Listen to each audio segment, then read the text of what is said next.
Welcome in, everybody. I am here live from the Central Good to see y'all. We are, preparing for some TV, something tea. Are you muted? Am I muted? Are we confused? Uh-oh. Can you hear me? Hello? Is that better? Are you guys able to hear me Not now? muted? Not muted? No? Good? The water is wet. Happy? Hank in German. Is the water Is wet? water too loud? My voice is kind of low. Okay. So, Are you some taking a reason- shower? we're having an issue with that. You hear water. Water is loud. Oh! I'm... Okay, you know what? How about now? Hello? How about now? I forgot to turn off the water audio for the reef.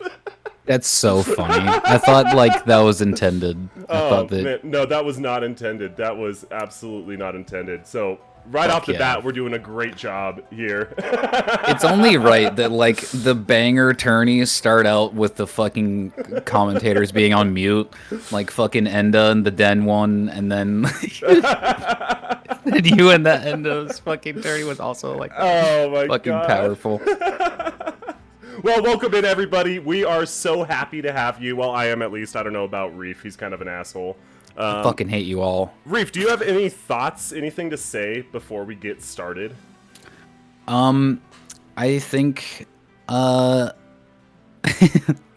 just excited to be here. I am grateful for you having me on.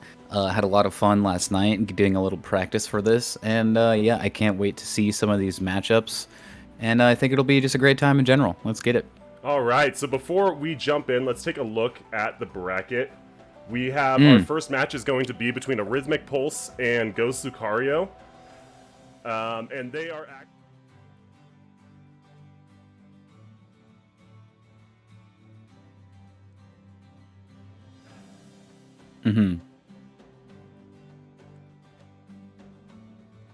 Double header.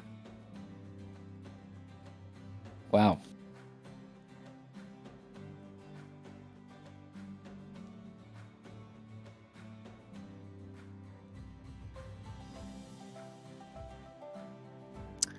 Oh, I think when you're like on this scene in OBS, like I'm assuming that your microphone isn't being picked up. You guys, I am so sorry. Okay. Am I back? Is he back? Nice mute. Can you? Nice mute, dude. Good shit. Someone definitely pushed my wheelchair down a manhole. All right, so I was just saying, Arrhythmic Pulse and Ghost Lucario are first on deck, and Arrhythmic was playing in a 2v2 tournament earlier today, so he's all loosey-goosey. Can I get the two of you, if you are both here, to just give me confirmation? I see Ghost, I see Arrhythmic. Confirming regular Halberd is not banned. That is true, Arrhythmic. That is true. One thing I want to remind Ghost of, because I fought him last night, is that Raptors of the Mist is in fact banned. So be sure that you don't use that, please. Of course, of course. Alrighty. Should we do a quick run through of the rules really quick for everyone, or is that unnecessary? What do you think? I think that they should have read. And I accidentally summoned Terpy, whose sign is down. He's not up yet, so I will send him back. We are just waiting on Arrhythmic's sign. While we're waiting, could you share your screen with me in the call really quick so I can have the accurate feedback sir, I am time? on that right now. Okay, cool. Don't you worry, Reef. Don't you worry. Sorry about that. You know, I get a little bit nervous sometimes too, okay? It's okay. So yeah. here we are. Hi, Terpy. Look at him go. Yeah, bye, Terpy. We getting some waggles on the side of Ghost. All right, we are going to be looking for Very beautiful. Arrhythmic Pulse's sign now. Look at this beautiful man. Look at that fashion. Really dressing for the occasion. Mind showing us some It sliders looks very nice. real quick? Yeah.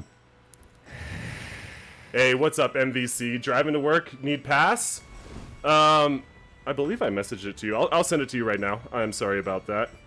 Oh, with the Shrek sliders, very, very, very pretty, very beautiful.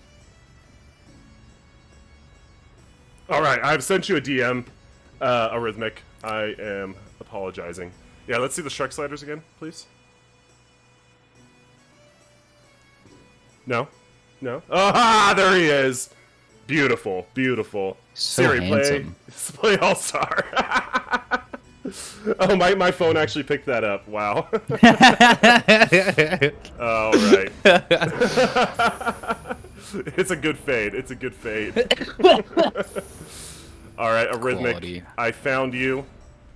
And if the two of you would like to jump down into the arena, one thing I am going to mention that I forgot to put on the challenge because I'm a dumbass and very unprofessional, hacking a fraud. These stairs right here, these first 3 steps are kosher. If you go past the 3rd step, you're out of bounds. This platform here is all in bounds, just don't fall off it, and the same goes for the stairs on the other side. You're allowed the first 3 steps. So yeah, just past where Ghost is right there. Yep, you are solid right there. But if you took 1 step backwards, you would be out of bounds. So, if we all can agree that that's all right, then, oh, holy shit. Raid from Cursed Eternia. Oh my god. Hello. Welcome in, Raiders. Cursed, my dude. I hope that your Skeletoring was Skeletoricious or licious or whatever. Welcome in, guys. We're going to start some PvP here, some off-meta PvP. So if both contestants can get into their corners. Get in your corner. Get in your corner. All right, we're seeing the Halberd off staff on Arrhythmic's side, and I think Scimitars for Ghost. And a 3, 2, 1. Allez. All right, and the physics are up, and the casting is out. He's casting a little bit of a swift glintstone shard on the side of Arrhythmic, but Ghost closes the gap quickly, doing some big damage right off the bat with that Grossmesser, I believe. But I think that's Arrhythmic Bandits. is coming in with the Halberd. Oh, that is Bandits. Thank you for the correction there, Reef. And a couple of whiffs from both of them as Ghost goes for the neutral jump, getting hit by the swift glintstone shard. And, oh, we're going to be seeing some Star Shower on the side It's of Arrhythmic. The little tiny one, of course. Yeah, the small version, yeah. Ghost is getting frosted. It is down to the wire now. And I do want to remind the contestants that Royal Remains is allowed in this tournament. Wow. pretty huge. All right, but I do believe I'm seeing Red Feather on the side of Ghost, but it doesn't matter. Arrhythmic takes it. I am going to remind Ghost that Red Feather is banned. I couldn't tell if that was no feather. Okay, that was multi-hit. Oh, no swaps. Okay. Wow, what a good round. Well played, both of you guys. Well played. Yeah, that was happened kind of in a flash there. Yeah, that really did. Ghost says that wasn't Red Feather. I know that he doesn't really talisman swap, so I am inclined to believe him. So what was giving you the damage buff there, Ghost, if you don't mind me asking? I would assume it was just Millicents or Rotten Wing.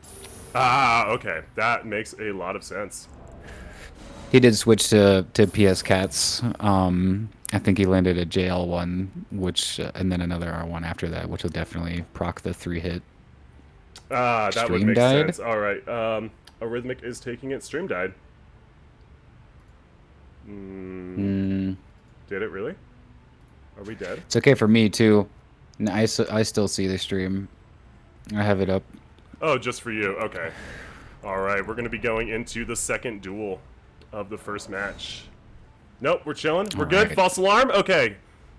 He's just yelling fire in a theater. I see how it is, Arrhythmic. Nice. Good job. Being chillin'. All right, Reef. What do you think about that match? It was very close. It's interesting to see Arrhythmic's int build here. I don't think I've seen anyone going, like, since we've been doing practice and stuff, I haven't seen anyone using any of the intelligent spells, so that's kind of a neat thing to see here. Absolutely. And it looks like they're both using the same setups for this second duel. Reef, would you count us in? All right. Absolutely. And 3, 2, 1. And a lay. Both players drinking their physics. It seems that, yeah, we have Ghost on the same setup. Oh, he is going to get clipped by the Glintstone into the Glint Blade into R1, and the Ice Spear into the Cold Proc. Shit. Holy shit. God damn. That was insane. All right. Well, that was much shorter than I was anticipating. Arrhythmic Pulse takes it in a sweep.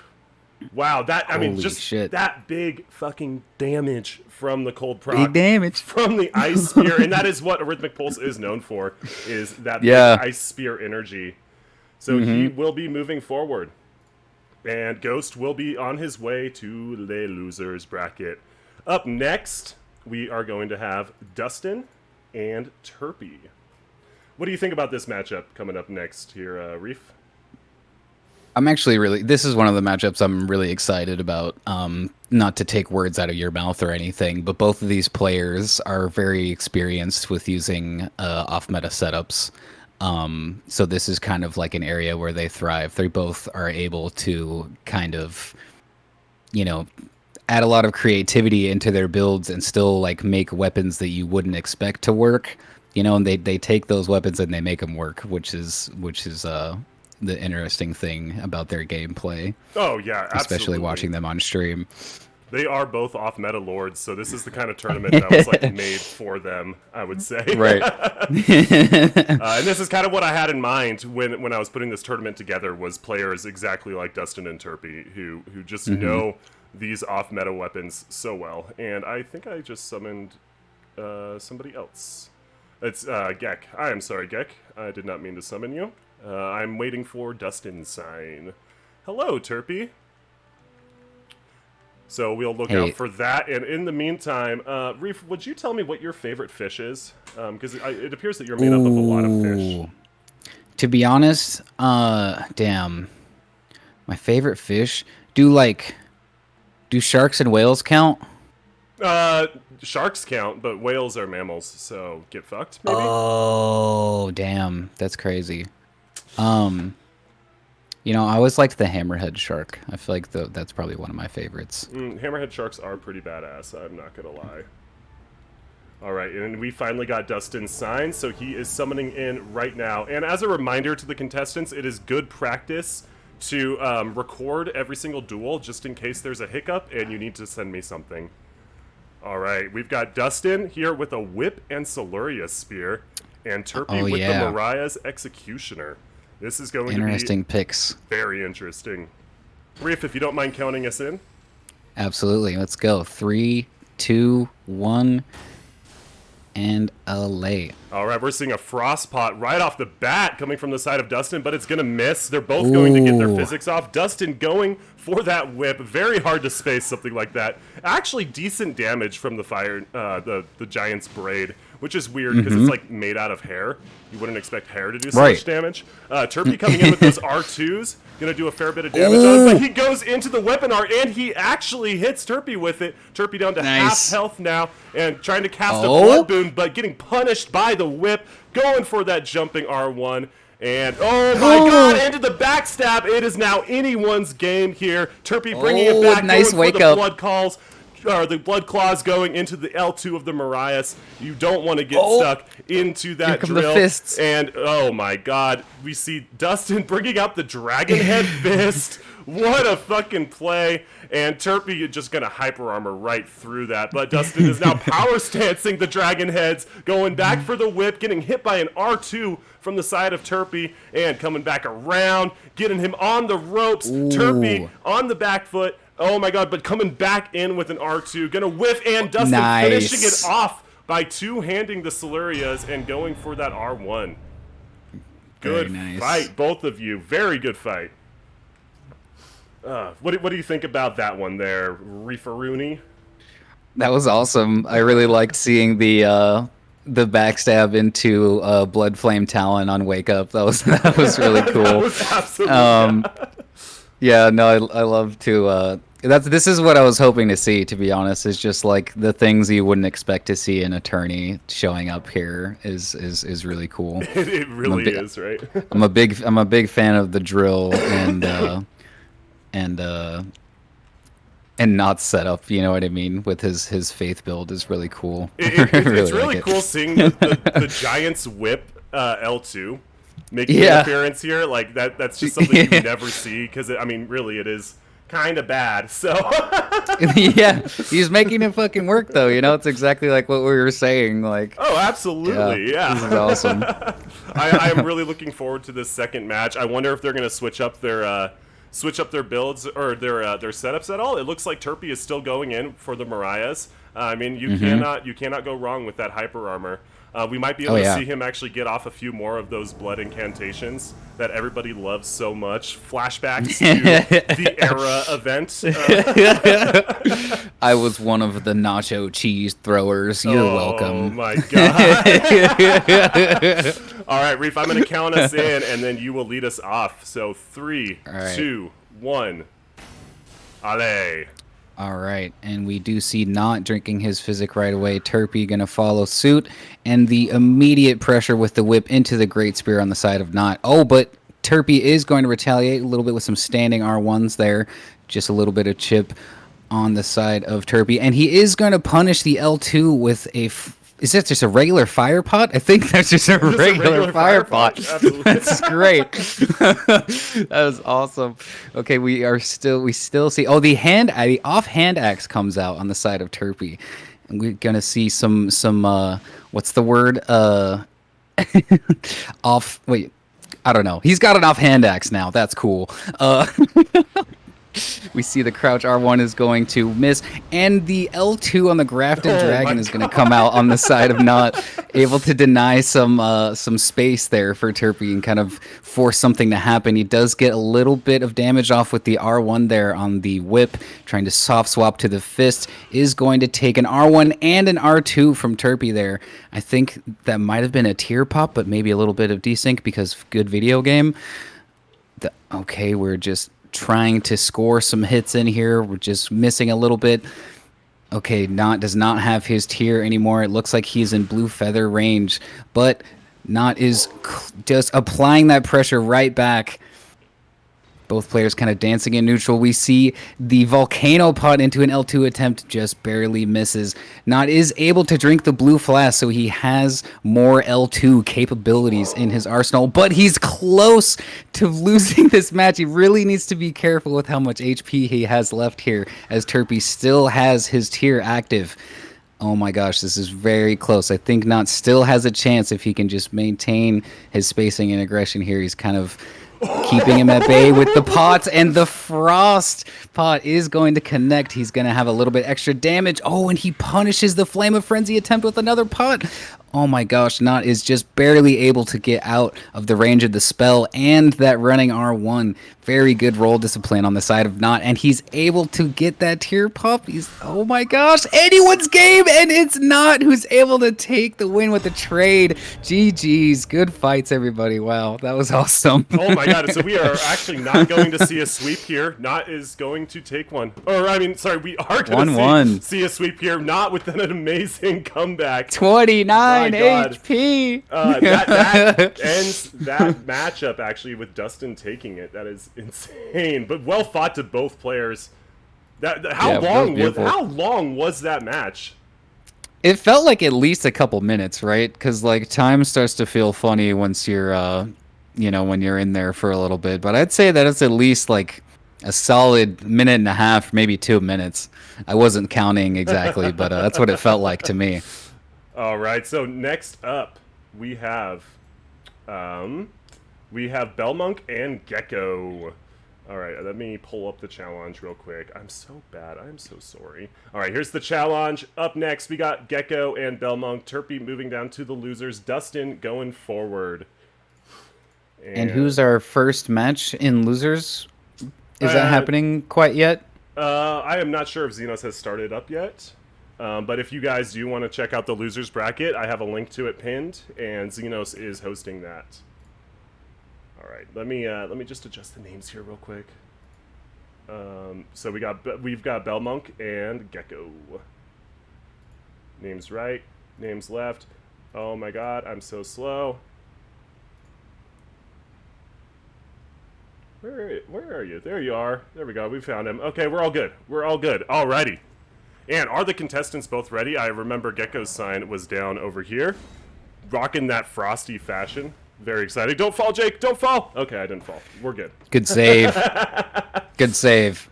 And while we are waiting, yeah, no, I am really looking forward to seeing some of these players bring out these wacky setups like we just saw. That was such an exciting match, and it came down to the very last little bit. I'm curious how much health Not had there at the end. He said 29. He said in the chat he had 29 HP. That's what I read that, and immediately like I did my impression of Not, and I was like 29 HP.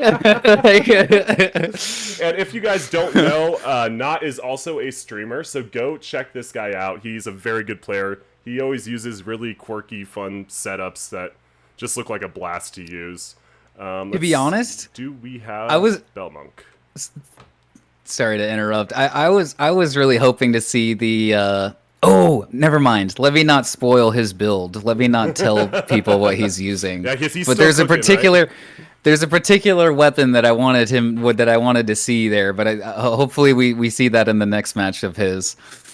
All right. I am still not seeing Belmonk's sign. Belmonk. I can message him real quick, just to see if he's alive. I could add him in the chat as well. RSD ? Yeah, if you want to. Let's find him. Red sign down. Alrighty, he is alive. He is real. He's a real person. Hello, Gecko. We bow, and we bow IRL. Same. Let's bring it back to that screen. Look at this beautiful lad. Looking like Frosty, channeling the Frosty off-meta energy. For real. There was a little orange fish that swam downwards as you were bowing. That was me also bowing, by the way. And today, thank you, Sheepy. Thank you. I have not broken into the beer yet today, but we might in a little bit. We'll see what happens. QVG. Yo, Luber and Omega won the 2v2 tournament. Hell yeah! Nice. Congratulations, guys. For all of you who did not know, there was a 2v2 tournament that was casted by Embern today. Give her a shout out. So if you're interested in more tournament type fun, go check her out right now. Also check out Luber. I hear he knows how to play the video game. But either way, these two gamers are ready, it looks like. Reef, if you don't mind counting us in. No problem at all. Looks like both players are ready. And a 3, 2, 1. All right, and we're seeing the flask go out, and immediately with the Ooh. Gravity Stone fans from Belmont, who is rocking Cestus. I'm wondering if he's got some status buildup on the Cestus, or if he's just going for the flat heavy damage. And we're going to see a jumping R1 on the side of Gecko into the double slash while two-handing that straight sword. Belmont hopping around, coming in for the running R1s that fist weapons are known for. Just keeping up that pressure, but running away, running right into it and proccing the Frost. That answers that question. And Gecko is going to two-hand his halberd, going for the spinning slash as Belmont comes back in with some retaliatory damage. Two-handing the sword again. I really like seeing how he's swapping between two-handing each of the weapons. Really changing up the moveset a lot there. And both players are frosted. Belmont taking some big damage from Gecko. And now he is on the back foot running away, but coming in with the two-handed rapier. Something that I am sure we are going to see a lot more of in this tournament. It was kind of a questionable decision to allow it, but we ended up doing so. Using the small glintstone scrap, which is nice. legal, unlike the large ones. It is still neck and neck, although Gecko... Oh, no, both players now without the tier. And Gecko takes it with the L1 on an offhand halberd. Wow. Nice. Good match. Well played, both of you. Oh my God, that was all of these have been really, really close. Other than the one nuke from the Frost proc in round 1, yeah, these have all been really close fights this entire time. But Gecko is going to take the first one. Reef, thoughts? I also kind of have like, you know, the issue of having a terrible sleep schedule and whatnot. So like, it's very rare that I'm able to catch a Gek stream, but it's really cool to see him competing here, and he did really well there. That was really fun to watch. Good stuff, guys, on the two of you. Please don't let me lose my digital money. We are on opposite ends of the planet. That is the unfortunate thing about doing an all regions tournament is the latency that you have to expect. It's 2:30 a.m. for you, Gek. Oh my God. Are you for real? Wow. Oh my gosh. And showing up anyway, despite the time. Wow. Yeah, what an absolute legend. Red sign down again. We are summoning you in now. Got 8K on Belmont. Well, Golden Teacher. I mean, you might lose it. You just might. I'm just saying. Is he coming? Is he in? Is he coming in? We'll see. Perhaps. And running, and there's the sound effect. Also, I forgot to turn on my Talal music again. You guys like the Talal music, I hope. Oh, and it looks like Belmont is opting to start in the opposite corner from where he did before. All right, and 3. Oh, wait, we're getting a polite bow. Okay. Look at that. And I'd love to see it. 3, 2, 1. Allez. Send us off, Reef. And away we go. Both players drinking their physics and the gravity stones at the same time. Same brain cell moment. You love to see it. We are going to see a little bit of trade here, as it seems that Gek is on the lower end of well, it seems that he would have a little bit less HP than Belmont at the moment, but Belmont is frosted, so he is going to be taking extra damage from the status effect caused by the frost there. But we see the frost proc right back to Gek there, as he's going to have to retaliate. He's trying to approach with some offhand attacks there, swapping back to the main hand halberd, and the spinning slash is going to come out. We both players still have their tiers active, so there is a little bit of space to breathe as far as trying to establish some sort of comeback. Both players just kind of dancing around and spacing here. We do see the catalyst come out. Some spells on the side of Belmont. Oh my gosh, the Carrion Piercer is going to get interrupted by Gek, and the tier is popped for Gek. Unfortunately, Belmont still has his tier active. I think he believes he okay. Oh my goodness! God, the Frost proc. As he swapped back to the two-hand Cestus, the Frost proc is going to give Gek the win. GG's, guys. Well played. Big G's to both of you. Well done, and Gek is going to be moving onward. Belmont to the losers bracket. Let's just give that a little update. There we go. And if you guys do not know, Gecko is a big-time streamer, man. So go give him a follow as well. Awesome dude. Awesome player, as you saw. Awesome emotes, too, made by Chewy. I love his emotes. They're so cute. And up next, we are going to be having... Yeah, let's take a look at the challenge real quick. Up next, we got Wella Woods and Siryu. This was a matchup that I decided on because they are both in the UK, so hopefully we don't have any latency issues there. I'm really excited for this one.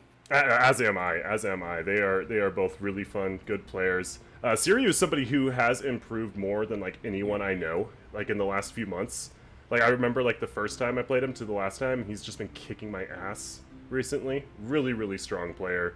Definitely putting the time in, putting the work in, and you'd love to see it. Names? Reed, I don't think the prediction is still active. Can you tell me why you like Hammerhead Sharks so much, please? I think they're just like aesthetically, like I think they honestly, I just think they look cool. Like, like I don't know, they're kind of cute in a way. Like they kind of look like aliens, and like they're sharks, so like they do shark stuff, which is cool.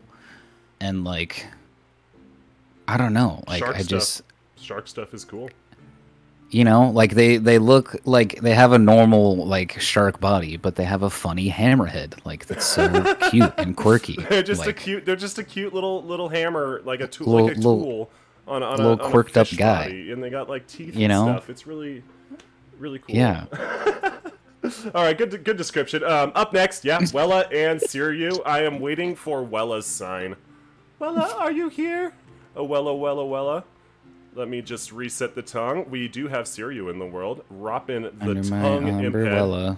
Wow, what a sexy looking mask you got on there. Still waiting on the Wella sign though. She needs a sec. Okay. Well, in the meantime, I think Reef wanted to sing us a little song. So if all of you just sit back and relax and listen to Reef's cover of Smash Mouth's All Star. Oh my fucking god! You want to get going on that, Reef? Or here, let me look up the lyrics really quick. Well, it starts with somebody, I believe. Oh yeah, somebody once told me the world is gonna roll me. Wait. Well, that's okay. We got Wella. She's here. Never fear. Going back to the screen so we could see her.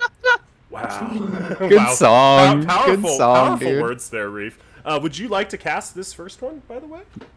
I would love to. Do we have both players ready? Oh, wait, no, we don't. Okay, Will's here now. There she is. Well, because like sometimes like somebody will just like kind of be in that one corner and you can't really see them from this angle, kind of. Anyway, if you're ready to count us off, I'm ready to go. Well, hold on. Maybe we take a gander at Siryu over there and what he's wearing. He's got the Beast Champion armor set. He's got the Dex Imp head and 3, 2, 1. All right. Both players drinking their flasks. We do see a little throwing knife on the side of Siryu as Wella approaches with a big jump attack. Unfortunately, is going to get punished by the Veteran's Prosthesis, which I think, unfortunately, is banned, and I don't know if that's going to count. Veterans is banned two-handed. Okay, we're good then. Yeah, that was a mistake on the challenge on my part, but yeah. No, okay. There was an understanding there that it's just banned two-handed. Okay. That's on me. Well, I'm sorry if there's any discrepancies like that. Please let me know. This is only my second tournament, so. But sorry, keep going, Reef. Okay. We do see the tear pop on the side of Wella. She is going to have to make her next moves very carefully. Although, oh no, and I think we just saw a bit of just kind of some true combo action because she was poised shipped there. It's able to take the win with some R1 L1 action on the side of Siryu. GG's to the both of you. Yes, well done. And I am looking at the challenge, and it does say that Veteran's Prosthesis is banned. And since that's in the rules and we got to stick to what's written in the challenge, I'm sorry, but we're gonna have to do a reset there. And that's I'm not gonna deduct anything from Siryu for that. Because it was a recent ban that I did not ping for, but Veterans Prosthesis is outright banned in the challenge. Yeah. That was one of the things that I remember looking over in the fist category, because Wella and I were actually talking about like offhand fist options, and I think Star Fist came up, and I was like, let me look at the challenge, and it was Qatar, Star Fist, and Veterans that I believe were, and Iron Ball. Iron Ball is also outright banned. And they're outright banned just so there's a little bit less confusion on whether or not you could use it offhand and stuff. I am very sorry, Siryu. Yeah, we're just gonna do a reset there. That is a rip. You could still use Cestus. Well, you still have Spike Cestus, and it's not necessarily a rip. You know, it's just a round reset. Nobody's losing any points or getting DQ'd, so you know we still have another opportunity here. So it's nothing too big to worry about, I think. Yeah, I kind of misspoke at the start of that. I'm very sorry. No, Wella does not get points. Yeah, just a round reset, no points, no elimination, just a little reset, no big deal. Still got the grafted gator. You do still have the grafted gator. All right. On that note, we see Wella here with the Shotel off hand axe, and we see Siryu with the halberd off scorpion stinger. All right. And interesting choice. 3, 2, 1. Allez. All right, we're seeing the physics come up. Uncontested physics, too. That's actually kind of surprising. We've been seeing a lot of pots and stuff being thrown at the start, not allowing the buffs. But Siryu is going to start things off with, oh my god, just like flow charting here into the piercing fang, which Wella is going to dodge. She is on the back foot, trying to get out of the corner, which she successfully did. Going to whiff that running R1, then get hit by one coming from the side of Siryu. Siryu keeping up that aggression, just really... She's just not able to find her Ooh, the strafe. But she's coming back. She strafes, gets some damage in of her own, as Siryu is now in the corner getting hit by the Stormblade. Excellent comeback there, Wella. And we're gonna see some pokes. They're both trying to recoup, but Wella's gonna take some big damage and get finished off with the Scorpion Stinger. Well fought. GG's. Scorpion, Stinger, Halberto, Haldag definitely is meta. But as we've talked about, we weren't necessarily trying to get rid of meta setups, mostly just meta weapons. Oh, I just made his name go away. That's on me. Alright, so Siryu has got the big ol' one there. And if both contestants are ready to put down their signs again, Reef, were you expecting to see like such meta setups here being played out? I mean, kind of, a little bit. You know what I mean? I think that it's only natural that gamers want to use the thing that is good. I don't think that there's anything wrong with that on paper. You know, people want to win, so like, you know, absolutely, like, yeah, the cardboard meta, as Thu was saying. You know, so like, it's gonna happen no matter what, I think, and I think that was one of the struggles with coming up with the rule set, is trying to decide what's okay, what's pushing the limit, and like, yeah, like we said, you know, we're still just getting our feet wet with the tournaments. We are still waiting on Wella's sign. I see doesn't sign, but I do not see Wella. Ban everything except St. Trina's Torch for the next tourney. That is a fantastic idea. Dominos! Yeah. Torch, tech, tourney, wiggle only. That'd be very, very based. Actually, what we should do is Prelate's Crozier tourney. Prelate's Crozier only. All right, we have Wella. She is looking gorgeous as always. And there's Siryu just standing there, menacingly. Look at that! Look at that setup. Look at the amount of creativity that he put into his setup here. Wow. What a guy. The one unfortunate side effect of having all the good Ashes banned is that the Halbdag isn't quite as hard meta without its Flaming Strike or Loretta's Slash, in my big opinion. I tried you. What? Shut up, Jaker. I tried. All right. And it looks like both contestants are ready. Wella crouching in the corner, not even facing him. No respect, and I love it. Also, look at the amazing fashion there. And if both people are Love to ready, see it. in 3, in a 2, in a Skittle-Laddy-Doo. Ale. Seeing the physics really come liked- up from both sides. Oh, what was that? I was just gonna say I really like that sound effect. That was great. All right, well, doing some big damage, but taking some big damage. We're seeing the poison mist come out from her side. Possibly going to try and maybe proc the Kindred of Rot Tally if she's got it on there. Going for the backstab, but she misses, unfortunately. Siryu running off, kind of resetting to neutral as they jump back into it. Siryu taking a bit of damage, losing that Ritual Shield Talisman, taking a bit more damage as Wella is keeping up the offensive with her famous Shotel off Alberto setup, and Wella falls off the arena, unfortunately. I am so sorry. That is going to go to Siryu there. Well played, both of you. Unfortunately, this arena does have this minor drawback of not having ledge protection right there. I have fallen off many, many times. That is going to be it, and that is no fault on either party. It's just what happens here sometimes. Very sad. Very poor choice of arena on my part, I think. Reef? Yeah, I was just kind of reading the chat for a bit there, but I just I can't help but relate to that moment.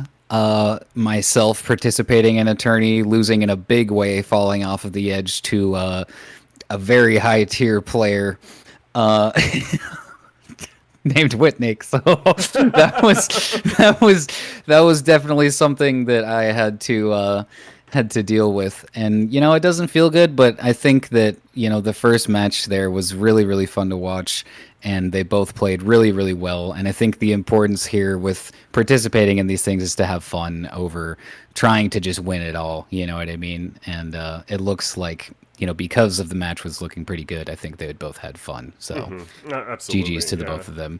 I hope that they both had fun, but Siryu is going to take that one with the 2-0 sweep, actually. And there's still losers bracket. You know what I mean? So like, we could see a bit of a comeback and still see a comeback in the later rounds.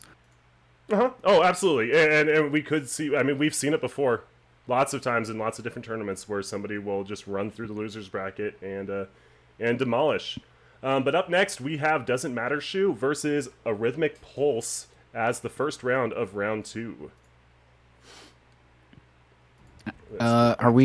Do we know how losers bracket is going right now? Or are we still waiting for more people to fight each other? We're still waiting, I believe. Let me check in with Xenos. I need to add him as an editor for the challenge, which I completely forgot to do because I am super professional and cool. Okay, it looks like 2-0 Turpy takes the first round of losers. Although, wait a minute, that shouldn't have happened yet. Yeah, the losers bracket shouldn't have started yet, so.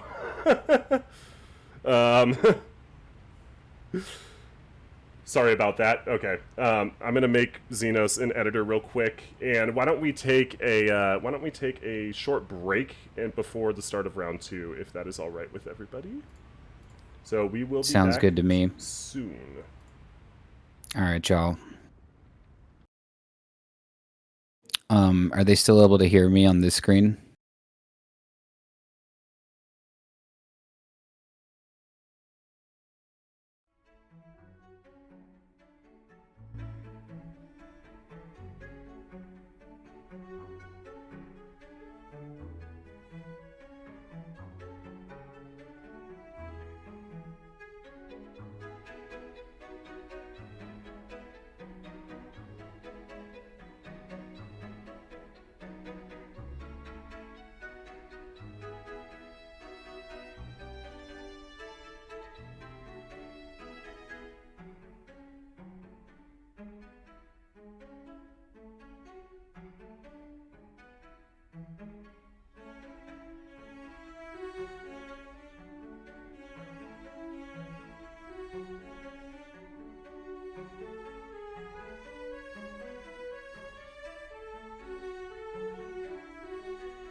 Okay, we are back. Sorry about that. I just kind of fudged something up a little bit, so we're just going to update the names here, and then we will be a go. First up, we have Doesn't Matter Shu versus Arrhythmic Pulse. Really, really interesting setups on the side of Arrhythmic Pulse last time with that Ice Spear. Although, I mean, I should have expected it. He really likes to use that thing. Yeah, if only I could find his name. Oh, there he is.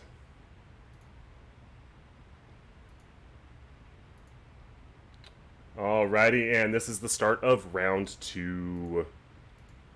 Very fun. I'm gonna have to allow Reef to talk again. Okay, there you go. You should be. Hello. You should be audible. All right. I am. We've got Doesn't Matter Reef Shu talking. down there, and we've got Arrhythmic Pulse's sign. Hell yeah! Okay, both players here, both ready. Let's take a look at what Doesn't Matter Shu is rocking. He's rocking the gator head with the fat Lionel's body. And two-handing the halberd right now. It looks like I believe that's the halberd. It's kind of clipping into the crenellation there. So Yeah, that's what it looks like. Sure. Take his voice privileges away. Yeah. You only speak when spoken to. Time, bruh. What are you saying, Cat? Alrighty, and it looks like both combatants are ready. So, in 3, 2, 1. Allez, Reef, send us off. All right, we do see the physics uncontested on both players, but Arrhythmic is going to get a cheeky little swift glintstone cast there as Doesn't Matter Shu gets the poison mist buff on his halberd. I wonder if that's just bleed infused or if he's just going for pure poison. I guess we will find out here as we see the offhand Cestus doing a little bit of chip, but Arrhythmic's famous Ice Spear combo is making an appearance as we see the Frost proc on the side of Doesn't Matter Shu. He's going to have to be careful because he's taking some extra damage, and the combo with the Ice Spear on the side of Arrhythmic is going to do a bunch of damage. Doesn't Matter Shu does not have his physic anymore. He's going to have to play his next moves very carefully as we see this another cheeky swift glintstone cast, but the running R1 on the side of Doesn't is going to anti-air Arrhythmic Pulse there as he goes for a jumping attack. Both see a little bit of dancing and spacing, but the Swift Shard is doing so much damage into the running R1 on the side of Arrhythmic. It is going to finish it. GG's. Well played. Wow. Arrhythmic came to this prepared. Holy shit. Thank you, Aini. I'm sorry. That's my bad. What happened? What did you do? Doesn't pronoun is they. I am so sorry about that. I misgendered them. I'm sorry. Alright, so my part there. Arrhythmic with the 1. Doesn't Matter Shu with the 0. And we are ready to Very start good the fight. second duel. Get in the pot. I will cook you. Do not cook Reef. Honestly, I need him. Kind of deserved. I can get cooked after the tourney, I think. Just let me finish this as my last. Just let me go out with a bang is all I ask, you know. Yeah, we delete that.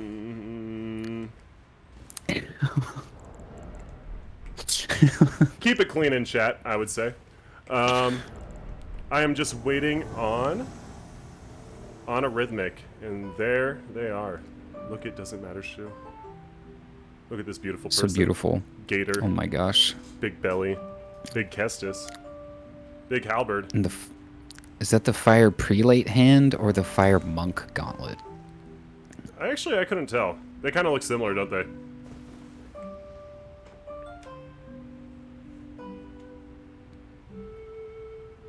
Whoa, you're out of order for that man. You didn't know something. Damn you. I know. Let's get the pit. All right, so we've got Arrhythmic Pulse in now. Jumping in there. We've got Doesn't Matter Shu staring at the wall, showing his back, their backside to Arrhythmic Pulse. And we are a go with both combatants are ready in a 3, 2, 1. Allez.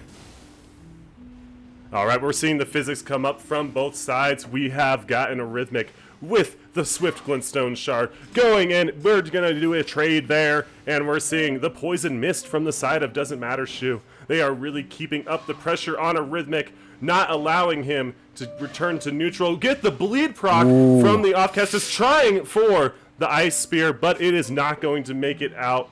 And we see Doesn't resetting to neutral, taking a little bit of chip damage from that Swift Glintstone Shard. Getting Arrhythmic into the corner. Arrhythmic says, fuck you, I don't want to be in the corner. I'm going to hit you with my Ice Spear. Bye-bye. Wow. Oh my god. And that tier skipped too. That was some big damage. That is... Holy. With the way that Arrhythmic plays the Ice Spear, it is so hard to play around him. Oh my god. Yeah. Like, I've never been able to use that Ashe in that way. I've always wanted to, like, get the actual combo where, like, you know, they're getting hit by the actual hitbox part of the weapon and the projectile like that, and it seems that he knows his spacing to get that off, and just, man, it looks brutal, especially with the frost proc. Oh my gosh.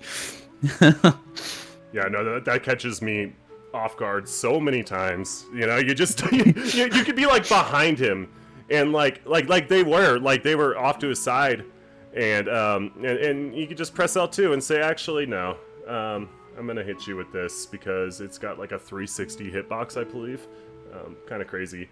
But up next we do have Sleepy Sheepy and That Baby Turtle, another match that I am so excited for. Both awesome players, awesome people.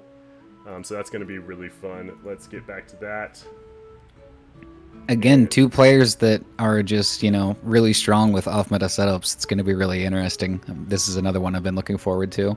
Right, and like it's amazing to me that That Baby Turtle, he doesn't stream, right? But right, everybody, I mean, everybody knows who he is. Yeah. So it's like, so funny. That is saying something. And he's one of those people where if I'm like just playing random arena, you know, I'm looking for a player like him. I'm looking forward to it. I will sift through the shit, you know, to get to fight someone like Baby Turtle. Right, like you see his name pop up and you're like, all right, cool, like nice, like I got Turtle, you know. It's awesome. Excuse me. All right, we are just waiting. Turtle needs to drop me weapons. He can't participate. Oh, that is a shame. That is a shame. Yeah, priorities, you know. Let's hope that's not true. Let's hope that we could see his sign here. Let's hope that's a nice funny joke. I mean, he might be in the middle of dropping weapons for Spaced Out. Who knows? Sorry, not sorry. Understandable. I hope that he did get the password. I'm pretty sure I messaged it to him. Turtle, are you there in the chat? Or should I just shoot Sheepy over and over again with Golem arrows instead? I mean, it'd be kind of funny, but like he only has a certain number of flasks, right? So yeah. We don't want to like actually put him in a disadvantage. The baby turtle has returned to the ocean. He must return to his people. Actually, I gotta go back to the ocean too. I'll see you guys later. Oh, here. Yeah, this is where Turtle is. He's just like right there. He's back behind. He's back behind the coral. You can't see him right now. He's just kind of like hiding behind Reef. Yeah, that's fair. That's fine. That's good. I'm keeping him safe from all the haters. If Turtle is not here, we could move on to the next match. However, in the challenge, it is. Where did you? What's that? Sorry to cut you off. Did you message him on Twitch? I messaged him on Twitch, yeah, because I don't know where he is on the Discord. I had a feeling that Space was joking. Yeah, no, I think so. I'm pretty sure. What beer today? Coors Banquet. You know, this could be an ad for Coors Banquet. You know, in the meantime, while we're waiting for the sign. Let's go back. Don't do that for free. Let's check the rules. Let's like go over the rules together. If you guys. I think that's a good idea. You know, okay. So here's the rules. Here they are. Leaving the arena is considered a round loss, which is unfortunate. Combatants more than 15 minutes. So Turtle does have 15 minutes, and in that time, we could do the next match. We do have Baby Turtle in the chat. Oh, we do. Okay. Yeah. He was just saying that he was apologizing. I'm like, no worries. Oh yeah, no worries, no right worries. Side down. All right, hell yeah. Okay, we could keep going then. All right, there he is. It. Yeah, I understand if you had to drop weapons for Spaced Out. I'm sure that they deserve them.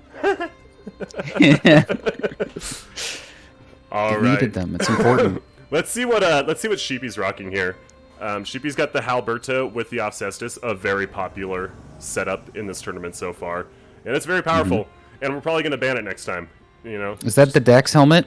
That is the Dex helmet. Yeah. Sheepy is a Dexy boy, and Interesting Turtle to see Dex rocking builds here. his usual beautiful fashion.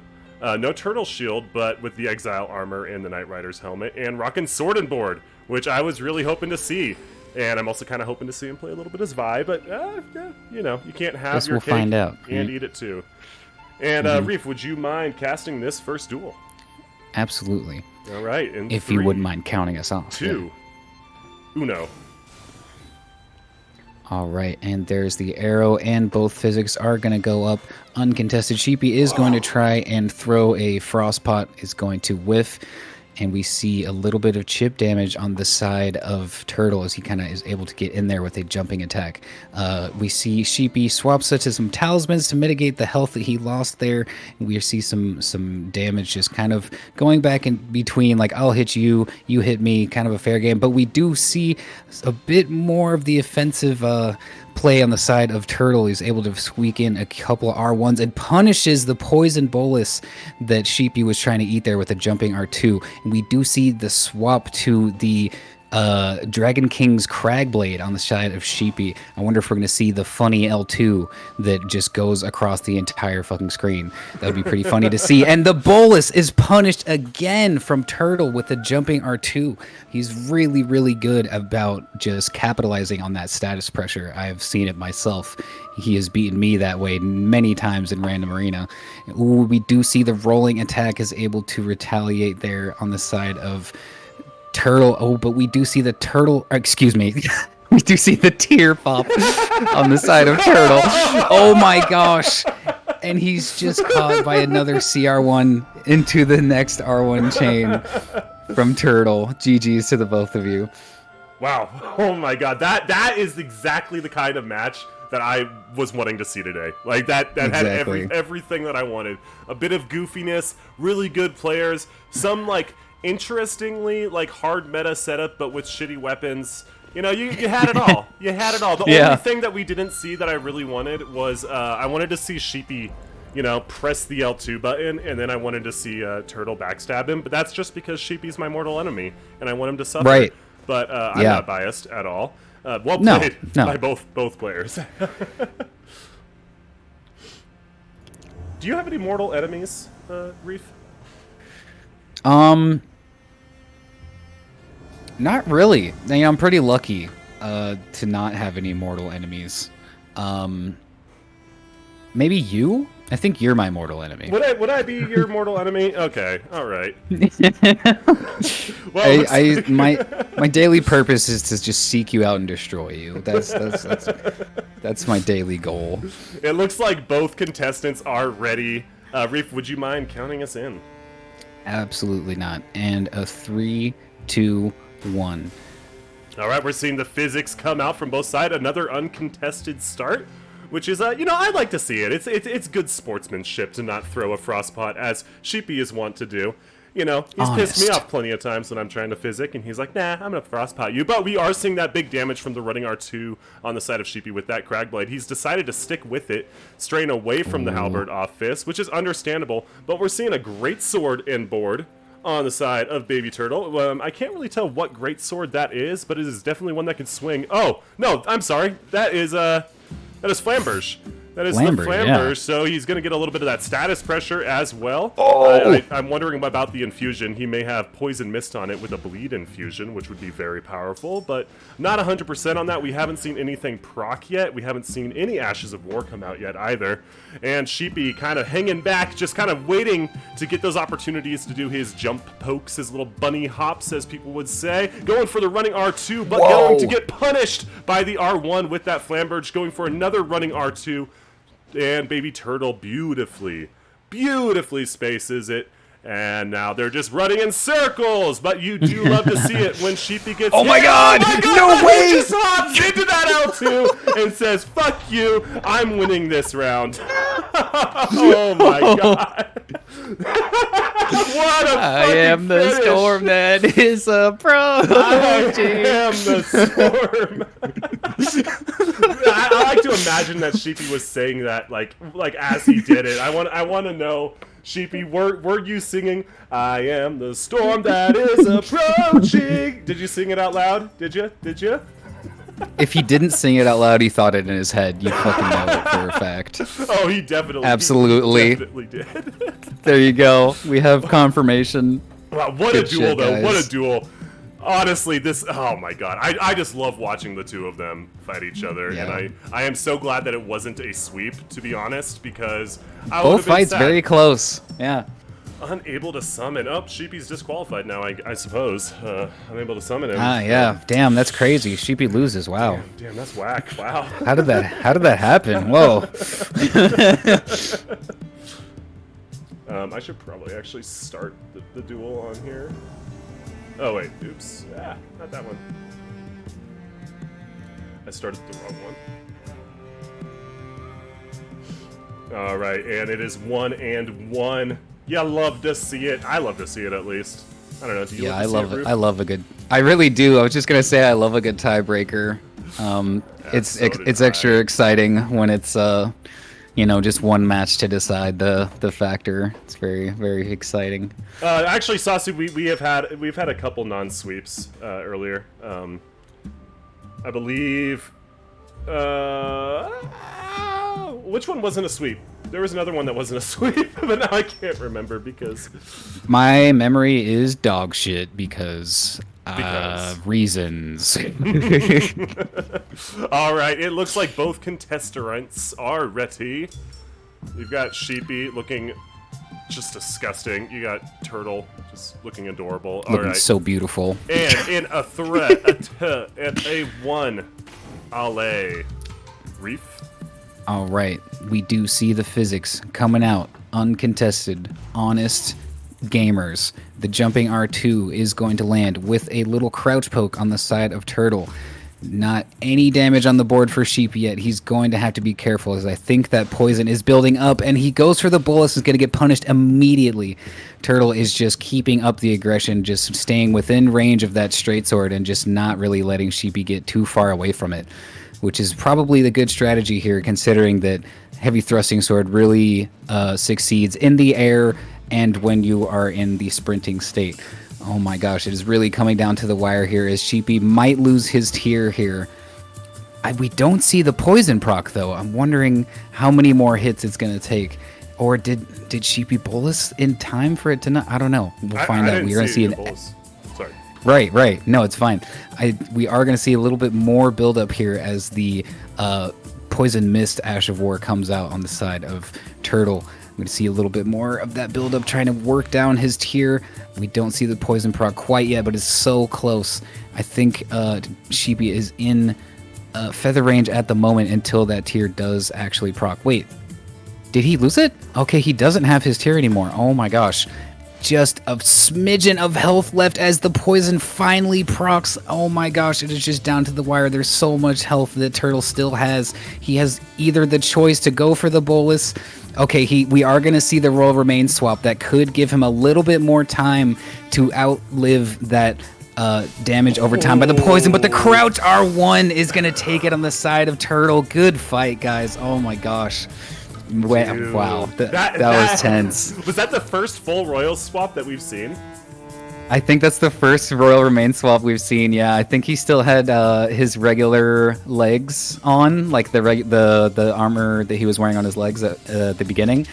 I think he only went for maybe the helmet and the chest, which is a pretty good option because you still have two pieces of that armor that's going to give you that regen, and you still have a little bit extra defenses from whatever you're wearing beforehand. But yeah, that was well made. Also, good swap. I think if there was any time to do it, it was right when he did. So that was a really close. No, fight. that was a good idea. Actually, I think to do that swap instead of opting to Bolus, because I believe that the actually swap, it out heals poison, does it not? I think if you manage to get all four pieces on, I think that it will keep you alive from regular poison. I'm not sure how it works with deadly poison or scarlet rot, but I think that it would have been able to work if you got all four pieces off.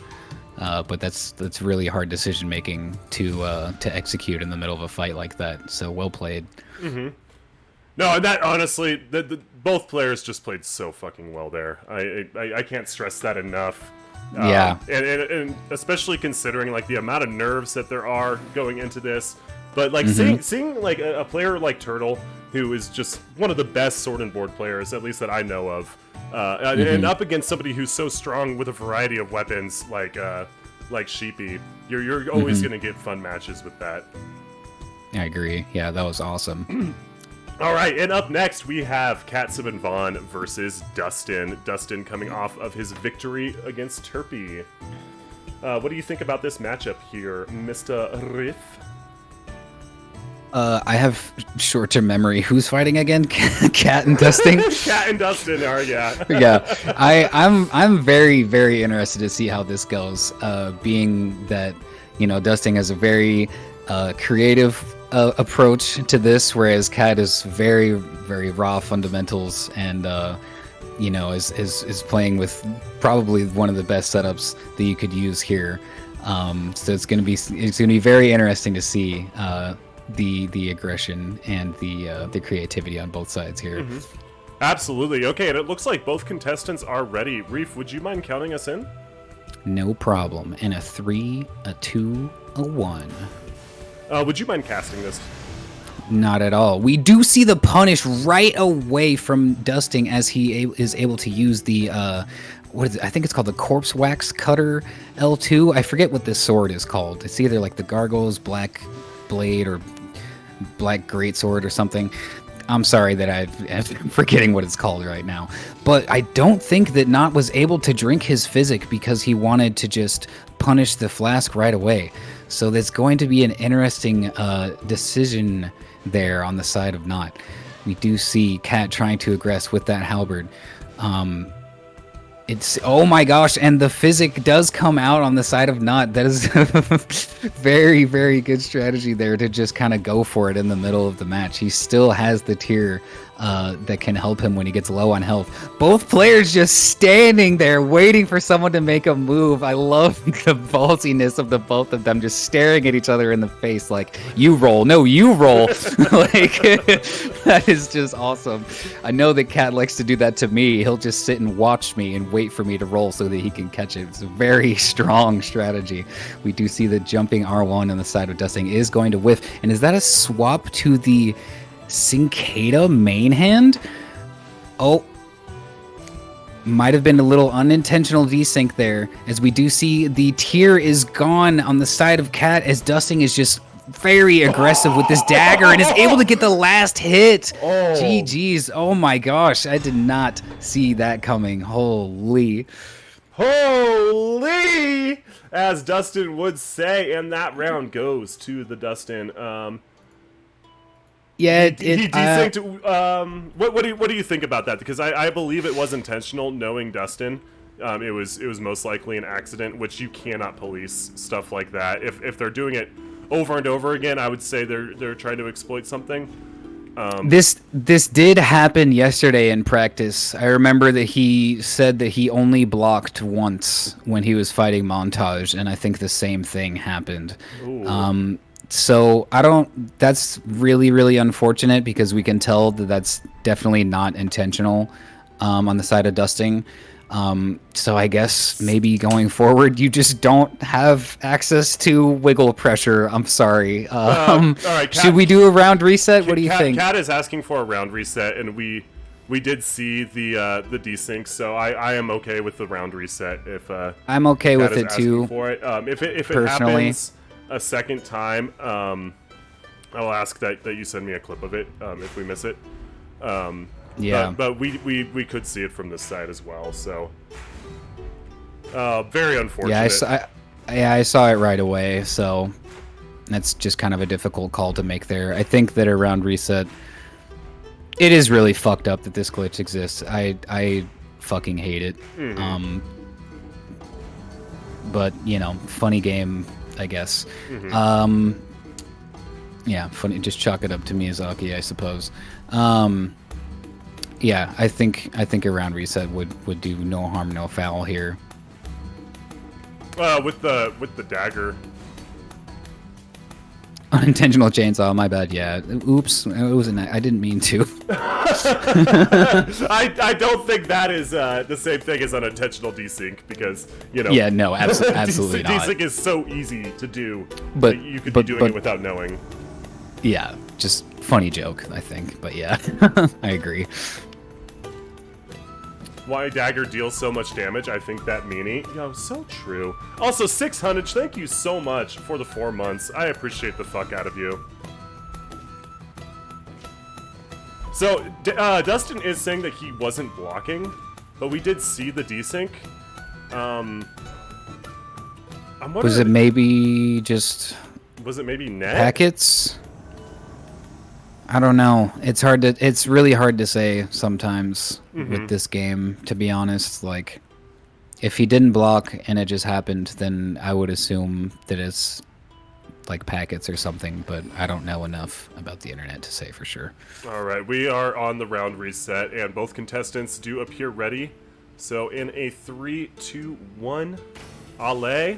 And we're seeing the physics coming out on the side of Cat and Dustin. No contention. Dustin gonna hyper armor directly into that chilling mist, but going to take the frost proc in the process. Cat going hard in here with the rapier. Probably the best setup in this tournament would be the rapier, because even though it is so small and does such minuscule damage, it is still a thrusting sword, and it is still very good at applying those statuses. But swatch Quat is switching to the halberd off fist, dealing some immense damage to Dustin now, considering that he is frosted, but the frost has gone away, going for the corpse, and he gets hit. Good fight, gentlemen. Big oof. Big oomphy. Alright, so that is going to go to the Cat 7 Von.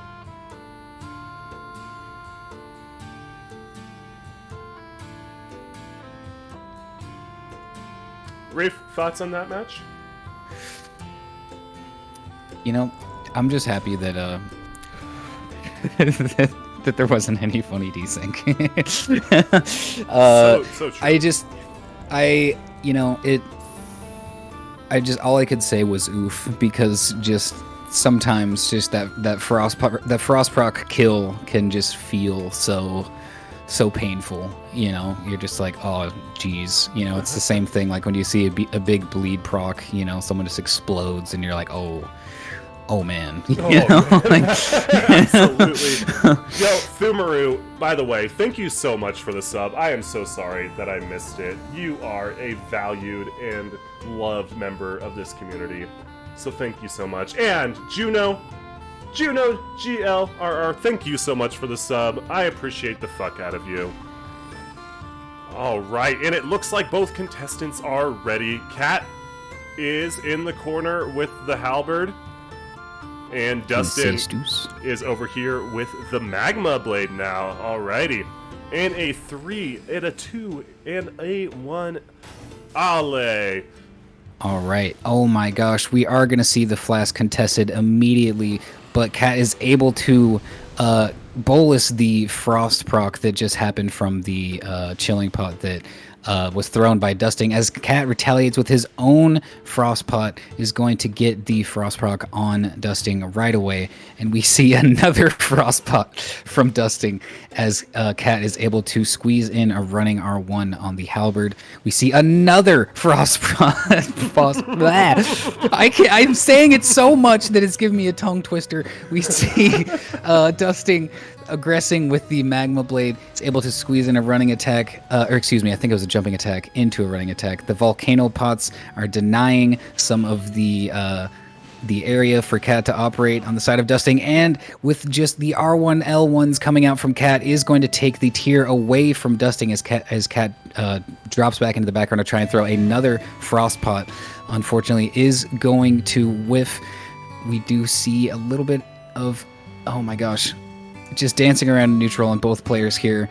Cat's going to reapply his Chilling Mist, going for the Frost proc for the big damage, as he doesn't have any more. Oh my gosh.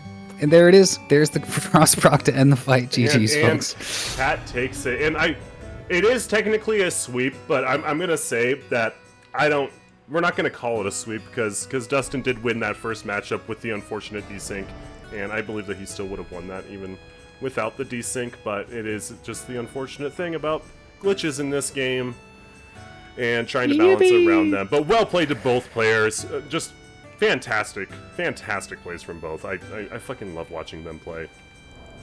Yeah, like Cat took both rounds, but I wouldn't say that, like, you know what I mean? Like, they lasted a really long time. It was pretty close matches for both rounds. So well played to both of them. Alright, so with Cat moving forward and Dustin going to the losers bracket, up next we have Aini and Cleavy. Reef, what do you think about these two players? Both very fundamentally strong, both love to roll catch, both very aggressive. This is another matchup that I've really been looking forward to seeing. I think oh my gosh, brain fart. Cleavy is definitely more of a Power Stance Kiba's main, I believe. So it's going to be interesting to see what setup he brings to this tourney with the rule set having Nagakiba banned. I wonder if he is going to go with Power Stance like Uchigatana's route, or maybe like just any other setup that's allowed. It's going to be. I'm very interested to see what they bring.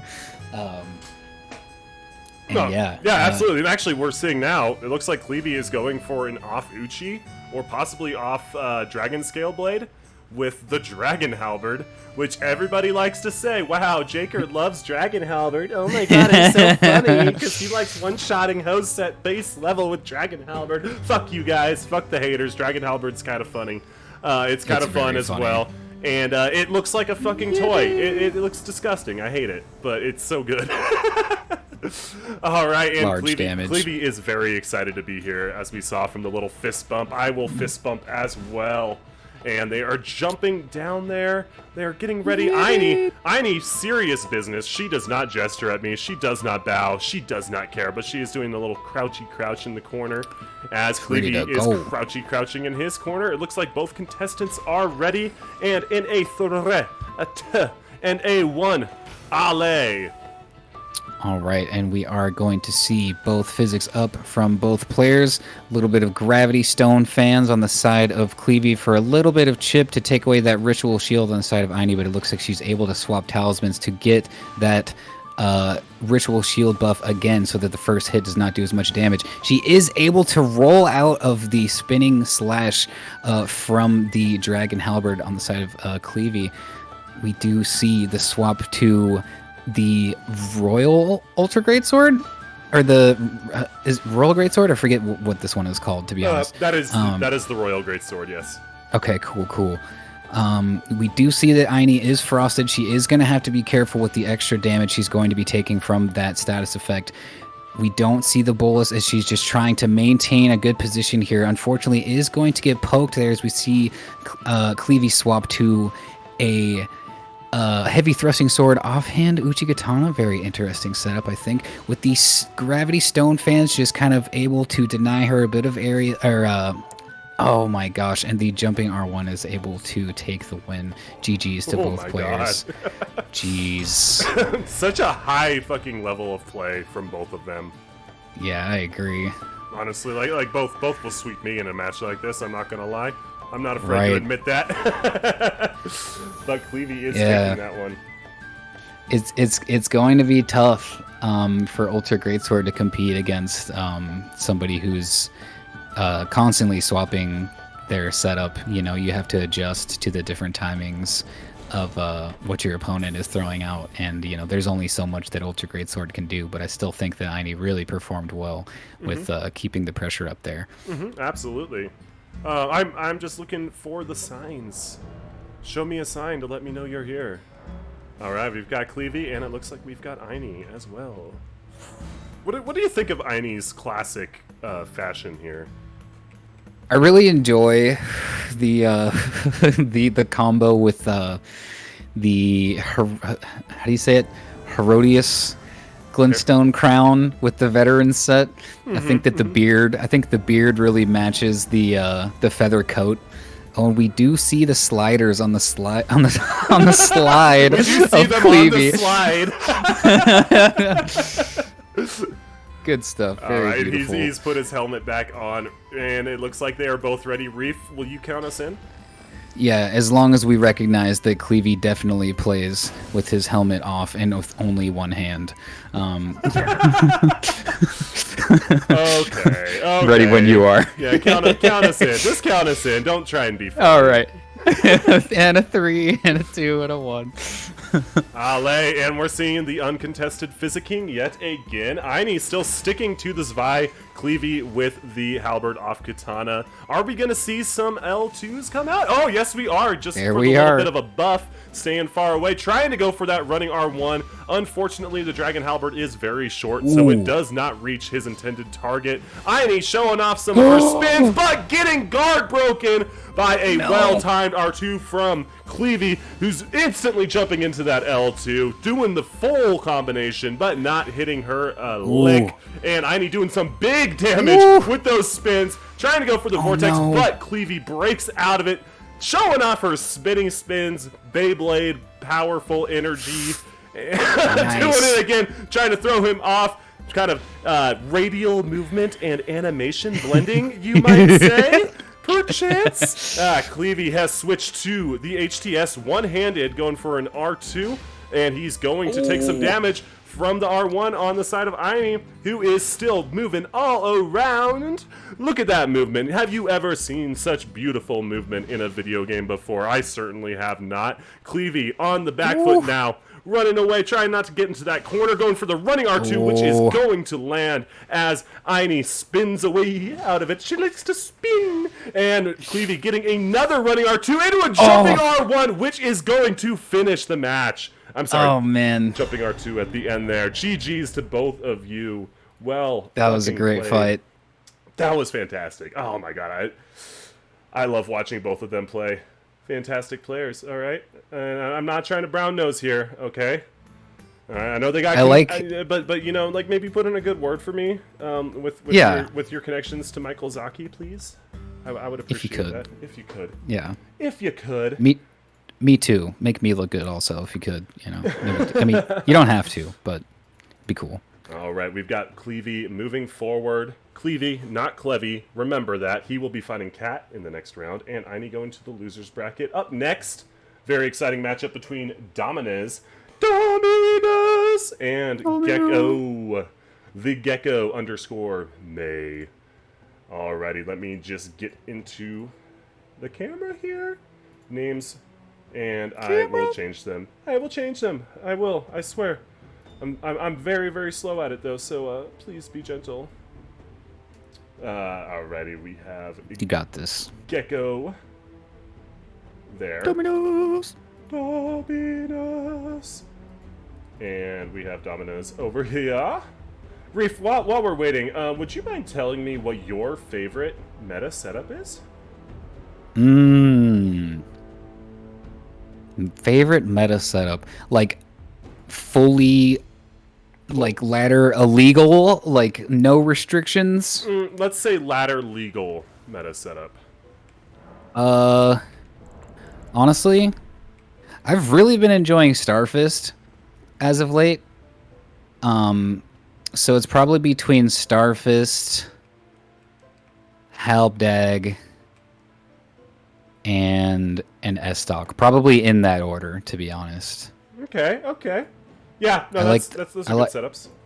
I like to pokey poke, and I really like to just run at people and punch them in the mouth. I really like that. Yeah, Kat asks a good question. How does a fish hold a starfist? First of all, very carefully. You got to make sure the star fins. Yeah, you gotta make sure that you find the right size of starfish to fit on your fins. You have to get them customized and tailored, to your size of fin. And it's a long process. It's Well, pretty Reef, expensive. Also, it looks like both contestants are ready. Are you ready, Reef? Are you ready? I am just ready as I'll ever be. Oh my god, I love the frosty fashion from The Gecko. honor. I love the fat Okina on the side of Dominus. Dominus with the power stance rapiers. Very, boy. very powerful. Is that chilling, or is that frozen needle off rapier? That is Frozen Needle off Rapier, yeah, that is Rapier. And we did talk about this before. Because it is a power stance setup, it does not count as an off stock. And so, therefore, it is allowed. That was a point of contention during the testing, but it was decided that that is something that is permitted, considering that it is not actually an off stock. It is a power stance setup. So just making that distinction here in case anybody was worried about it. Either way, it looks like both contestants are ready. Reef, would you mind counting us in? No problem whatsoever. Oh. Dominus? Well, I think funny Miyazaki moment. Funny I think video Elden game? Ring. I think Elden Ring is a good game moment. Plug full tech? Alright, and Dominus has replaced his sign. Hooray! I was worried that I offended you by calling you Fat Okina. I felt bad for a minute, but... He's just like, how fucking dare you? Yeah, that's 1-0 right there. I'm not gonna change, you change.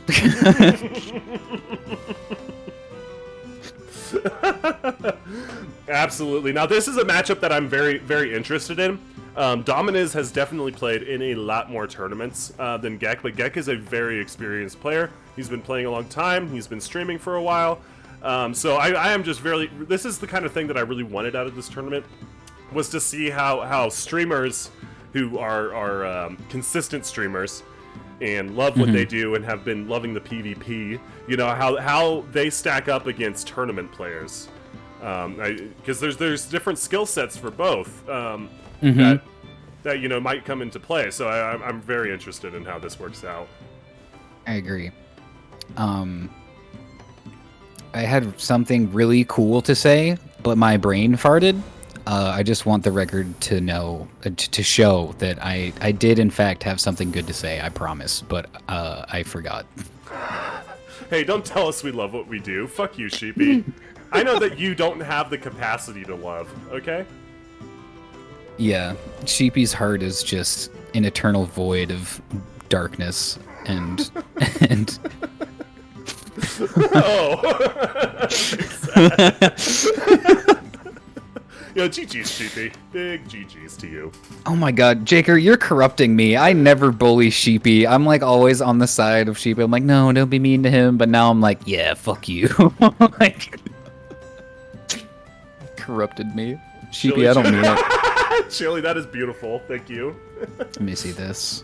So for some reason we're unable to summon Dominus. Yo. I'm gonna try. I'm gonna send you home, Gek. I'm gonna reset my game. And maybe this will work for everyone involved. Oh wait, so Dominus' sign is showing up, but yeah, I'm unable to.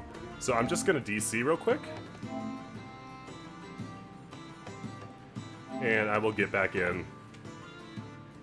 How many times do we have to teach you this lesson, old man? Yeah. Skip my round if need be. I'm gonna reset everything. We'll wait for you. Don't worry. We can actually. I'm gonna head over to the losers bracket real quick, and let's take a look at how that's going. In the meantime. Oh wait, we don't want to watch that. Sexy fish people. Twitch.tv. We don't need to look at the sexy fish people. I don't think. Sorry, y'all had to see that. We're gonna go to Xenos though. Gonna be. Oh, you know what? Actually, instead of that, let's just exit out of this tab. Let's go here. Let's just click the link. You know, I got the link here, way up here. Wow, so many rules. A lot of people were like, "Why so many rules? I hate rules," you know. And I just said, like, you need rules because it's a broken game, kind of, you know. Yeah. You know, I think everyone tries their best to make balanced rule sets, whether it's this tourney or any other.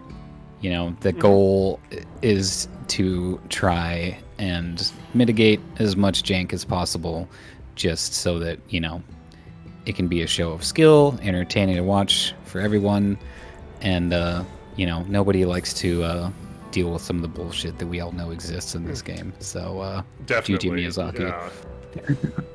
Yeah. All right, and it looks like Aini has just won that match. Well done, Aini. Nice. Things are going well over here, it seems. I'm just really loving Xenos' cute fashion there. Such cute Yeah, fashion. he looks adorable. He does look adorable. Look at that little scholar's cap. He doesn't know we're watching. Shh. All right. I'm still having issues summoning. Right now. I don't know. I don't know if you want stream to be looking at what you're doing, or if we're supposed to be looking at Xenos Oh. on stream. Okay. Yeah. We were supposed to be looking at Xenos. My bad. There we go. That's All on. good. That's on me, y'all. I'm sorry. Um, And cat Are for they- everyone. they're able to hear us on this screen. They can hear us on this screen. Yeah. Okay, just making sure. COD wants to know if this tournament is mage friendly. Yeah, absolutely. I mean, I think we have a certain number of spells that are banned, but so long as you don't use those, there's no problem with that. Yeah. I was think those hoping- summons I was- still. I was actually hoping to see like a Faith caster build, or like a pure int caster build. I think that could have been interesting to see, because, you know, nobody ever would bring something like that to a tournament. Right. Actually, okay, so we are going to leave Xenos behind with the losers Okay. bracket. I think so. I'm unable to summon Dominus right now. Still. If Monkey Aim and Montage are ready, if I can't summon Dominus again, would you guys be willing to do your match before theirs?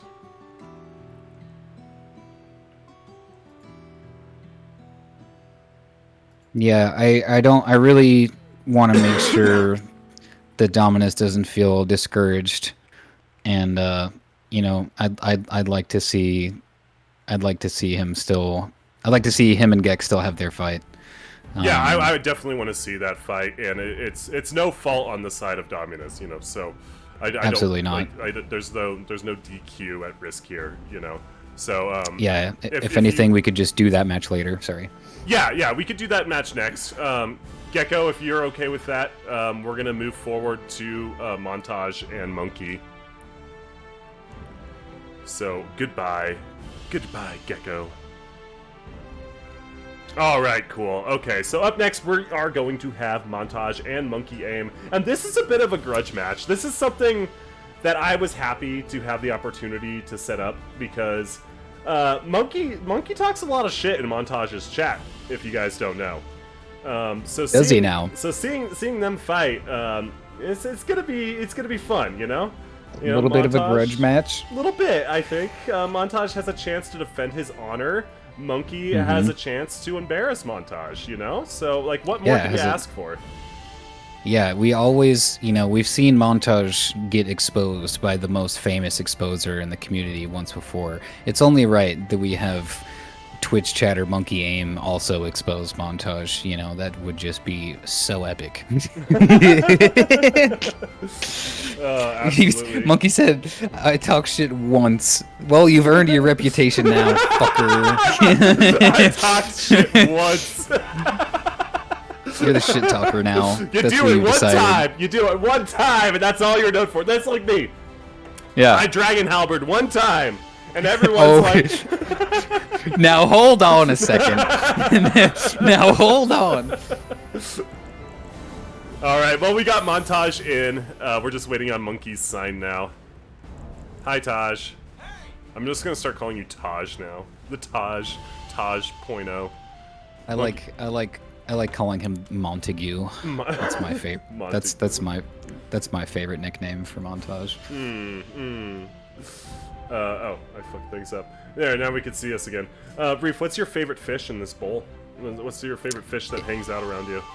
In this particular image of exactly what I look like in real life, you know, I forget what the actual name of the fish is. You can't see it on screen, but it's the same fish that that Dory is. You know, and Finding It. There she is, right there. Yeah, that's probably my favorite fish in the tank. The Dory fish. All right, we've got Monkey and Montage now. Reef, would you mind doing me a favor and casting this one, please? I would have no problem. In fact, it would be my pleasure. We do see Montage with the twin blade, and we see Monkey with the funny Solaria tree. Solaria's tree great spear. All right, and I'm ready when you are. If you would like to Alrighty. count us off. In a 3, in a 2, in a 1. Allez.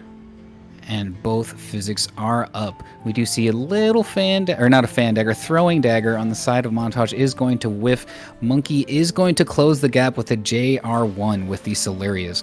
He goes for the Hyper Armor R1 attempt as Montage is going for the Poison Mist on the Twin Blade. The running R2 is going to proc the poison right away as Montage switches over to the Gargoyle's Twin Blade with Lightning Grease. As Monkey switches to Ordovis's Greatsword, that L2 is really hard to deal with because of the amount of Hyper Armor and the AoE that is attached to it. It can really kind of catch you off guard when you don't think it's going to hit you. He makes another attempt at the L2, but he's so close to dying because of the poison, and then Montage is able to just cycle through a couple R1s with the Twin Blade for the win. GG's. Oh, man. The hardest part... Yo, GG's. The hardest part about casting Twin Blade is it just moves so fast. Like, so many... Like, it's hard for me to differentiate the R2s and R1s and shit. And, like... It just, the weapon itself just does so many things so quickly. So I'm like I'm trying to like keep up. But yeah, good fight on the both of you there. Also, Osiris J999, thank you so much for the follow. I like how the last 3 letters in your name are 9s instead of 6s, because they're like upside down 6s, so it's like almost edgy, but not quite edgy. Super cool. I mean, who could have guessed that Montage was going to be using a Twin Blade this round? I didn't see that coming. Did anybody here see that coming? Huh? No? Maybe? No? I had absolutely no idea. Wow. Can you tell that I'm surprised? Definitely not. No. All right. It looks like both of them are ready. They are eager to murder each other. Montage with the Twin Blade again, and Monkey with the Solarias. So, in a 3, a 2, and a 1, allez. And we're seeing the flasks come out from both sides, uncontested. Montage starting off with a Crystal Dart into a free-aimed freezing pot. And I'm going to step away from this spot real quick because I don't want to be standing on a sign. Fuck that sign. All right, Montage going for the Poison Mist. Going to hit Monkey, but take a little bit of damage in return with that multi-hit Talisman procking, it looks like. And, oh my god, Monkey going for the Beast Claw. Now, that's something you do not see every day. Montage switching to the Gargoyle's Twin Blade, something that we all knew he was going to do once he procced the poison with the Peeler. And just getting that big... fucking damage, already popping the tier of Monkey. Monkey on the back foot. What is he gonna do? Are we gonna see him? No! Montage is going to take the round. Good fight, both of you. I really, really like watching Montage play with that Twin Blade because I'm like, wow, if he could do it, anyone can. And that's just something that that's just something that you need in a video game like this. You need something that anyone can pick up and just deal millions Just of hop- damage just- with by pressing Yeah. 2 buttons. Just kind of pick up and play. Don't really have to worry too much about anything, really. It's like the joy of console gaming. But no, it was Yeah. actually a really we're making fun, but we love Montage. He's a great player. Monkey's a great player. It was a good round. I enjoyed it. Let's give our friend It's Montage a little bit of a shout out because he's a cool guy. And I don't know if you guys knew this, but he also streams. So go check him out. Good content and stuff. Good matches. And let's find out, is Gecko and Dominez, do you guys want to try Wait. again? Was that 1-1? Am I mistaken? No, that was 2-2. Or that was 2-0. Okay. Gotcha. Okay. Yeah. See, that's the benefit of having the numbers on the OBS while I update it. But yeah, so wait, let's go to the challenge. And let's update that. Sorry, I forgot to even hit play because I'm a dumb bus. There we go. Montage moving forward, and Monkey Aim going to the losers bracket, and my cool Talal. I see Dominus posts in the chat that red sign is down. If Red we sign want is to down. Excellent. Okay, and it looks maybe like both fire sides up are down. the Gek fight. Gek and Dominus. Zigek Dominis fight? Yes, of course. Alrighty, and we are going to go back here. We will update the names now. Back to Gek and Dominez. Now, Reef, in the meantime, would you mind telling me what your favorite non-Souls streamer is? To be honest, because I've been playing Tekken and stuff and enjoying just looking at the content and just playing the game, learning the game stuff.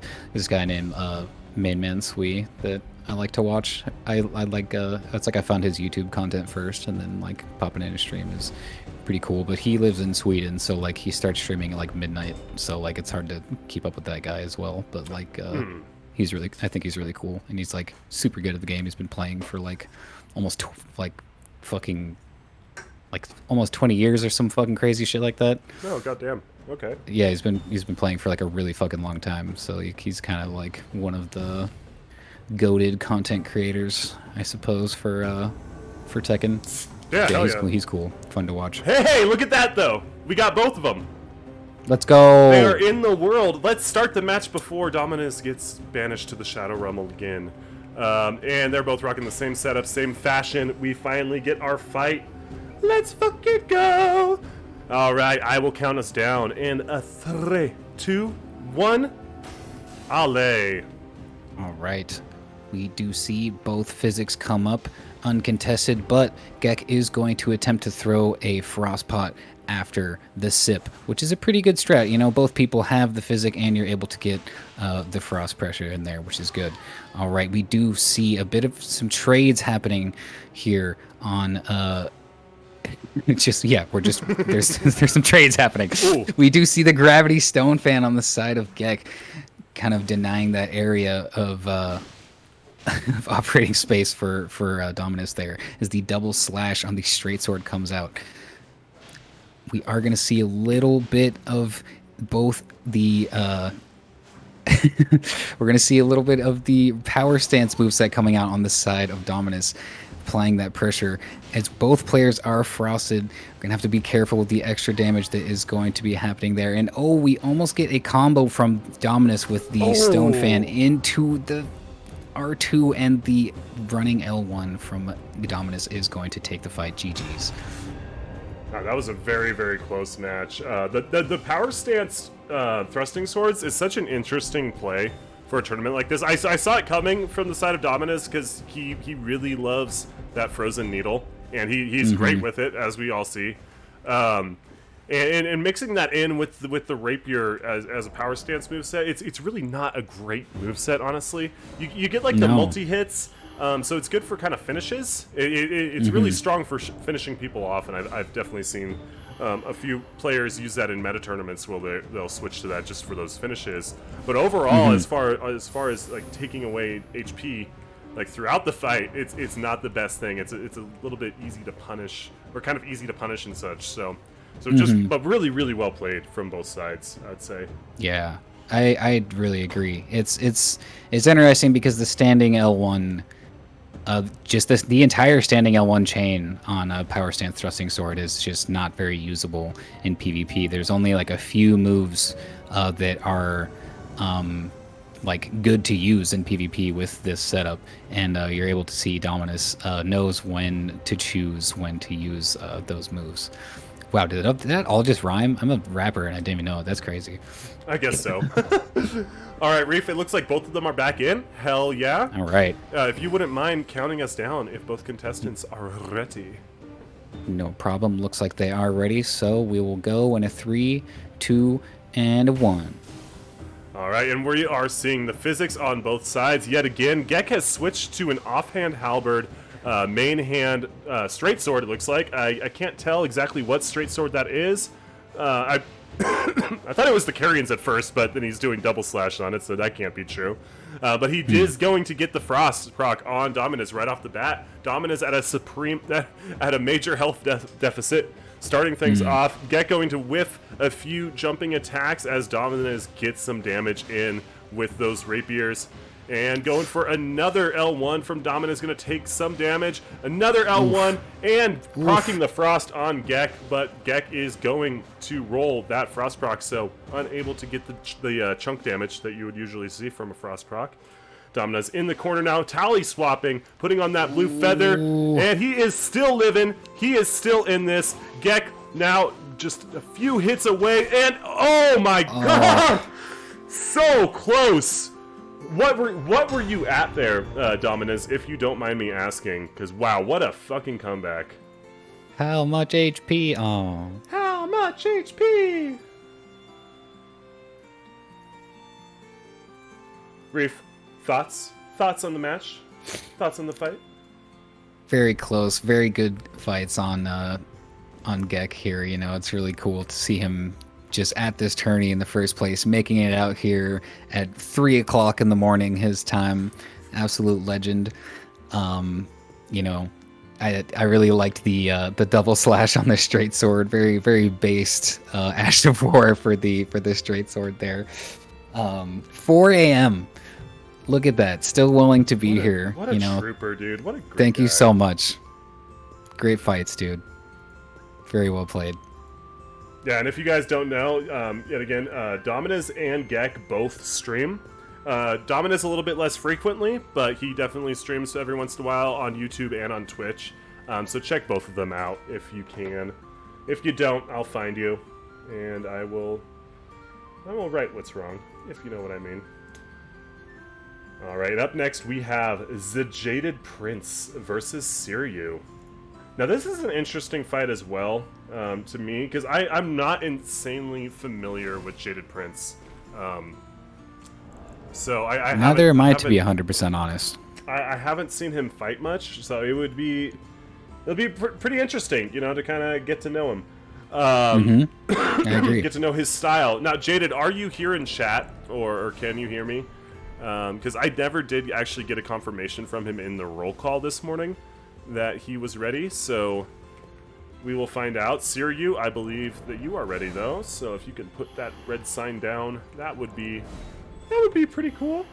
And what's the grace period that the players have to get into like contact with everyone? 15 minutes, so he has until 1:05 to show up. Okay. I will message him right now on the Discord to make sure.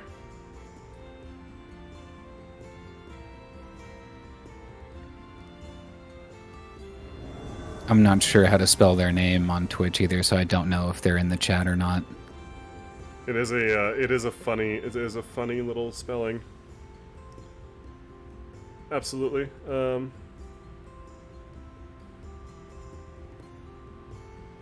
You're fine, right. Siryu. Cypherpod is fine. Cypherpod is fine. Yeah, we did test that and we decided that it was okay. I'm gonna mold so hard if this isn't allowed.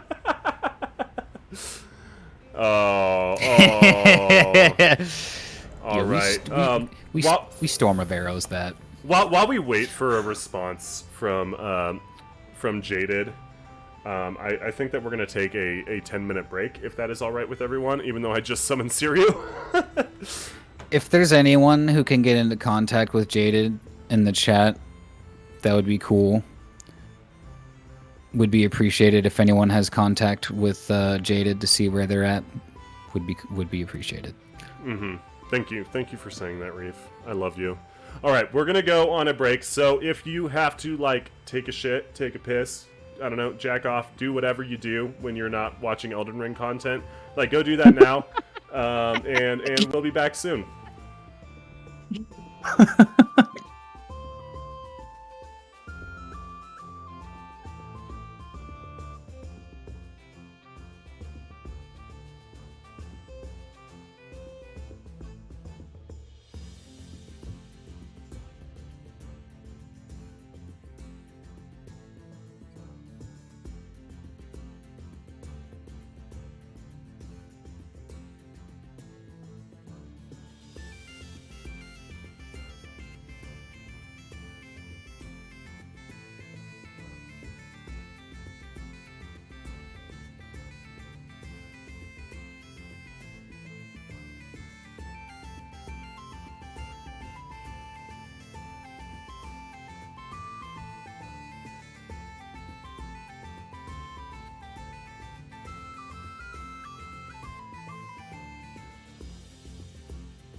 All right. Time that we have remaining, the players we have left. Yeah. Okay. So we're back. We haven't heard from Jaded yet, which is unfortunate. I hope that he's okay. Yeah, he still has me 4 too. minutes to come in if he does. But in the meantime, while we're waiting for that, I have a very special show. Something that I put together in honor of my co-caster, Roof, right here. As you can That's see, me. that is Roof. That is the fishbowl with all of the coral. This is what I look like. This is me in real life.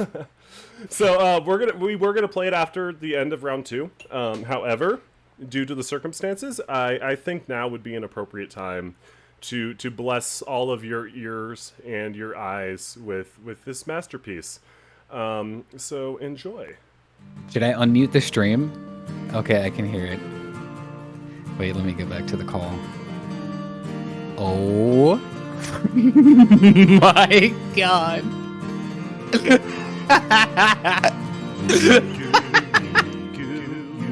Oh no, Reef, he's sad. Yo, geez.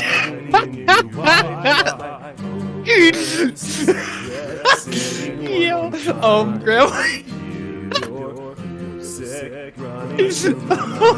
Oh my god.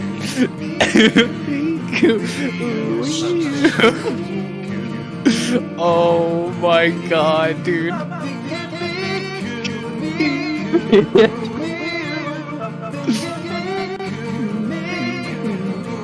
Yo, the figurine. Oh my god. Orb Hill, Anakin, yo, the fucking. Oh, only if you know. If you know, you know moments right here. Oh my fucking god. It's like I died. What the fuck?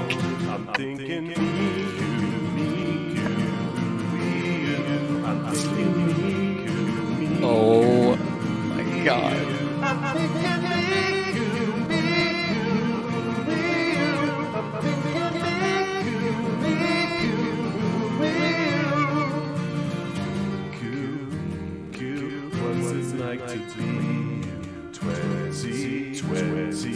Why is there so many things?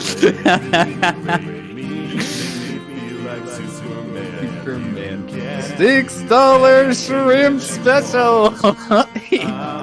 Yo.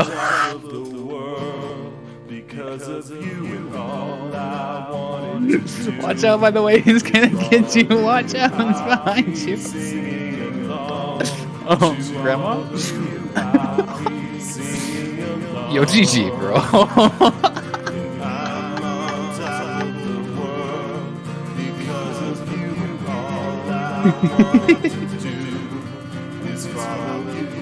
Reap XP shoop. Oh, I would play rock, paper, scissors, but I left all my rocks in my favor at home.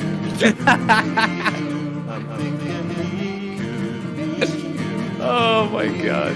I did say that, it's true. It's a real quote.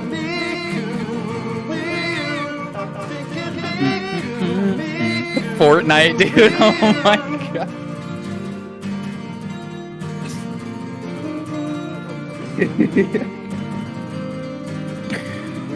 This is so fucking great. Oh my god, dude. Wii U.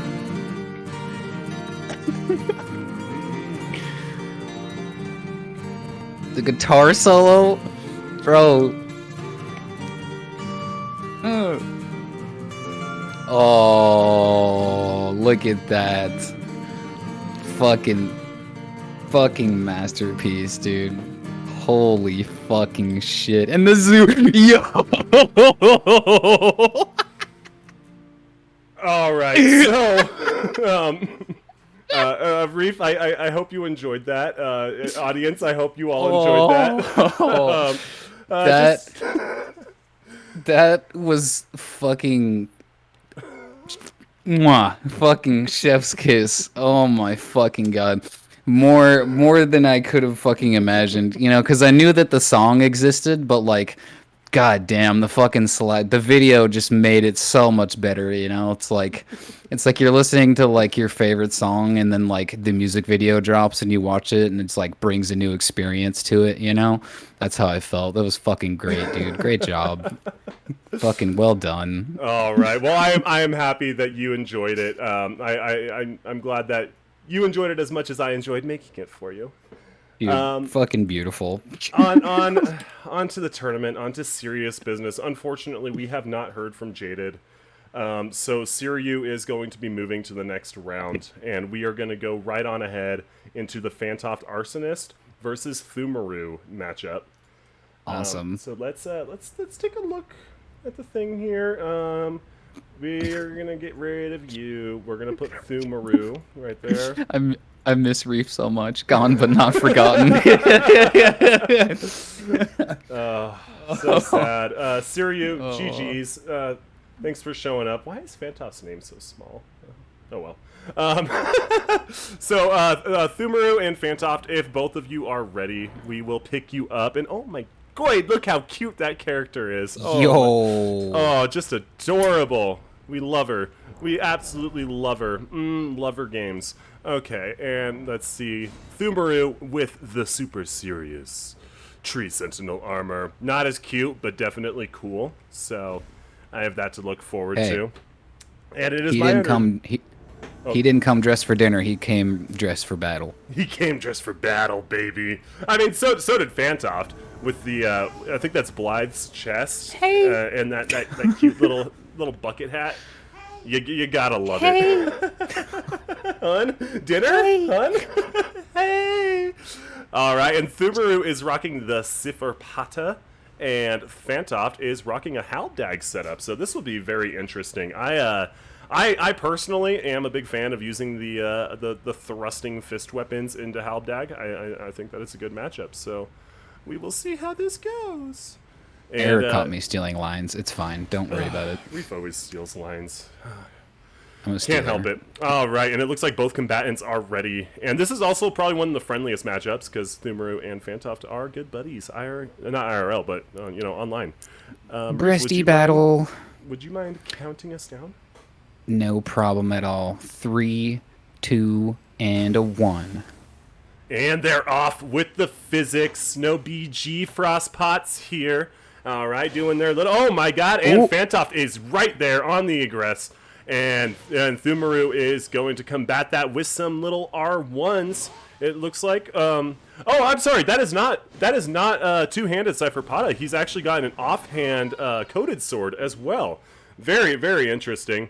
He's going to get hit by that Phantom Slash, unfortunate, and Thumaru is down to about half health, going for the unblockable blade, but Fantoft is going to space that, go into the R1 with the halberd, and Thumaru is just not able to get those hits in, but the sword, the Storm Sword blade, whatever it's called, does miss, and Thumaru's got his tear popped. Fantoft going for those running R2s, another thing that I am a big fan of, and the pokey poke with that halberd R1, very deadly. Thumaru throwing out a Frostpot, Fantoft expertly dodging it at the last minute, throwing a Sacred Pot, very interesting choice, honestly, and the unblockable blade coming out from the side of Thumaru on that coated sword, very well done L2 there, I would say. Big roll Fantoft catch. catching him off guard with the spinning slash on the halberd. Big ol' GG's to both of you. Damn. Well played, guys. Well Damn. played. Fantoft is going to take it. Now, Reef, Yeah, that was awesome. were you expecting this setup from Fantoft? I was honestly expecting a CGS on his side. Yeah, I think that I think the couple times I've seen Fantoft play, he likes like the big boy weapons. I know he likes them colossals and great swords and curved great swords. So yeah, interesting pick to see the halberd main hand, but I do like the offhand straight sword. It kind of works pretty well as an offhand weapon for halberd. It's a cool pick to see on his part there. And he says, Fantoft something CGS. Is that what my voice sounded like? Did I cut out? No, I don't know. But in case you guys don't know, both Thu and Fantoft are also streamers, so go check them out. I have SO'd them in the chat there. Give them some love. Very lovely people, the two of them. And Fantoft is also a very talented musician. Much more talented than I am, I have to admit. You should definitely check out his music. He does stream his shows every once in a while. I had a blast last time watching him just tear the shit out of those drums. It's fucking impressive, dude. Like, why are you playing Elden Ring when you could do that to a drum set? I'm sorry. But without further ado, it looks like they are both ready. I will count us down. And a 3, right. and a 2, and a 1. Allez, Reef. And away we go. Both physics are going up. We see a little bit of just dancing in space, dancing in neutral here, spacing each other out as Fantoft is able to run in with the running R2 on the halberd into just a little bit of a poke and an offhand swing from the sword, and a running R2 into the Phantom Slash is going to true combo into an R1 is for a lot of damage as Thumaru no longer has his tier. It's really in a bad position and gets hit by the running R1 to end the match. GG's. Oh my gosh, Fantoft. He's going demon mode. What's happening? Demon mode. Absolute demon mode. You saw my face there for a second. I didn't want you to see my face. Well done. Wow, and Fantoft with the sweep. Fantoft moving on into round 3. Thumaru to the losers bracket. And normally I would be playing the halftime show now, but since we had that unfortunate event earlier, we're just going to jump right into round 3, which is going to start off with a Rhythmic Pulse and that baby turtle. Reef, what are your thoughts on that last match? That was just really fun to see both of them. You know, I really liked I feel like I haven't seen Fantoft play halberd very much, and it seems that, he definitely knows how to use it. And I really liked the build choice on the side of Thumaru with the both of the lightsaber weapons, if you will, the shiny gold sword and the shiny funny fist weapon. Yeah, I really liked the whole aesthetic he had going too. He's all like with the golden armor and stuff as well. Yeah, just a very entertaining fight to watch overall. They both played really well. Yeah, and some people would call that the faith uniform. Right. Yeah. Except not with the Halig Tree helmet instead of. I was gonna say. Yeah. Yeah. I think it can still work, right? Because if you were to make a funny cosplay build, it would probably just be a strength faith build anyway, right? Mm-hmm. Because of the scaling for the shield and the halberd that they drop in game. Oh, absolutely. And he says he puts the pal in paladin because Thumaru, always wholesome, always a great guy. I know that I liked that. They're probably talking right now, saying GG's, GG, bro. That's probably what they're saying in their chat right now. Look at that. I would imagine. He's saying there's some love in the chat right here. Fantoft's like, I love you, GG's, my man. Look at that. And Nightbot's just being a little prick there. Fuck you, Nightbot. Stop being so rude. All right. Yeah, that's how you really feel, Jaker. We have up next, Baby Turtle versus a Rhythmic Pulse. A Rhythmic has just been nuking people with that ice spear. And I don't expect him to change from that setup. And it seems like he's probably sticking to it. And it looks like I would if I was him. Oh, absolutely, yeah. If you've got a nuke like that in your pocket in a tournament like this, yeah, why not use it? Baby Turtle actually has swapped to the turtle shell, his iconic fashion, and it looks like they are both ready. So I will count us down in a 3, in a 2, in a 1. Allez. And away we go. Both flask up. Oh, we do see the Zweihander come out on the side of Baby Turtle. I don't think he was hit by the magic glint blade that was cast by Rhythmic Pulse there, but a good spacing tool, or tool to keep people at bay nonetheless. We do see the aggression on the side of that Baby Turtle as he's putting a lot of damage on the board with that Zweihander, just showing that he can really space very well, and he knows when he needs to use the hyper armor against, a setup that does have a bit of a faster attack a faster moveset being that Arrhythmic is using the halberd with a offhand casting tool. We do see the very nice crouch R1 on the side of Turtle. Rhythmic is very, very low on health here. I don't know if he swapped to Blue Feather or not. I think he still has the defense up from his physic, although he does not have the tier any longer. And Baby Turtle does a huge advantage right now, as the Arrhythmic Pulse is going to have to play very carefully to make a comeback here. And the jumping R1 is not going to hit from Turtle, but the crouching R1 is to end the match. GG's, well played to the both of you. Great fight. It's really interesting because I would think that in a matchup like that, that having the speed of the Swift Glintstone Shard and the spacing with the halberd, I would think that would take that match, but just Turtle just so expertly plays around it and is able to space all of those pokes. And he was taking a lot of chip damage from the Swift Glintstone Shards, but it just wasn't enough. Yeah. So it's really just a testament to how good his fundamentals are. Yeah, it's really wild to actually see Zwei performing well in Attorney for once. Am I right? Like, right. it's something you never really see. So that's very, very cool.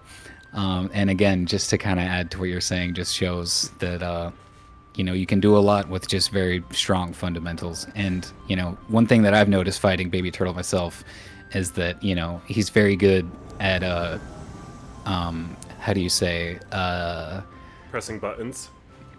Yeah, that, but also just like predicting when you're gonna roll, or just like he's a read. Forcing. He's got good reads, I would say. Yeah, like forcing the roll, like with his movement. You're trying to predict what he's gonna do, and he kind of catches you off guard while you're trying to do that.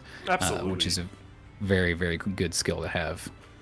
All right, and it looks like they both are ready yet again, and Arrhythmic is definitely not out of this. I mean, he is also a very, very strong player, so we'll see what he's got up his sleeve. Reef, would you mind counting us down? No problem. And a 3, 2, and a 1. And Ale. All right, and Arrhythmic opening with a cheeky little Swift Glintstone Shard as Turtle is flasking up, and then also getting his flask out of there. Arrhythmic is saying, "I'm pulling out the stops. I'm gonna keep up the aggression," but also he's being very cautious of that hyper armor that the Zwei has. He's kind of just taking little pot shots at Turtle, but they are about even in health now after that hit from Turtle. But the Frost is going to proc. Rhythmic does a risky free aim with the Ice Spear, shooting off another Swift Glintstone Shard. Turtle going for the jumping R1. Going for another poke. Arrhythmic is going to space it, hit him with another Swift Glintstone. And I mean, honestly, with a matchup like this, I don't think that it would be a bad idea for Arrhythmic to really lean into his ranged attacks. Kind of stay away from that scary hyper armor, those scary big damage crouch pokes. And just kind of stay out of Vortex range, which it looks like he's doing. He's playing very cautiously, getting a few pokes in here and there, but mostly relying on the spells. And he's only utilizing one spell here, which I think is an interesting play, instead of just spamming the arena full. But he's going to take a bit of damage from the crouch pokes on the side of Baby Turtle. Baby Turtle still keeping up the aggression, trying to bridge the distance, trying to kind of like bait him in. I think that he wants Arrhythmic to do those running R1s, but Arrhythmic is going to hit him with a running R2 out of nowhere. Great mix-up on his side. Baby Turtle on the back foot, still keeping up the aggression, still preventing Arrhythmic from resetting to neutral, keeping him from also restocking his blue, it looks like, because I would think that if Arrhythmic had blue left, he would be firing off more of those Glintstone Shards. I think you're right. But, okay, it looks like he's going to let him reset. Maybe not. Going for the R2 right there. And a turnaround crouch poke. Oh, my God. Almost into the Vortex. Arrhythmic escapes with just a little bit of health left. Barely holding on. Both players down to the fucking wire. It is the next hit that is going to win this one. Very interesting choice on the side of Turtle, not switching to something faster. Arrhythmic ends it with the HTS swap. You gotta fear the running R2s from that Stitcher. What a flawless swap that was. Damn. Incredible fight. Well played. Holy shit. Can we get a health check there on you, Arrhythmic? What were you at the end there, dude? Shit, dude. That might have been the most hype match so far. Holy fucking shit. That was great. Wow, I honestly had no idea who was going to take it that entire time. It was neck and neck for the whole thing. Well fucking played, both of you. I thought that it might have ended in a draw. Like, I was expecting a draw to come right? out. Yeah, that could have easily ended in a fucking silly-ass trade. You know, you see it all the fucking time. Right. Like, holy fucking shit. Very clutch. He's shaking. He is shaking right now. I would be too, dude. Like, I would be too, yep. That was fucking, wow. Just like, what a flawless swap there at the end. While under pressure, like being able to pull that HTS off, hit the fucking R2, catch him off guard like that. Like, what a risky play menuing when you have such little health. Because, like, if Turtle decided to use something like Hoarfrost or a Gravity Stone fan or something, it would have been GG's. Huge risk, yeah. Was in the menu. But, yeah, high risk, high reward moment right there. Holy fucking shit, man. That was great. Well played, guys. Now, are we going to get another match just as hype? Perchance. We'll see, I suppose. Perchance. They are both on the same setups, though. I'm going to count us down in a 3. All right. In a 2. In a 1. Ale. Reef. And away we go. We do see the cheeky Swift Glintstone right away, taking away that Ritual Sword. I'm not sure if Turtle had time to swap, and we do see the combo with the... Oh my god, the Ice Spear. So much damage on the board. Turtle really has to be careful now as he's forced to kind of be a bit more passive, and the tier is going to get popped, and he is frosted. This is not looking good for Turtle. Oh my gosh, with the extra damage he's going to receive, he really has to play smart, given that he's only using the Zweihander and not swapping off to anything else. What an interesting choice. I really, really want to see him come back from this, as Arrhythmic has so much more health. Oh my gosh, as Turtle is in tier range. Oh my gosh, Arrhythmic is just able to harass him with spells from range with the Swift and the Glintstone... I think it's just Glintstone Stars. Oh my gosh, the running R2 is going to take it from the side of Arrhythmic. GG's. Oh my gosh. GG's. What an unfortunate Ice Spear hit that was. Damn. That just, like I said, dude, it's the pocket nuke, you know? It's something that is maybe like slept on a bit. Like, not a lot of people really use it. I think I only know 2 players who actually use the Ice Spear, and that would be Tama Steve and Arrhythmic Pulse. And both of them are very scary with it. I have to say. And the thing is, I think Arrhythmic has been playing with this particular setup for a while now, so that's something that he's going to be really comfortable with, is main hand halberd and offhand casting tool. You know, I think that's his main build regardless, so all he really has to do is like adjust, you know, the spells that he's going to use, maybe make a little change to his build, and he's basically comfortable with what he usually uses, you know, so very strong setup indeed. Well played to the both of them. Absolutely. Up next, we have Cat7 Vaughn versus Clevy. Clevy. I'm sorry. Now this is a fight your name butchered, nerd. This is a fight that I'm really interested in, because I've actually never seen the two of them go at it before. But I don't think I have either. They're both very, very good players. So it's gonna be really interesting to see what comes out. It could be a really short match, honestly, because they're both so good. They're both very, very disciplined with their rules, though, so I'm expecting a bit of a longer match between the two of them. But yeah, I'm excited. We are seeing Baby Turtle move to the losers and Arrhythmic moving forward, who will be fighting the winner of this match in round 4. And that's another thing, guys. It's still not over. We still have losers bracket. There's a lot of people who could be making comeback. To have some comeback potential. I haven't actually taken a look at the bracket because I'm a shit host, but it's not over yet. It is not. No, you can't count anybody out just yet. Well, I mean, maybe we can. I haven't looked at the bracket either for losers. I am awful. Jesus Christ. I know. I'm sorry. We're trying to keep it moving. You know, it's all good. It's all good. No disrespect to anybody. We're just idiots. It's fine. So it looks like Monkey was out, and Turpy and Gecko are going up, and I forgot to tell Xenos that Jaded is a DQ. It looks like Wella is out as well as Belmonk and I think Lucario and Thumaru are fighting now. Yeah. All right, but anyway, at the task at hand, we have Cat versus Cleavy. I'm pretty excited for this one. As am I.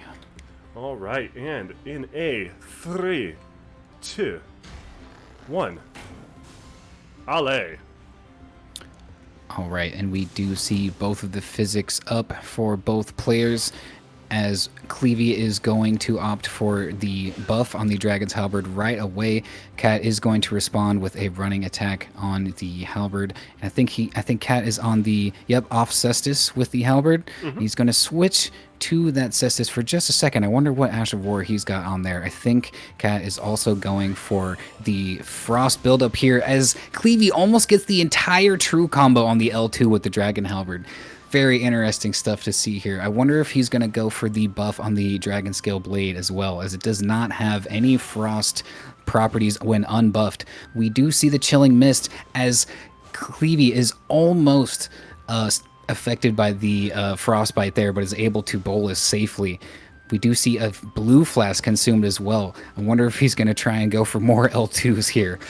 Okay, we do see the offhand L1 come into play here a bit, as he is able to safely bolus again. Very, very good plays here on the side of both players, and just knowing when they can make the moves that they need to make. Great commentary. Oh my god, and the running R1 on the side of Cat is going to get a cold proc for the win. GG's to the both of them. Great match. All right, and yeah, Cat is going to take that one. Really, really interesting seeing Dragon Halberd used in a tournament like this, honestly. I agree. As someone in the chat was saying, wow, Dragon Halberd's allowed? Fuck you, Maya. Yeah, Dragon Halberd is allowed because it sucks. It's it's got the L2 going for it. It's got damage, but it's so short, my dude. It's such a short weapon. Anyone that has like half of a brain isn't going to get like absolutely destroyed by Dragon Halberd. I'm sorry. It's just... I mean, I've gotten destroyed by it at meta multiple times, but we don't need to talk about yeah, that. But like, it's like, as far as like the L2 is concerned or whatever, and like the regular moveset, like it's fine. I don't really see an issue with it. Well, and Cleavy is actually like, he is playing extremely well with it, and it is kind of a high risk, high reward weapon, I would say, because it's definitely getting outspaced by the regular Halberd from the side of Cat. But if he can just close that gap and get an L2 off, I mean that's GG's right there, like that Ice Lightning is strong, I hope to see more Ice Lightning in Me DLC, too. to be honest. Yeah, and like utilized in a way that would be good in PvP, because like the spell for like the Faith spell for Ice Lightning fucking sucks. Right. Yeah. And Sheepy's asking how we're handling Jaded in the losers bracket. That is actually just gonna go to Thumaru right off the bat, because unfortunately Jaded is a DQ, considering that he has not showed up yet. So Thu will just be moving forward in losers. All right, and we are moving forward to the next match between Cat and Cleavy. Reef, would you mind setting us off? Absolutely not. It appears both players are ready, so let's begin in 3, 2, 1, and allay. All right, and we're seeing both flasks come out from both contestants. No BG fan daggers Gravity Stone fans. No frost pots coming out. Just playing a purely physical game. But we are seeing the L2 with the Chilling Mist come out from Cleavy as Cat throws a frost pot. Neither have proc the frost yet. Cleavy eating the ballast, but getting hit by a Chilling Mist on the side of Cat as well. Which also it looks like he still has not procced. So we're not seeing that big damage.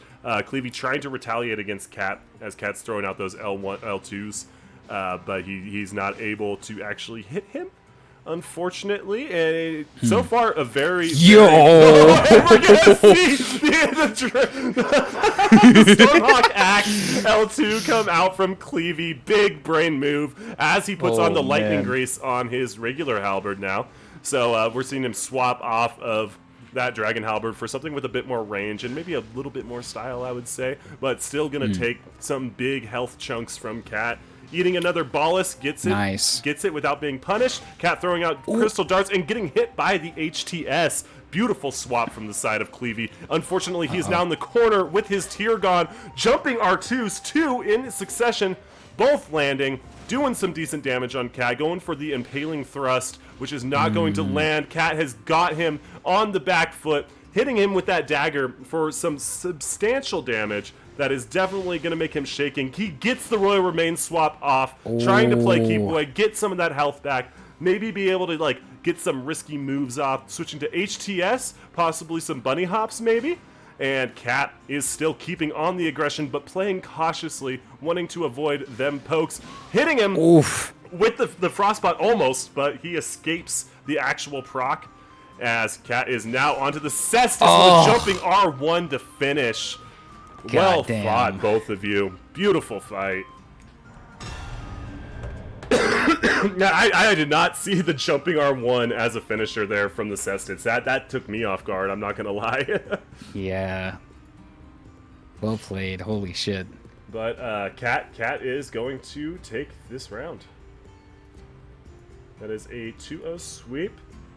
And Cat will be moving forward.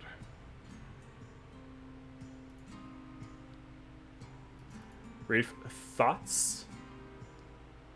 On the PvP, perchance? Thoughts on the PvP? It's very PvP indeed. Truly one of the PvPs of all time, I would say. It truly is one of the PvPs of all time. Up next, we do have Le Montage versus Le Dominez. This is actually a fight that I am really interested in seeing, because they are both fantastic players. And I haven't seen them fight too often, TBH. Maybe a few times in a fight club.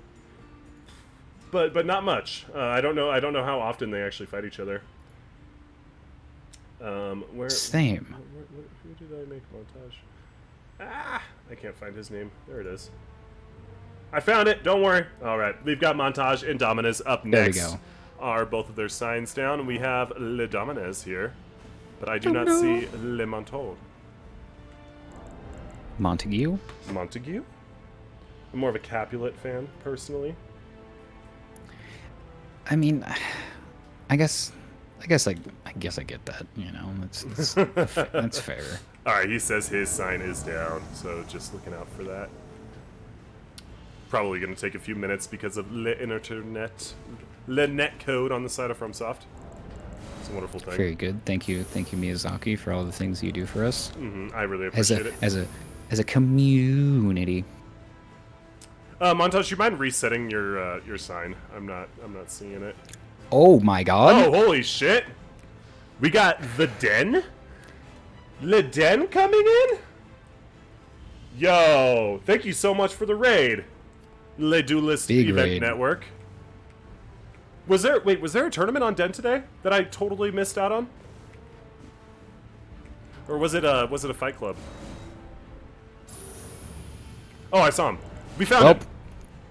Nice. Okay, good. Oh, the EUFOC. Oh shit. Oh my lord. Who ended up winning that? Yeah, really, really cool. Like, so many tournaments going on today. I love it. I love that it's thriving. Welcome in, everybody.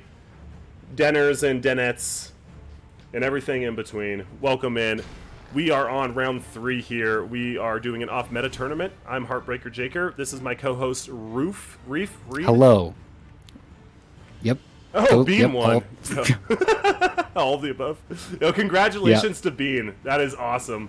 Welcome in, everybody. Once Montage gets his internet in line, we will be seeing him fight. It's Dominez. The player formerly known as Arc Dominez. Now, just Dominez. Montague. I don't know what's going on. He said he redropped it. Oh, you redropped it? Okay. I will look out for that. Hi, everybody. Hello. Hi, welcome to PvP. I'm assuming all of you understand that PvP is a thing that's a feature in Elden Ring, and sometimes people do it for money. I know, crazy. Wait a minute. This game has PvP? It sure does. Yeah, it's a feature that wasn't included in every FromSoft game. You know, like it wasn't in Bloodborne or Sekiro, but it certainly is. It certainly We have is. we have the meta number of 125 viewers, by the way. Yo. Truly, it's truly True metagaming. Oh, you bastards left. Fuck you.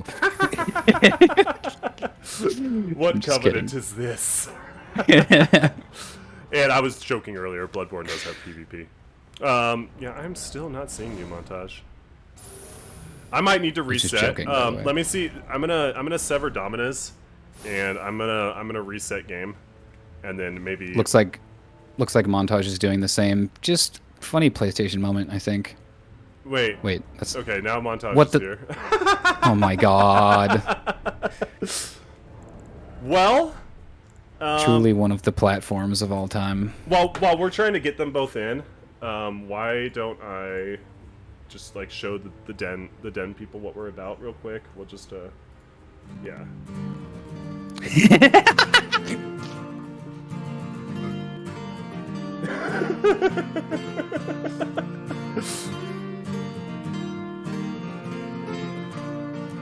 Alright. Miku, you can call me Miku. Blue hair, blue tie, hiding in your Wi-Fi. Open secrets, anyone can find me. Hear your music running through my mind. I'm thinking Miku, Miku, ooh-wee-oo. I'm thinking Miku, Miku, ooh-wee-oo. I'm thinking Miku, Miku, ooh-wee-oo. I'm thinking Miku, ooh-wee-oo. I'm Just on losing top everybody of the here. world because of you, and all I wanted to do is follow you, and I'll keep singing along to all of you, and I'll keep singing along. I'm thinking Miku, Miku, ooh-wee-oo. I'm thinking Miku, Miku, ooh-wee-oo. I'm thinking Miku, Miku, ooh-wee-oo. I'm thinking Miku, Miku, ooh-wee-oo. Yeah. Okay, I'm just waiting on Dominus now. What's it like to be you? Alright, I've got his sign. 20, looking in the rear view. Play me, break me, make me feel like Superman. You can't do anything that you Wrapped. want. I'm on top of the world because of you, and all I wanted to do is follow you, and I'll... All right. We are back. I am sorry for that unfortunateness. But we're here. Montage and Dominez are both in, and it looks like they're both ready. Montage is rocking his classic dog fashion, but he says it's rat fashion. And Dominez on the fat Okina. And I will count us down if both combatants are ready. In a 3, appear in a to be 2, so. in a skittleladdy-doo. Ale, Reef. All right. It would appear we have both flasks coming out for both players. Montage is going to go for the cheeky throwing dagger, but it is going to whiff as he applies the poisonous mist to his halberd, going for that buff after he procs the poison and a little bit of damage over time to his opponent. And he is going to get that buff and the poison proc. Are we going to see the instant bolus? It looks like Dominus is trying to play it safe, but is unfortunately going to get clipped by a lot of twin blade damage and then fall off of the stage, unfortunately. Oh, you hate to see it. You hate to see it as a sports fan. I'm going to keep it a buck with you. That made me sad. At the end of the day, it's a shit arena. To be honest.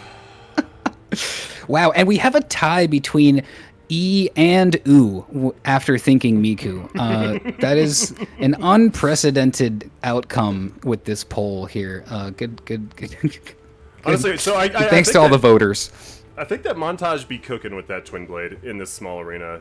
Even though Definitely- we like severely nerfed it after all the testing, the twin blade is still just such an oppressive Very, weapon. And very strong. One wrong move and you could just get caught in that running R2 and you're donezo. And you know? guess what? You're poisoned now. Whatever status I was wanting to put on you, you have it. Enjoy. But Dominez is not out of this yet. We could see the reverse sweep coming from his side. Maybe Montage will choke. maybe he will get caught in his menu. And Dominus is also very, very strong with that Frozen Needle. He is playing into his setup. This is his setup. It's not just his off-meta thing. So we'll see how this plays out. If you don't mind counting us down, Roof. No problem. And a 3, 2, 1. And I'll lay. All right, and we're seeing both flasks come out. Montage throwing a few crystal darts right off the bat into a frost pot. And Dominus almost getting stuck in the corner, hitting him with that L1. Very interesting L1 on the side of the paired thrusting swords. Montage going for a running R2 and knocking Dominus back, but Dominus still has the health advantage here, even though he does have that poison procced on him. And I'm guessing Montage has got the Kindred of Rot talisman on as well, but Dominus is making some big moves on him, taking away quite a bit of damage. It looked like a frost proc, but I don't think it was, because he doesn't have the effect on him there, and there wasn't that big chunk damage. But wow, okay, just oof, there it is. Able oh to my out-press gosh! Montage swinging for his life as Dominus moves in with those L1s, which you rarely see on a setup like that. GG's to both of you. Well played. All right, and that's they're neck and neck. Oh, what was that? I was just gonna say, I think that's the interesting part with Frozen Needle being that it doesn't have a lot of frost buildup on it by itself. So as you're kind of working in this damage over, like, you know, you're just kind of chipping away at them. The frost proc is usually what ends the fight because you've been steadily building up the status, where opposed to like going for the proc right away. So like, yeah, it's ending with that frost proc is big. Right, and also I think that it's interesting because Montage's setup really just relies so much on constant aggression, but Dominus is able to shut it down every time just through like pure spacing, good fundamentals. I almost think that Montage might be better off playing a bit more passive, trying to force Dominus to make the aggressive moves, and then punishing them. But we will see what will happen in this one, and I will count us down in a 3. Sounds good. 2, 1. Allez, Reef. And away we go. We see both flasks up. Cheeky dagger attempt is not going to land. The gravity stone fan not going to land. We see the spark aromatic on the side of Dominus there, and we do see the poison on Dominus, as Montage is going to benefit from that buff as he switches to the Gargoyle Twin Blade with Lightning Grease, just really trying to maximize as much damage as he can, as we see the tier is procced on the side of Dominus. Still has that poison, and the running R2 is going to just end it. Oh my gosh. God damn. There goes Twin Blades for you. That's Twin Blade, GG man. Miyazaki. I'm going to be honest with you here, all right? And I only feel comfortable saying this because I hate Montage and he knows it. But that match surprised me, okay? Like, he me performed too. very, very well. And I mean, like, I do think that people sleep on him a bit because he is a very good player that undersells himself. And as is Dominus. They're both fantastic players. And in a game like this where damage is just so high, like anything could happen. Like one wrong move and it's game over. You know, as we saw there. But well played to both of you. Montage is going to take it, and we are going to be seeing Dominus going to the losers bracket. Reef, in a matchup like that, what do you think that you would use against Montage's Twin Blade? You know what? Like, that was something that I was thinking of, like, while I saw him, like, doing his streams while he wanted to practice and stuff, because, like, I wanted to be cheeky and just, like, find the one setup that could, like, shut down Twin Blade, and, like, I personally couldn't fucking come up with anything. Like, like, to be honest, like, maybe two-hand rapier and just trying to play, like, very, very spacing heavy and just like staying away from him as much as possible, or maybe trying to space out with like halberd off fist. But you know, like with the certain, you know, windows that Twin Blade gets to squeeze in that big damage, you know, it's like, it's hard. It's really easy to have that snowball effect. You know, once that huge chunk of your health is missing, you're much more prone to make mistakes, in my opinion. Absolutely. Up next, we have Fantoft Arsonist and the sneaky Siryu himself. Somebody that I personally just despise. I don't like anything about him, so I really hope he loses. is Siriu, and I love Fantov, so like no, I'm not biased, at all. Yeah, no but, bias like, here at all. If there's any points of contention, I'm probably going to give to Fantov. Just saying. No, I am 100% joking. Siriu is a great guy. He's got a good sense of humor, and, and I'm sure he understands. He said I love you too. Oh, I'm sure he did. See, there you go. All right, but we're seeing Siriu here with the off lance. Main hand Cypher Pata. This is an interesting setup, actually. I'm guessing that he's going to be swapping between two-handing both of them, or taking advantage of that offhand hyper armor that Lance provides. And we have Fantov back on the Halb straight sword, I believe. That better not be a thrusting sword. If it is, you're banished. But either way, it looks like both contestants are at the ready and at the go. So in a 3, 2, 1, allez, Reef. And away we go. We see the physics up from both players. No one's going to go for the punish. We do see a little bit of throwing dagger action on the side of Siriu, and he's going to be using the main hand Cypher Pata offhand lance. Interesting choice here as he's able to kind of squeeze in, I think, was that an R1 and an R2? Or maybe 2 R1s into the Great Lance. Either way, putting some good damage on the board. But does he not have a tier active? What happened? Did he lose his tier when I wasn't paying attention or something? What? Either way, we're just going to keep moving along as Fantov swaps over to the the longsword for just a moment, trying to apply that pressure with the two-handed straight sword and switches back over to the halberd. What does he has Phantom Slash on the halberd, I believe. It's going to be interesting to see when he decides to use that again. Oh, he swaps over to the spinning slash. It's going to take a lot of damage into the R1 to finish it off. Oh my gosh, GG's. Yo, what a well mix-up. I did not expect that. I was thinking he still had the Phantom Slash on there. Oh, Siriu forgot to set his tier and his flask. Unfortunate, dude. That is unfortunate. Bestie, as Enda Z Lion would say. But can we get some Unforged besties in chat? Get some Unforged besties in the chat. Well played, both of you. What a great match. I really like seeing these players that I don't get to watch play together that often, that don't often intermingle or anything. I really like seeing these matches between them, or at least Me to too. my knowledge. I've never seen Fantov and Siriu fight before, so this is a first for me. It's really I almost said it's really unfortunate. it's really exciting. It's because we have Unforged bestie happening in the chat. I just got okay. Unforged bestie like locked in my brain. On right the now. brain. Yeah, I do too. It like I say it around people that I shouldn't say it around sometimes in real life, so like it's a fucking brain rot that's affecting us all. Absolutely. At the end of the day. Absolutely. While we're on the topic of brain rot, 7Zoro, thank you so much for the follow. I appreciate the fuck out of you. PSCL__. Thank you so much for the follow. I appreciate like most of the fuck out of you. I don't know. Yeah. Maybe I'm not feeling a full fuck. You're up there. You're up there. You're good. You're good. Don't worry. No, I really appreciate it, guys. It means a lot.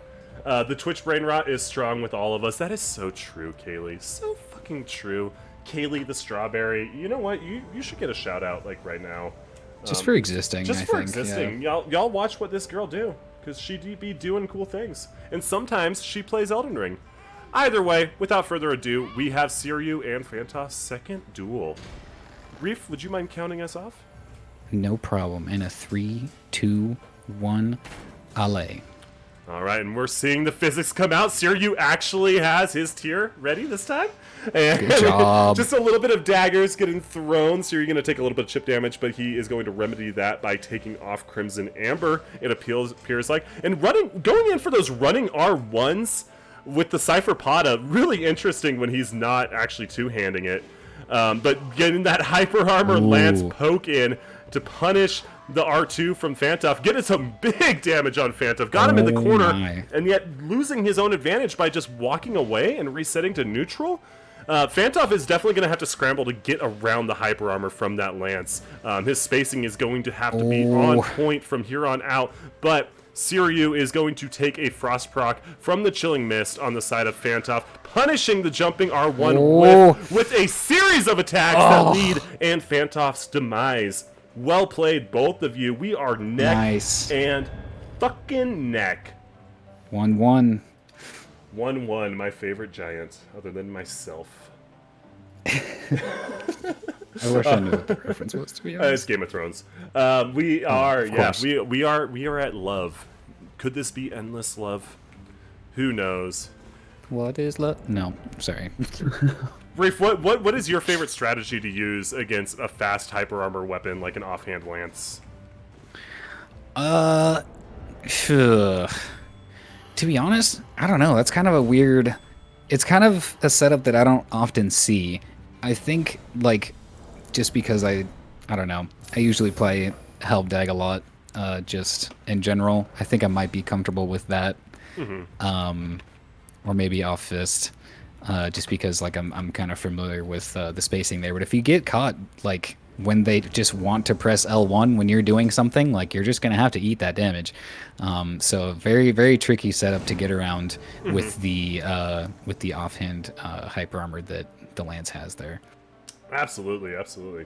Like for me personally, I like using very fast weapons that I can, or like Halbdag. I like it against hyper armor because I can kind of space it and punish. But the quick pokes, from a two-handed thrusting sword, also very nice. All right, and look at Yeah, we're getting some that'd be a good option as well. friendly hellos from the two of them. Hey. Look at that. Hey, hi.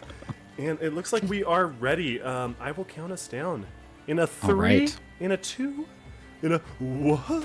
Ale. There we go. We see the physics on both players are up. We see a little cheeky throwing knife, unfortunately going to miss. Just kind of dancing around in spacing, trying to develop a game plan as Fantoft is able to squeeze in a little bit of chip damage there. I couldn't tell if that was the halberd or the straight sword or not. Regardless, Fantoft remains at full health.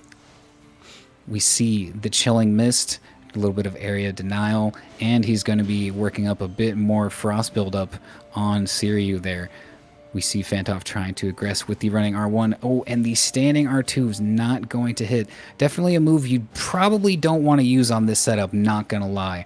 It is not very good, to be honest. We do see the running R1 into the offhand pressure with the straight sword on the side of Fantoft, as Siryu is going to sneak in some damage with the main hand offhand mix up, I guess. Just some R1 L1 action going on here. We see more dancing around in spacing. Oh my gosh. I mean, dancing around in neutral. We see the spinning slash come out on the side of Fantoft for a bunch of damage. I think Siryu is in blue feather range, and he does not have his tier any longer, while Fantoft still does have the health advantage and his tier still active. Trying to close the gap. We see Siryu putting a lot of damage on the board with this R1 L1 mix. Oh my god! And the Phantom Slash nearly kills him as Siryu is saved by the blue feather talisman. That is so good at just keeping you alive in scary situations like this. As Fantoft trying to get that funny kill with the Stormblade, it is going to whiff. Trying to just land that last hit that he needs. Trying to play very carefully with his spacing. And he is going to get clipped by the Cypher Pata, and the last R1 in the chain is going to end it. Very close fight. GG's. That was so close. That was such a good fight. Well played, both of you. Goddamn. Fantastic match. Once again, guys, give our boy Fantoft Arsonist a follow while you're at it. And we are going to see Siryu move on and Fantoft go to the losers bracket. Honestly, I am very impressed with the way that Siryu is playing in this tournament today. He has shown, like, he's just shown that he's fucking down to ball, Like, yeah. I wasn't expecting all this. Like, he's doing great. Also, Fantoft as well, making it all the way to round 3 in his first tournament. Well played, both of you guys. Actually, just great stuff. This isn't Fantoft's first tournament. I believe it's not. Siryu's. No, it's not. Oh, I'm sorry. That's my mistake. You asshole. I can't believe you would say that. I'm a piece of shit. Stop lying, Reef. Right. I apologize. And we are on to round 4, and I have just realized that I didn't make a thing for round 4, so I'm just gonna do that real quick. All right, we're on to round 4, and we're gonna be starting off with a Rhythmic Pulse versus the Cat 7 Vaughn. Let me just get their names up on the screen real quick. Did I update the bracket? I don't think I did. I'm gonna have to update the bracket as well, so I'm sorry about that. While this is all going on, I am going to run an ad. Wait. Red Feather? Red Feather? What? Oh, never mind. I think Cat is just doing a funny. Red Feather? Oh. Red. Red. I was making fun of whose typo was it? Someone was like unfollowed Reef, but they said Redf, and I just thought that Redf was a good typo, so I just said Redf. I was gonna say I didn't think anybody red feathered. All right, and the ad is running, and so we are allowed to say all the mean things to the people that are not subscribed, I think. Imagine not being subscribed to the Jaker. Freaking ja clown, easy insect under my shoe. Ja. Under shoe, ja. All right, while we're actually waiting, I am going to actually put on this. It's a good screen.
All right, we're back. Hello, everybody, and I wanted to mention something to Tarnished Chimp. The reason that the Wing of Estelle was banned is because I find it personally annoying, and maybe that's my own bias. But that's why I banned it, because I needed to nerf people like you who use annoying weapons that I don't like. And I'm going to make a big post on Reddit about it, and everyone's going to hear, and they're going to call you a shitter. So you're just going to have to deal with that, if that's okay.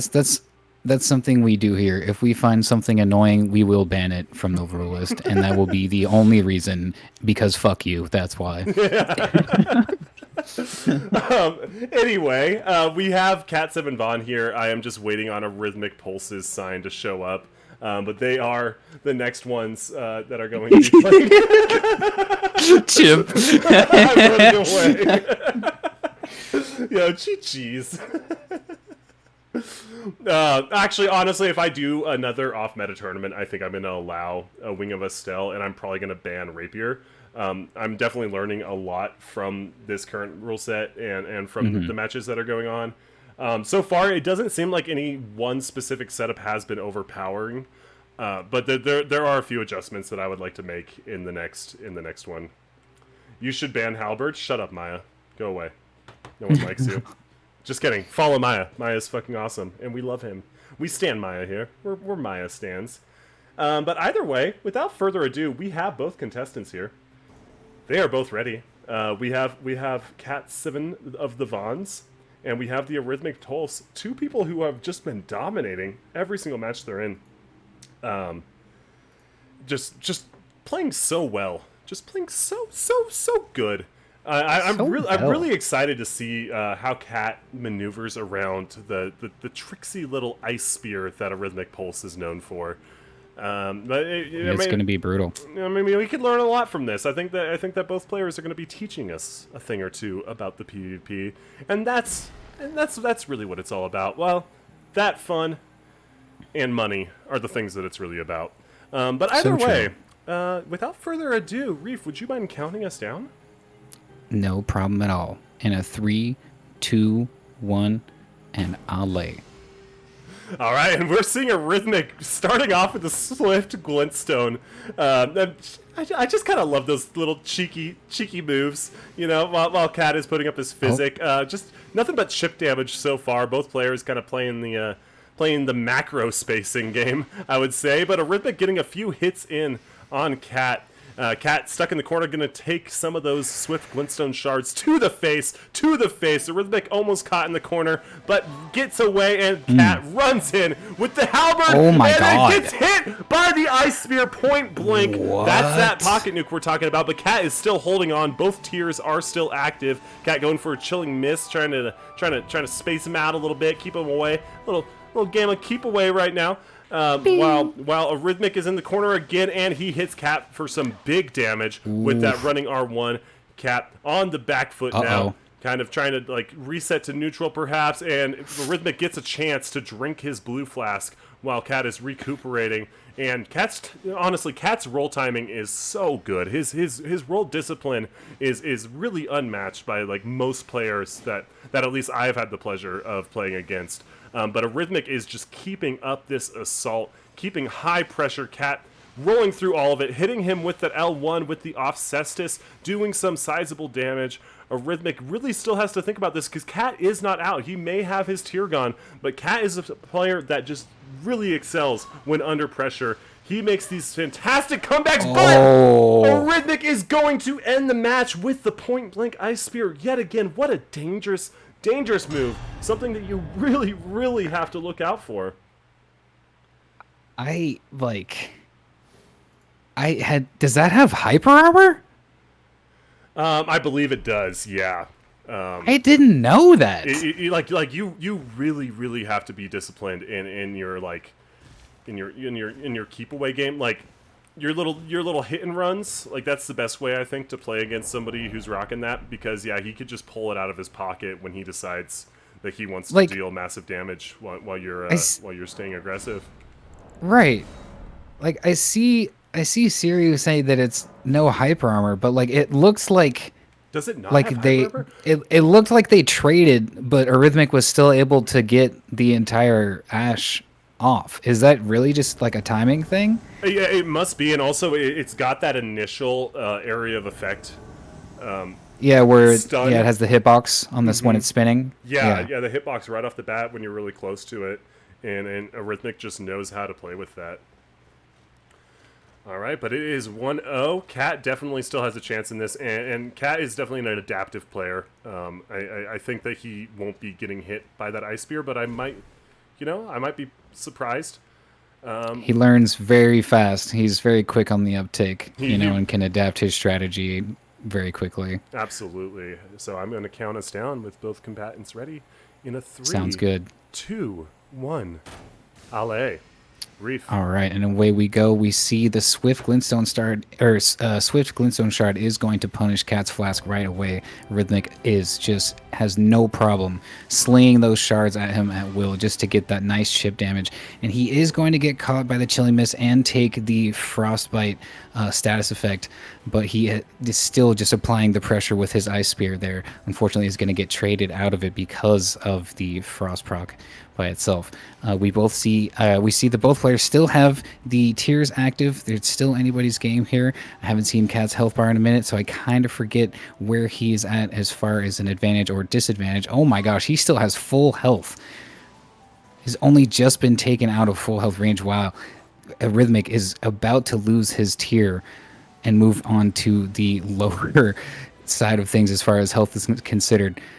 Cat is just applying the pressure with the halberd, making sure that he is not just getting shot down at range by those spells. And we do see the tier pop on the side of Arithmic. He's going to have to play much more carefully here as Cat still has a very large health lead and his tier still active. We do see the bolus on the side of Cat. He's able to safely get that off without being punished. And the running R1 is going to force Arithmic back into a more defensive place. It looks like he's trying to establish a game plan. He's able to chip him out with one Swift Glintstone, but I think he might be out of FP to cast another one. So it is down to his fundamentals with just the weapon itself. I don't know if he's going to be able to get off a blue flask in this situation, being that he's so low health and Cat still having the advantage here. Oh my gosh, we see the volcano pot that just barely might chip him out, and there's the blue flask. We see that Arithmic was able to get it off. Back again with the pressure with the spells from range. When then we switch, is that an offhand switch? Okay, I think we're back onto the Catalyst. More Swift Glintstone just keeping him at bay. We see the pressure, running attack pressure on the side of Rhythmic. Both players just really trying to establish a game plan. Man, the Halberd Mirror can just really be a dicey game. You know what I mean? Both players understand the weapon so well, Yeah, they can draw this fight out on forever because it's all about spacing with Albert and then keeping up aggression once you get them into that panic roll state, I would say. Exactly. Oh my gosh, as Arithmic is insanely low, blue feather range with no tier, Cat still has a huge advantage here. He has to be insanely careful. We do see the Frost proc. The next hit is probably going to do it for Arithmic. He has to play insanely careful here with Cat and his very, very large lead. Oh my god. And the running R1 is going to close it out. GG's, folks. That was insane. Insane match. Wow, they really drew that out. And Arithmic, like, just when you thought that, like, it was over for him, he kept pulling it back. And the roll discipline on both sides was just impeccable. Just two really, really strong players going at it. And I love to see it. And I love to see it when you have two good players that could also draw out a fight. Absolutely. Like it's not just like a sweep either way. So, yeah, well played, guys. And that's well played indeed. That's going to be a point for Cat. So, yeah, not a sweep. Actually, we're gonna get a tiebreaker. We're gonna get the tiebreaker. Hell yeah! All right. Reef, what do you like using against Halberd? Against like a Halberd setup? Oof. Honestly, maybe I think I might go with Fist just because of the quick recovery. Or maybe TS if I just really want to win or whatever. If it comes down to it, Darnie, that might be a counterplay option. But at the same time, like, you do have to get very close to your opponent when using that, so it is still a risk. Yeah, I don't know. It's tough. I usually end up mirroring that matchup, I think. Okay. Well, Rafe, it looks like both combatants are ready, and will you count us down on this one? Absolutely. All right, in a 3, 2, 1, and I'll lay. All right, and we are seeing a Rhythmic starting again with the Swift Glintstone Shard. Cat getting back his Ritual Shield Talisman by swapping off the Crimson Amber, I'm assuming. And they are just kind of dancing around now, trying to find their footing, trying to find an opening. Cat getting hit with some chip damage, but they are neck and neck now with a trade of the running R1s. And this truly is one of the fights of all time when it comes to the running R1s. Cat going, Oh, no! And a Rhythmic rolling out of the Chilling Mist manages to get himself off of the arena and out of bounds. What an anticlimactic ending to such a good series of fights. Well played to both of you. Cat's aggression is just something to behold, making a Rhythmic slip up like that, but it's no knock on him. It is a tough arena to maneuver when you have such an aggressive player in your face. Well fucking played, both of you. Oh, man, my heart is pounding. like I was expecting I was just like drawn out. I literally like put my hands on my head like, oh no, like fuck. Well, with that, we are going to see Cat moving on into the semifinals with the Rhythmic going to the losers bracket. A Rhythmic is not out of this just yet. But up next, we do have Montage and Siryu, and this I think is going to be a really, really good series of fights. Personally, what do you think? Yeah, it's going to be interesting to see. I'm sorry, who's fighting again? Siryu and Montage. Okay, just making sure I had that right. That was what I was gonna say, by the way. I just double checking. But it's gonna be interesting to see Montage's Twin Blade versus the Dragon Halberd and other various swaps that Siryu has in his arsenal. Siryu wasn't using Dragon Halberd. He was the one that was using. He was using that was Cleavy who had Dragon Halberd. Oh, I'm silly. Jesus. It was off Lance with the. That's right. Yeah. Okay, so that's even going to be more interesting. I think being able to have that hyper armor advantage, just that can kind of shut down almost anything that Twin Blade wants to do if he just decides to press the L1 button. Right. So Montage is definitely going to have to play a little bit more on the careful side, being that Twin Blade is a very aggressive setup. So this is definitely going to be very interesting, I think. Well, and one thing that I'm really curious about is whether or not Siryu is going to lean into the parries, because what we learned in testing, and I'm sorry, Montage, I don't mean to give your opponent an advantage, but parry is pretty strong against Twin Blade. Just saying, But I've never seen Siryu parry, so I don't know if he's confident in his timings on that. Or if that's even a game plan that he had in mind. What if he doesn't even have the inventory for that, Absolutely, yeah. But I am very interested to see how his off-lance plays into the Twin Blade. And he is sticking with the off-lance with the Cypher Pata. Hello, Siryu. You filthy Brit. All right. And also, Lat is definitely going to be a factor here, so keep that in mind. I'm not sure about Midwest to the UK Lat, but who knows? We will see. Without further ado, I will count us down in a 3, all right, in a 2, and a 1. Allez. And away we go. We see physics up on both players. Montage is going to land a little throwing dart there. I wonder if he's going for the poison darts, being that he's trying to apply poison at the beginning of the matches here. We do see the running R2 is going to whiff on the side of Montage. Siryu trying to just land something, trying to hit confirm something, maybe into that L1. See, there you go. That appears to be what his game plan is here against Montage and the scary, scary Twin Blade. Ooh, Montage is able to land was that a standing R1? Do see a little bit of chip damage on the side of Siryu with the R1 L1 combo there, and Siryu is going to get poisoned and safely bolus, but Montage does get the buff from the talisman there. and we see just 2 R1s is going to hit for 564 damage after he's got lightning on the Gargoyle Twin Blade. And the running R2 as well for huge damage into the running R1 is going to end it. Big GG's, folks. damage. God damn. That's a point to Montage. Dude, There you go. do not fucking underestimate the power of a Gargoyle Twin Blade. I'm sorry. That shit is powerful, man. Honestly, yeah, like, holy fucking shit. You know, being that strength build is probably going to be your best option as far as just pure physical damage that you can add weapon buffs to. Well, it just has so much forward momentum too. Like just being able to just run in there with an R2, and Siryu has to be perfect with his timing on that L1 to activate the hyper armor in time. Otherwise, he is just going to eat so much damage. Hey.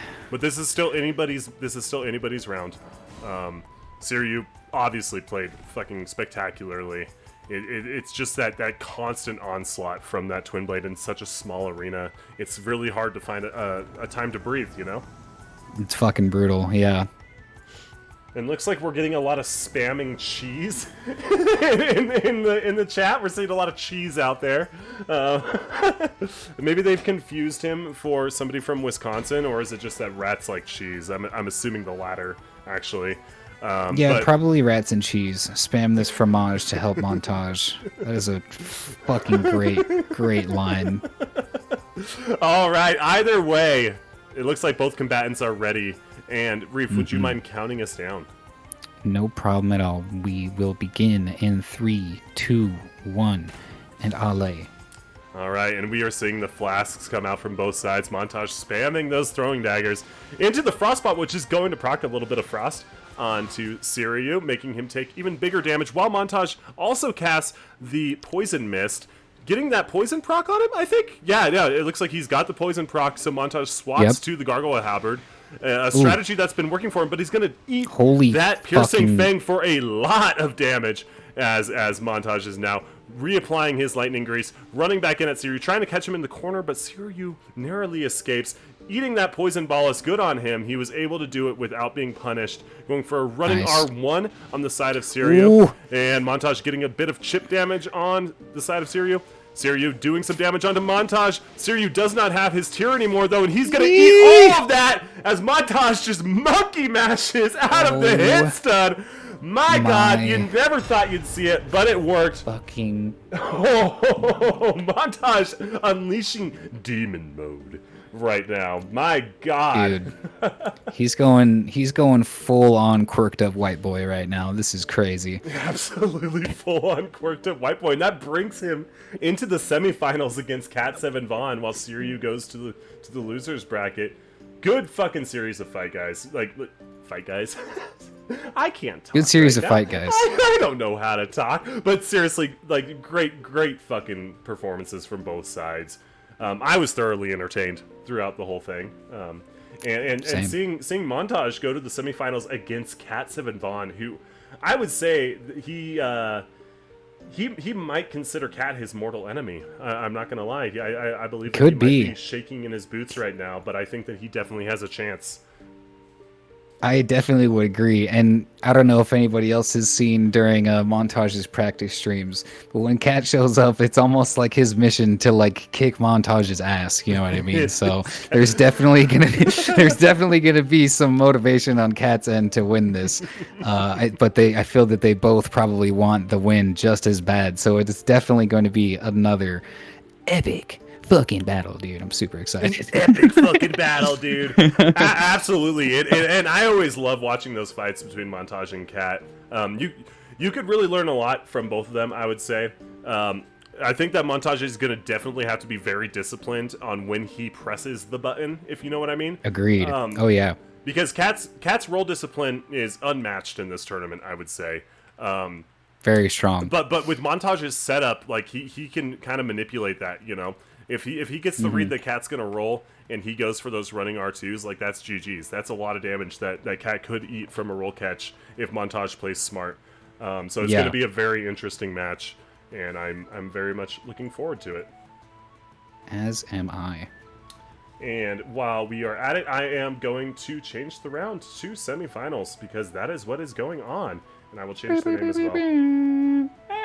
I know. My UI is rudimentary, and so I have to like manually input everything. If only I had an AI you know what? that could do all this for me. You know what? The fucking effort that we're putting into this is great, and I think it is appreciated by. I'm just speaking for everyone now. Everyone loves it. We all love it.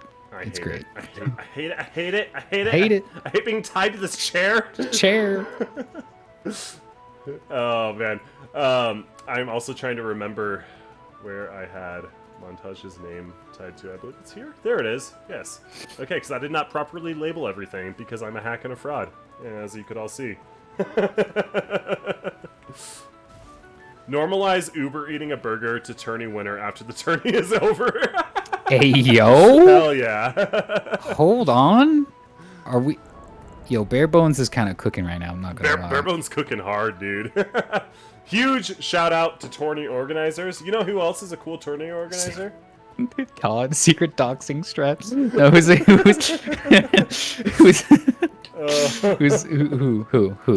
who? Yo, let's give another shout out to Duelist Event Network, because honestly, like the competitive scene within Elden Ring wouldn't be as big as it is without the Duelist Event Network. So let's give them another shout out. And while we're at it, yeah, I think that's definitely a given. Yeah, for sure. I think a few people really deserve shout outs for just doing so much for the scene in general. And one of them is End of the Lion, who has started hosting tournaments again.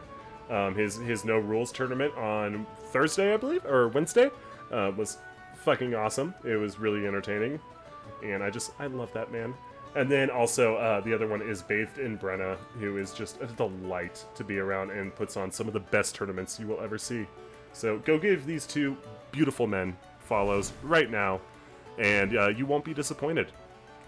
Ya cutie patooties. Either way, I will count us down. Are you ready, Reef? It looks like they're ready. I sure am. Let's get this going.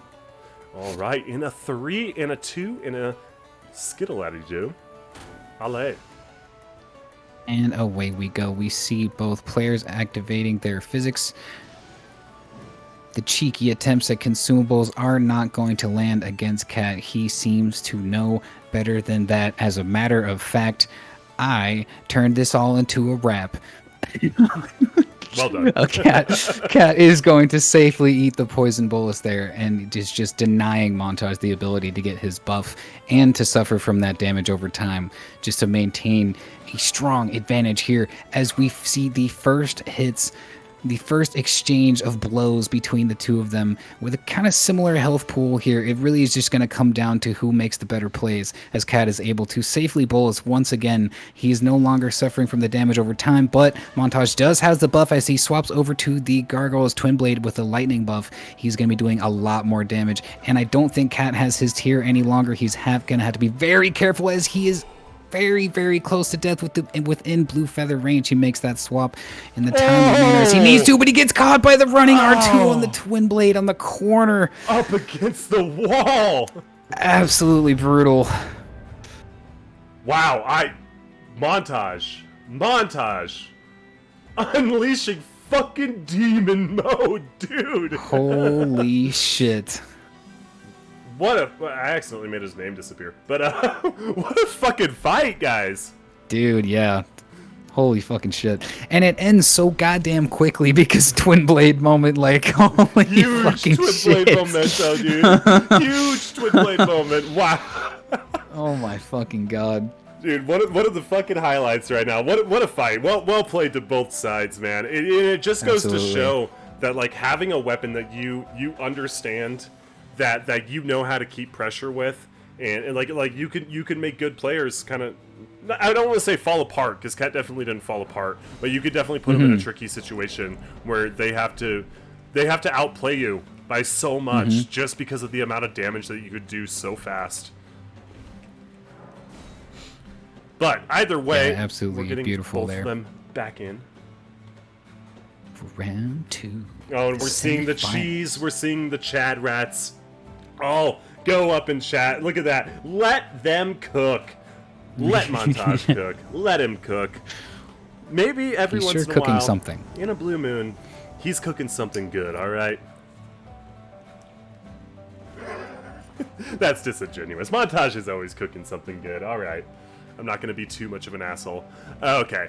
And we have them both on the same setups. Reef, would you be down to count us down? Oh, you know that I'm down to clown. And a 3, 2, 1. Here goes the next round. All right, and we're seeing the flasks come out from both sides. Yet again, Montage free aiming a chilling pot, and it's going to miss. But he's going to take some big damage from Cat with that chilling miss, putting out a stinky green mist of his own as Cat is just whittling him down at alarming rate. Montage is definitely going to have to play very cautiously now in order to outmaneuver Cat and get some damage down on his side. Cat switching to the two-hand Cestus, which, as we know, when you're frosted, that shit will just demolish your health bar. Cat in the corner, Montage not able to take advantage of it as Cat circles around him, throws out some running R1s, taking a little bit of damage on his own, and also getting the poison procced. But Montage switches to the Gargoyle Halberd with the Lightning Grease. He is trying for that big damage. Oh my god. Cat running away, whiffing a couple of running R1s as Montage recuperates, reapplies his grease, and runs at him with the running R2, going away with reckless abandon. But holy shit, that damage! What was that? Montage down to his last fucking breath of damage. Cat throwing out a Hoarfrost Stomp to just try and catch him off guard, I guess, and it works. It is successful. The Hoarfrost Stomp is something that I think is actually extremely slept on in this tournament so far. We haven't seen a lot of it, but it just wrecks people when they're on low health because they're scrambling. They can't figure out exactly what they want to do. Maybe they're in their menu or something, and you just throw one of those out, and it's GG's. So they are neck and neck now. Listen. It just works. Oh, Todd Howard in the building. Who invited Todd Howard to this tournament? I don't know. What a good fight, though, from both sides. And this is something we were talking about earlier, is Cat's adaptability. Like Cat was kind of caught off guard by the Twin Blades, surprisingly, in the first round. And Montage was able to get the leg up on him. But Cat is able to adapt to a setup so fast. I think honestly, and I say this with such conviction, that Cat is probably one of the most adaptable players I at least know in this community. I would agree 100%. Yeah.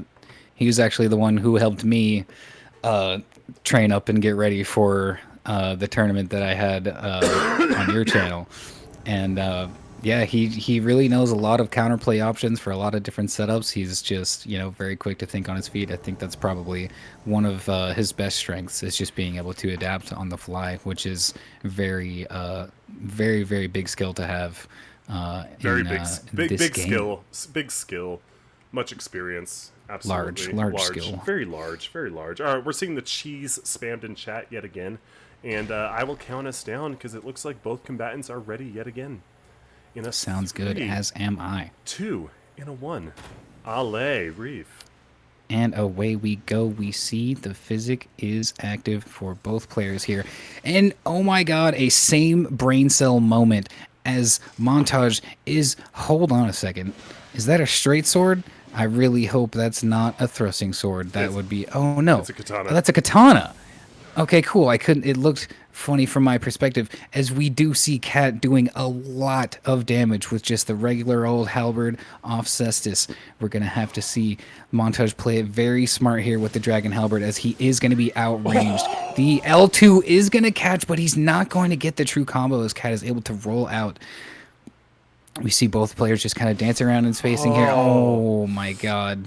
As the running GG's. R1 is going to close it for GG's there. Well played. I've got to say, mad respect to Montage. Taking a stock off Cat. That's huge. Big. Cat, big I think that, personally, I would say swapping setups maybe wasn't the best idea, but I'm not here to give advice because I am trash at this game, so, But well played to both sides. You guys played well played indeed. Fucking great. It was entertaining as hell to watch the two of you. I always love watching you fight, no matter what the occasion. And with that, though, we are moving into the first round of the finals. However, we do not yet have a winner of losers bracket. That is actually going to be a while, it looks like. From looking at the challenge, we still have a few matches to go on that. I was kind of thinking in the meantime, while we wait for that losers bracket winner, if anybody would like to do a fight club while we're at it, we could start picking up signs. But before then, Sounds kind of fun. before we do that, I'm going to put on another break and play another ad break. We'll be back in 10 minutes. All right. See you then, folks.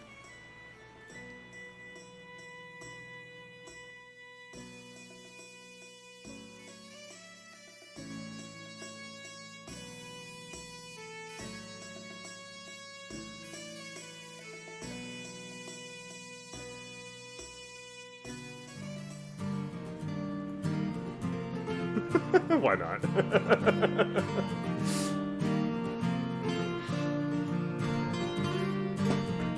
I don't think so. No, I have you muted. Q, you can call me Q. Blue hair, I'm just playing the shit out of this. In your Wi-Fi, open secrets, anyone can find me. Hear your music running through my mind. I'm thinking Miku, ooh you. I'm thinking Miku, ooh you. I'm thinking Miku, ooh you. I'm thinking Miku, ooh you. I'm on top of the world because of you, and all I wanted to do is follow you, and I'll keep singing along to all of you, and I'll keep singing along. I'm thinking Miku, ooh you. I'm thinking Miku, ooh you. I'm thinking Miku, ooh you. I'm thinking Miku, ooh you. What's it like to be you? 2020, looking in the rear view. Play me, break me, make me feel like Superman.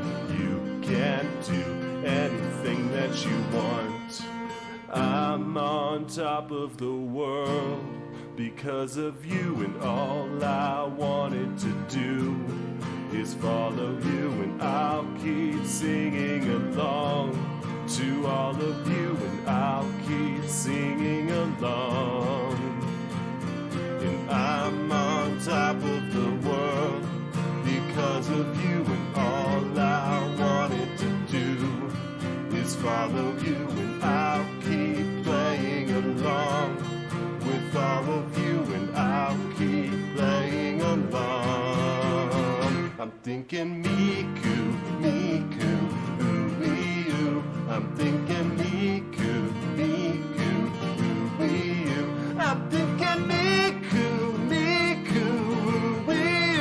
I'm thinking Miku, ooh you. Thinking Miku, ooh you.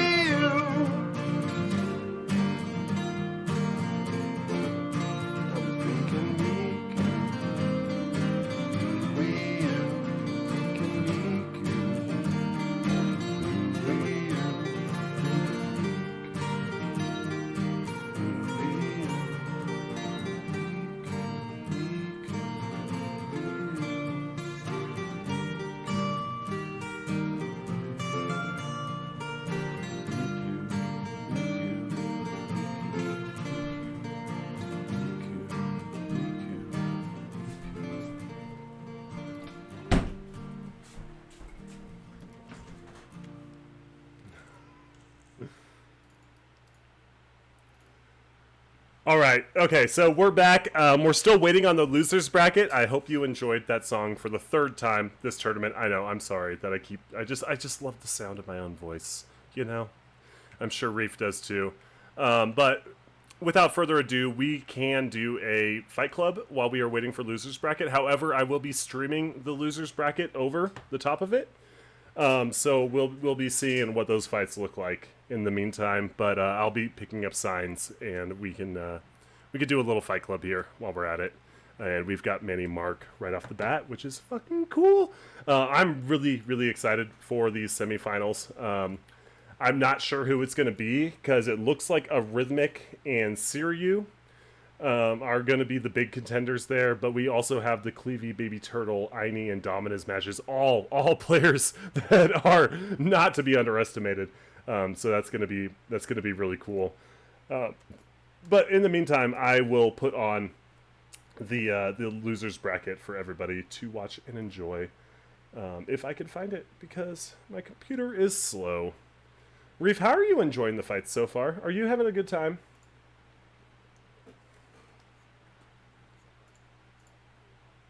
With you, this has been a great time. Thank you for having me, dude. This has been a blast. Yeah, of course.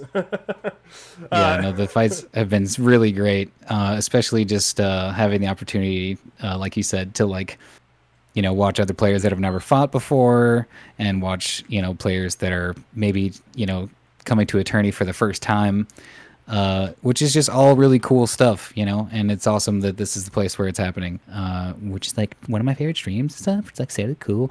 But yeah, it's been a great time and I'm happy to be here. Hell yeah. And Kat, you're right. I'm sorry. I did not update the challenge. I am doing that now. I apologize for the inconvenience. But yes, Kat is going into the finals. And Montage is going to the losers bracket. And Montage, another fucking player that is not to be underestimated at all. Speaking of Kat, he said you could also host some losers matches to speed it up, which kind of sounds like a good idea, but I'm not sure if that's the play or not, I guess. Yeah, actually, I can message Xenos right now, and let him know that we will be hosting some of them. The tough thing is, without having him in the call, I'm not exactly sure exactly where he's at or the speed that he's updating the losers bracket. There's four rounds that need to go through in losers bracket. So it looks like up next is, well, we haven't got. Oh no, there's 6. I thought they were doing Turtle versus Cleavy right now. Yeah, Turtle versus Cleavy. And so Xenos is summoning them right now, and we can watch those. So yeah, that's actually a really good idea. I think we'll be doing that. But I do have Manny Mark down here, just waiting patiently. So if it's Turtle and Sheepy right now, then, or sorry, wait, no, why is it Sheepy? Oh, wait, what is happening? Because he just summoned Sheepy.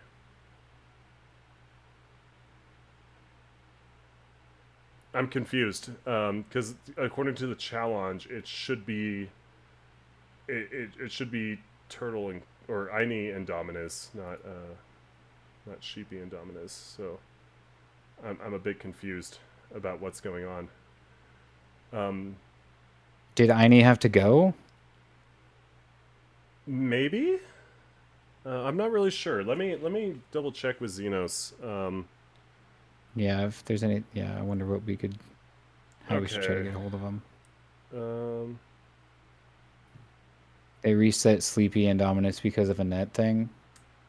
Oh, I see. Okay, and then the challenge just doesn't reflect that.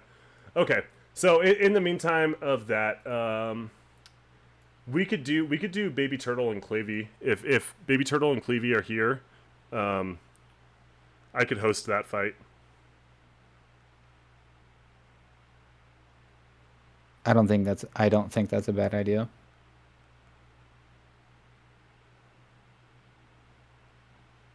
Yeah, so Baby Turtle and Cleavy, if you guys are here in the chat, I'm gonna also DM you guys, and we will host that here.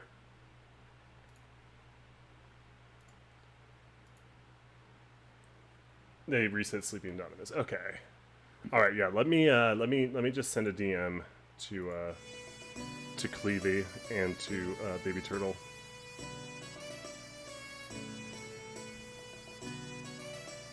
Should I like say anything in Xenos' chat or anything? Yeah. If you would, yeah, that would be a good idea.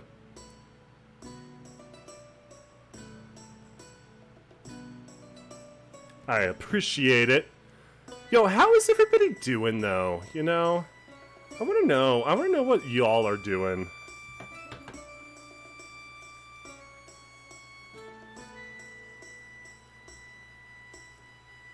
Let me find baby turtle. Let me send him a DM.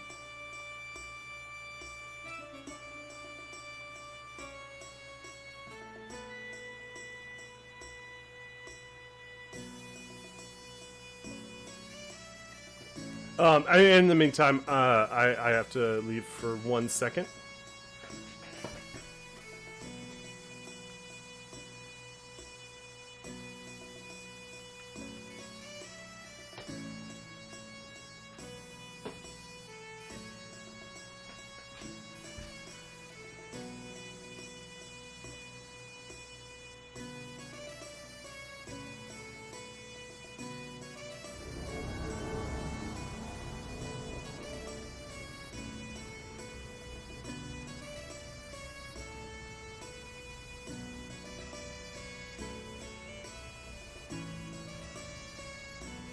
Reef, would you be able to cast this one while I head out for a minute?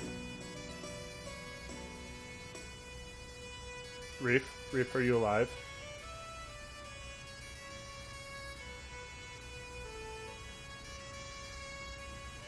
Reef.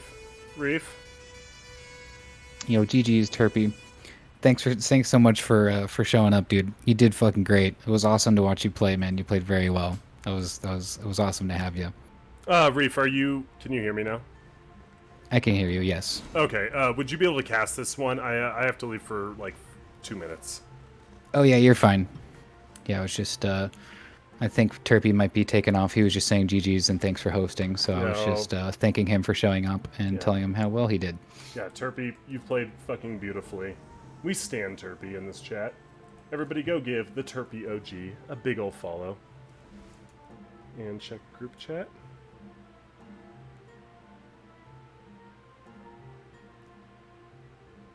Character names. Oh. right.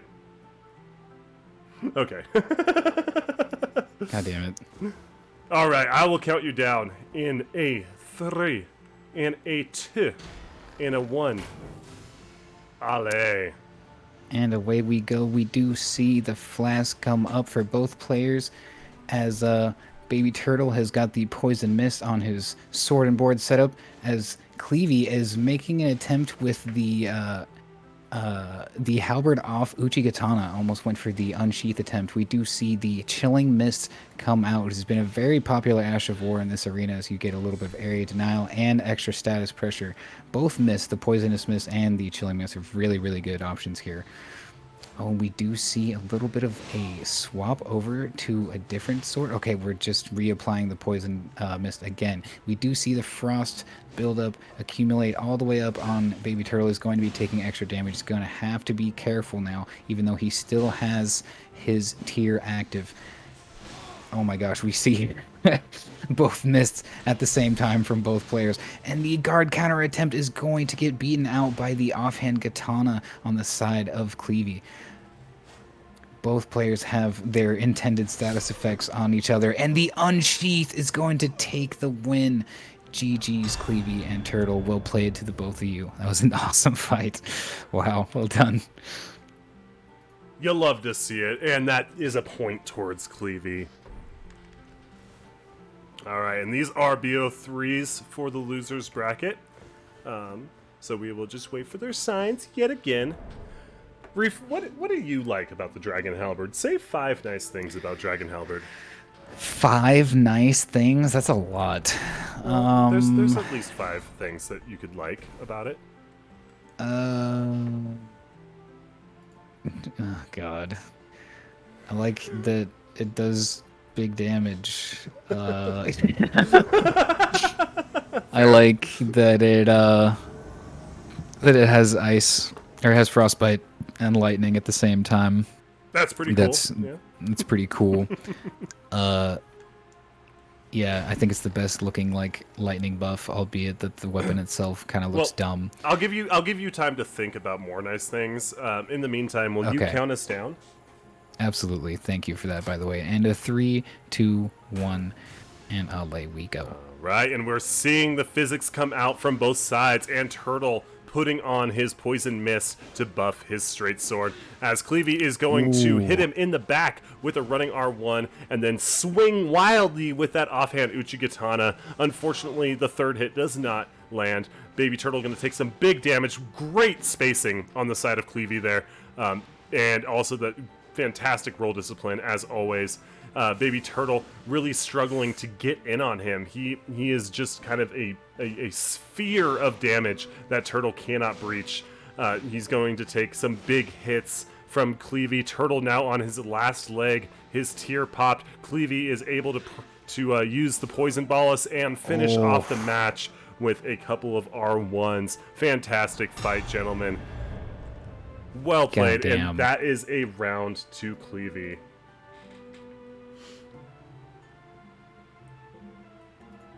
Wow, I honestly that was just very, very impressive from the side of Cleavy. He was just able to outspace and outplay at every turn. Unfortunately for 100%. Turtle. But thank you so much, Baby Turtle, for participating. I loved watching you play. I always love playing against you, and I hope to see you in more tournaments in the future. For real, for real. Absolutely. It's been a pleasure watching you play, Turtle. Absolutely great stuff. So I will update the bracket now. We'll see where we're at with the other fights. It looks like Dominus still moved forward to the match against Aini, and Baby Turtle will be against Siryu next. I mean, sorry, Cleavy will be against Siryu next. My bad. That is All right. a little bit of a slip there. My bad. It's all right. I think it does go to show that just experience with tournaments kind of seems to be still mostly the trump card. However, I say that, but we had Kat and Montage in the semifinals. Both players who haven't played in that many tournaments. They both have done tournaments in the past, but not as many Right. as a few other competitors. So it's still really just anyone's game with these last few matches. Absolutely. In the meantime, we can host round 5 for the losers bracket, which will be Cleavy and Siryu if both combatants are ready for that. If not, we could take another break as the Aini and Dominus fight goes on. Should we talk to Xenos about that again, or does he already know what's going on? All right, Siryu's here and Cleavy is here, and it will Okay. be the same password. And yeah, I will let Xenos know over DMs.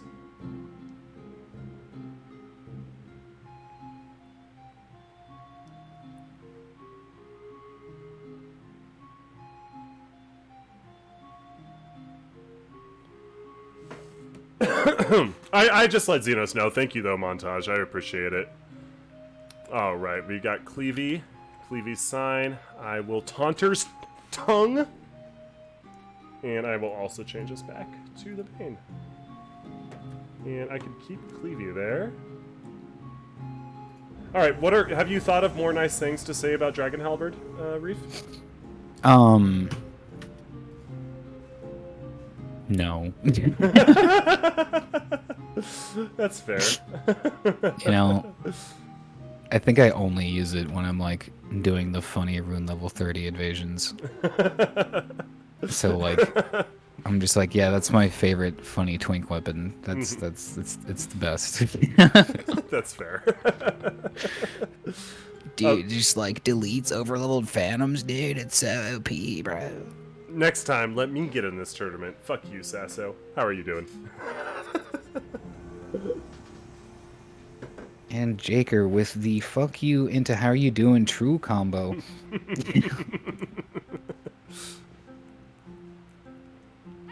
All right, looks like both of them are ready. Giving out a friendly hi from the side of Siryu.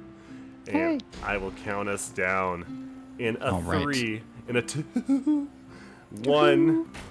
Ale, Reef. And away we go. We do see the flasks right away. Little attempt at a punish on both players. Just ever so slightly going to whiff there. And we do see is that Cleavy with the... Yeah, Cleavy with the Chilling Mist on the Halberd, and Siryu with the setup he's been using for the entire tourney, the offhand lance with Cypher Pata. Very interesting choice just in general, but we are going to see that Cleavy is now dealing with the Frost proc and is going to deal, or is going to take a lot more damage while in this state. If he can safely bolus, he might be okay, but he's taking so much damage and his tier is gone. He's at a huge disadvantage with Siryu being very... Or wait. I'm getting the players confused because the armor looks similar. I'm sorry. Oh my gosh. Siryu on the back foot here within feather range and frosted. The next hit is probably going to end it for him. Cleavy trying to carefully place his attack there with some jumping R1s into a neutral R1. Unfortunately, he's going to whiff. Siryu trying to hone in with the running R2, but unfortunately Cleavy is going to come in with a running R2 of his own on the HTS that's going to end the fight. GG's to both of you guys. Good fights. Yo, Oh boy. Shake Yo, the GG's. hands. Good fight, both of you.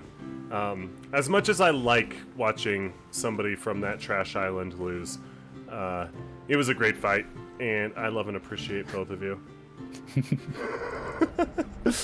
But it is not over yet! We still have possibly 2 more duels? Maybe. We will see. Hey, yo. Siryu still very much in this. My phone keeps thinking I'm saying Siri when I say Siryu, so GG's phone. Fuck you. I mean, it's his fault for choosing his name like that, so he should have known. It looks like Golden Teacher is handing out bananas to the contestants. Very nice. A good source of potassium. I was Good gonna way to get say that ape energy. Yeah, it's definitely gonna help, locking in on your opponent and just performing your best when you have all those vitamins and potassium in your bloodstream. It's really gonna carry hard. Wow, Siryu attacking the host. Amazing. Okay. Wow. All right. Wow. I am not a penis. You're a penis. Absolutely uncalled for. Either way, Reef, would you like to count us down on this one? Absolutely. We can begin in a 3, 2, 1, and allay. Ale, and they are both getting their physics out, and we're going to see a Gravity Stone fan from the side of Cleavy. Cleavy getting some good damage in on Siryu right off the bat, going for the Chilling Mist, but Siryu nearly escapes it with a well-timed roll.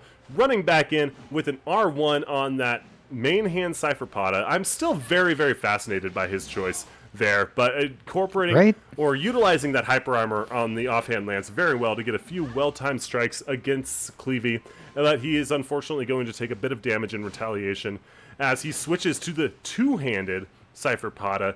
Really, really, really looking to get those running R1s off, but unfortunately he is not. I'm curious if he's going to throw out some running R2s to get that true combo in. Oh, but he's going to take some big hits from Cleavy, whittling him down, getting rid of his tier. Cleavy swinging with that offhand Uchi, which is something that you definitely should not underestimate. Sneaky Siryu taking some big damage as he rolls away, and Cleavy catches those, throwing out a Gravity Stone fan to try and finish the match off, but Siryu is too quick, too sneaky, you could say. However, the offhand Uchi mix-up catches him in another roll, and Cleavy takes the match. Damn. Yo, jeez. Well fucking played. Well played, both of you. Goddamn. Fantastic fights, fantastic matches. I have been very, very impressed with Cleavy's performance in this whole tournament. Same with Siryu. Like, both of them have just shown so much knowledge of the game. They got that knowledge. Skill, they got that skill. They got that power. Very powerful players, both of them. Very entertaining to watch. Thank you, Siryu, so much for participating. It has been an absolute pleasure. We love and appreciate both of you. Cleavy is going to be moving on in the losers bracket as Siryu is knocked out. Unforged bestie, you might say. Can we get some unforged besties in the chat? We need some unforged besties in the chat. Clevie, I think Clevie probably ate that whole banana in one bite. That's the only explanation. We have yet to know what has happened with the Arrhythmic Pulse and Aini fight. I think that's about to start. Okay, so we can watch that on Xenos' end then. If you would like to cast for this one, perchance? Sure. Sure. And it looks Casting like Xenos through is resetting. Yeah, he fell off. He fell off the ledge and died. Yo, can we get some birthday bananas in chat? Oh shit.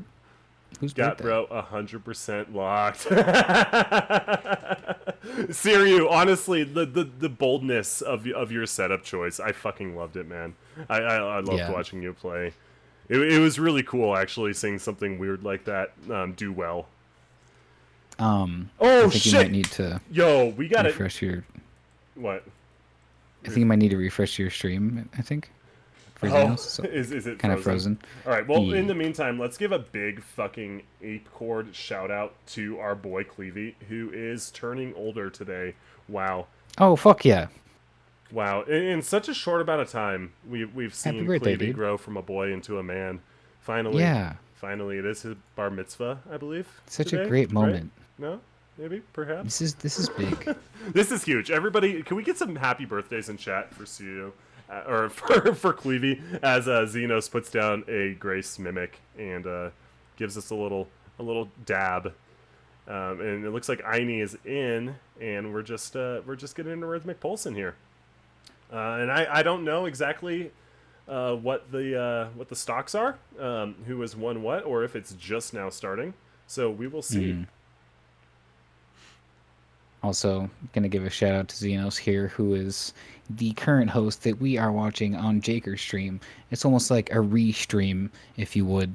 But yeah, go ahead and give that gamer a follow. And if you want, you can just like ignore me and Jaker and hang out on his stream for a second and watch this if you want. You know, like, it's totally an option. You don't have to hang out here. Fuck us. You know? All right, and we are going to see the onslaught of the Swift Glintstone Shard that Mr. Arrhythmic loves so very much.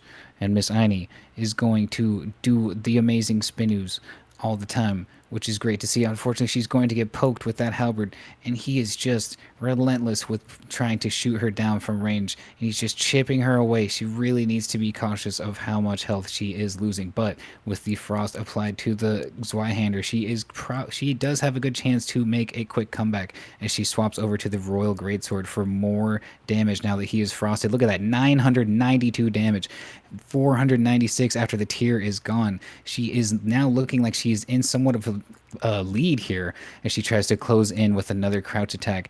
Is going to get chipped down by one more Swift Shard. Nearly just spaces the ever max range of the running R1 from the halberd. Very impressive stuff. Completely dodges the Ice Spear.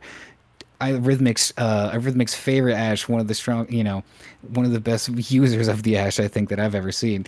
And we see Aini just with the relentless pressure chasing him down with the Royal Greatsword, like making a slow weapon look so fast. We see her closing in. Oh my gosh, the camera work. Please God, the camera work. Okay, we do see the CR1 attempt. It is going to miss. She dodges the Ice Spear again. Oh my God, the strafe on the running attack as she is able to pressure him down with the spins and the crouch attacks, as she's just still unfortunately getting chipped down by by the Swift Shard. She doesn't seem to mind very much as she still has her tier active. She's willing to kind of sit at range. She strafes the Swift Shard. Incredible stuff, chasing him down, trying to get that vortex going once again, as she does continue to get chipped down ever so slightly by the Swift Shards. Running R2 is going to miss on the side of Arrhythmic. She dodges the Ice Spear again, maintaining to just keep the pressure up. All she needs is one more hit. She goes for a cheeky R2 that does not land, unfortunately. She still has a huge advantage. Although she lost her tier, she still has so much more health compared to Arrhythmic, who is in a much more dire state at Blue Feather range. She is going to continue to get chipped out by that spell, but she will not fall for the Ice Spear gimmick and falls short and just gets fucking absolutely destroyed by the CR1. Oh my God, GG's to the both of them, though. Holy. GG's. Shake the hand. Wow. Well fucking fought, both of you. Holy shit. God damn. Dude, these I love seeing these matches, I'm not gonna lie. Like they're drawn out, they're exciting down to the bitter end. Like it still is anybody's game, especially with a Rhythmic being able to put out so much damage in an instant if he chooses to, and if he's able to catch Aini with it. So you always have to stay on your toes when fighting somebody who's using something like Ice Spear, I would say. Oh, 100%. Excellent roll discipline, excellent punishment, great spacing. The fucking strafes when she was like, dude, the strafe on that one running R1, and when she was like just barely sitting outside of that max range running attack was fucking sick. Like, oh, holy shit. Good shit. That was fucking awesome. No, Aini is a legend, I will say. Like her movement is unmatched, honestly. Her radial movement and animation blending. Animation blending. All right, it looks like we've got a Rhythmic in, and Aini is coming in now. And this could be the deciding match of who moves forward. And I'm not going to call the 3-2-1. I'll let Xenos do that. However, we see the flask coming up from both. Oh, no, just from Aini's side as a Rhythmic throws out another Swift Glintstone Shard, taking some damage, chip damage onto Aini, it looks like. A little bit of chip damage. Aini actually taking some sizable damage now, but proccing the Frost, getting a Rhythmic. Oh my god, and Aini gets procced by a Rhythmic's Ice Spear, taking a sizable amount of damage as she then lures him into the corner, does her waggling, does her movement, does her thing, and Look at Rhythmic the is patience, able. though. The patience on a Rhythmic's part is definitely commendable. Oh my god, but she knocks him out of the Ice Spear and then narrowly avoids a second one as he goes for the double L2 move that Elden Ring players might be known for, I think. I'm not really sure. A Rhythmic going into the corner, but getting out of it and shooting a few Swift Glintstone Shards out as Aini does a retaliatory crouch poke and a jumping R2 for huge damage, avoiding the Ice Spear as she takes off a lot of HP from a Rhythmic Pulse. She still has her tier. He does not. He is definitely on the back foot now. She's really got him on the ropes, got him in the position, as some would say. As he is really timing his rolls well to avoid those pokes. Definitely a reactive player. Or, I mean, you could say prediction. I'm not really sure exactly. It's hard to tell, just judging by the way that Aini moves, whether you have to prediction or reaction roll those. But she is going to get a hit off with a crouch poke as a Rhythmic goes back, trying to keep some space while he throws out a few more Swift Glintstone Shards. He is fighting tooth and nail to the bitter end, as we could see, and there is still a chance for a comeback from him because he can tier skip. And he gets rid of her tier. And gets swept. My god, dude. Like, God. Fucking props to both of them. Like that was sick. She was on the top of her game there. She was playing so well, but a Rhythmic just able to hold on for that long against somebody like who's able to put out that much damage so fast was really impressive. To be honest, like, I know it's not the most difficult thing in the world, but if I try to get out that many consecutive crouch attacks on Ultra Greatsword like that, like, I'm gonna miss input like one time. Like, if you notice, I feel like that running attack was very intentional. She knew that was going to be the deciding factor in that match, and I feel like that was a very impressive read there, just on a quick instance of just making a very quick decision. It's a good one to make. Absolutely. No, I 100% agree. Let's see. I'm getting a few messages. Oh. I'm just going to message Cleavy again and say what password is, or I'm sorry, not Cleavy. My bad. It was Aini as well. My bad. Cleavy and Aini. Password. Oh shit. Unexpected crazy big raid from the Xeno. Yo, welcome in Xenos and Xenos Raiders. Xenos, thank you so much yet again for hosting the Losers Bracket. It's been a huge help of speeding things along. I will be taking over for the next few matches. Welcome in everybody coming in from the Xenos side. And Clevie and Aini are next on deck. This is going to be a very fun match to watch, I think, personally, maybe. Riff, what do you think? Before we get into that, I think we're going to say goodbye to Arrhythmic really quick as he has to take off, and he's thanking us for inviting him. GG's very well played on your side there, brother. Thank you for being here. I know that we all loved having you. Dude, yeah, no, seriously. Came in clutch, Arrhythmic, like last minute. He fought in a 2v2 tournament this morning and still showed up and still fucking made waves and did so well. Off the muscle. Off the muscle. Goddamn. Off the muscle, dude. like Arrhythmic, so much respect to you, dude. And thank you so much yet again. And anybody who's not following Arrhythmic Pulse, go ahead and give that guy a big ol' follow as well, because he also streams, and he's a pretty cool guy. And a pretty cool player. But without further ado, we do have Clevie v. Aini. And nice. We did that at the same time. I'm pretty excited for this. Dude, yeah, me too. This is a matchup where I do think that it's anyone's game. And it really just comes down to which... I don't think it's about which player performs better. I think it might be about which player performs worse, who makes more mistakes. Because they're two players that don't make a lot of mistakes, honestly. And I think that just... the rematch, too. Yeah, holy shit. It is the rematch, yeah. Yeah, so this is That's a bit of a grudge epic. match. And it was a lot of fun watching them fight the first time, so I'm excited for this. Without further ado, I will count us down. All right. 3, in a 2, 1, alley. All right. We do see the physics up on both players. Aini is going to opt for the Chilling Mist right away, and Clevie is going to opt for the Dragon Halberd buff right away as well. We do see a Gravity Stone fan on the field on the side of Clevie. It is going to whiff.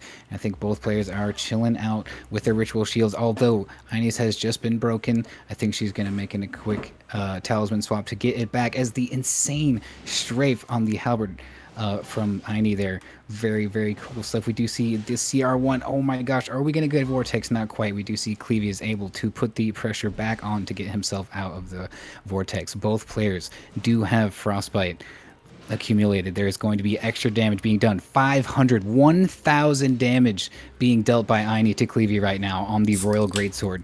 Absolute huge comeback potential here.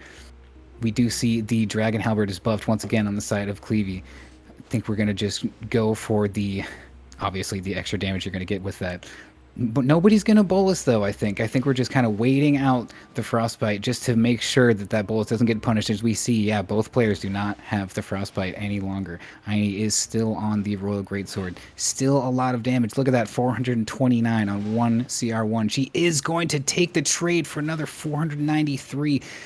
Clevie is chipping her out with the offhand katana and his halberd, although he has a extreme deficit as far as health is concerned. Aini's tier only just popped, whereas his has been gone for a little bit now. Are we going to see? We do see a bit of the Royal Remain swap. A very, very good timing there. He is going to be able to build up some of that passive regen, but Aini is going to catch that roll and is leaving him at a disadvantage for the CR1 is going to end it all for the first match. GG's. Oh my god. Good fights to both of you. Holy fucking shit. Oh man, that was great, dude. Aini coming in hot though. She said, "I am not gonna lose to this guy again. Fuck this guy. I'm pulling all the stops." You know. Fuck yeah.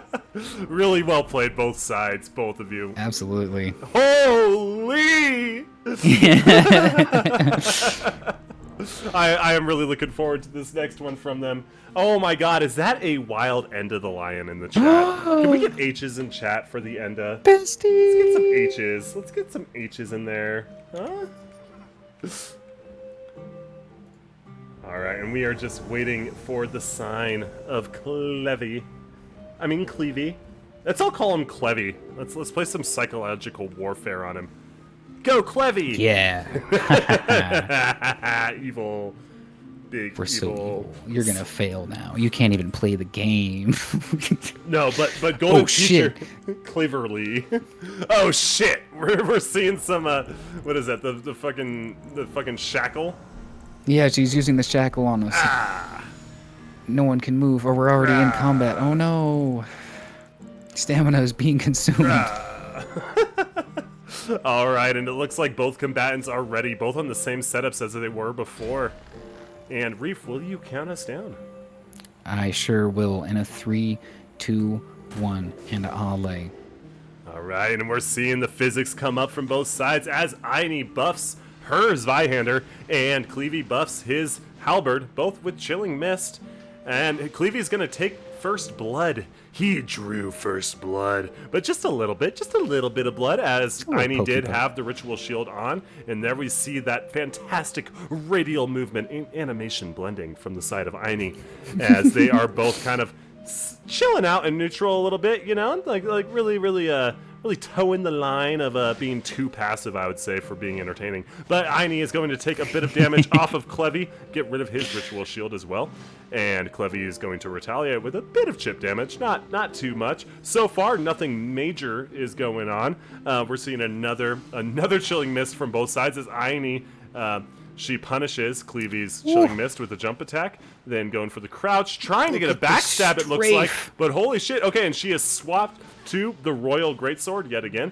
What I would really like to see Aini do, and she won't because it's bad, but it would be really funny if we saw an L2 come out from the side of Aini. But she is going to take some big damage from Cleavy's Halberd there. Cleavy going back into the Chilling Mist, which is going to miss Aini, but he's going to whack her with his off Uchigatana. But Aini is going to retaliate with some big crouch poke damage. Oh my god! Oh my and it's over in a second!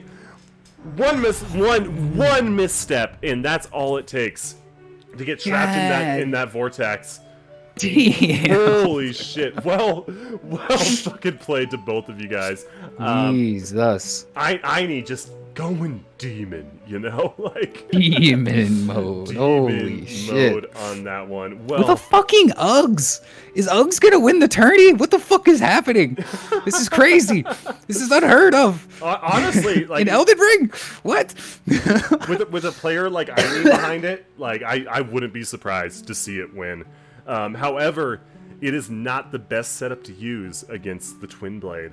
That is. Yeah, I mean, well, I don't know. I might argue that it would be okay, right? Because like if you time your attacks properly, like Twin Blade might not even be able to do anything. You know? No, that's very true. And also with the hyper armor behind it, exactly. You know, Montage might be scrambling, so we might see a different setup from the side of Montage. But the thing is that if he catches her when she misclicks or her timing's just a little bit off, and he can catch her in some running R2 chains, it would be doing a lot of damage, and she wouldn't be able to risk just hyper armor trading everything.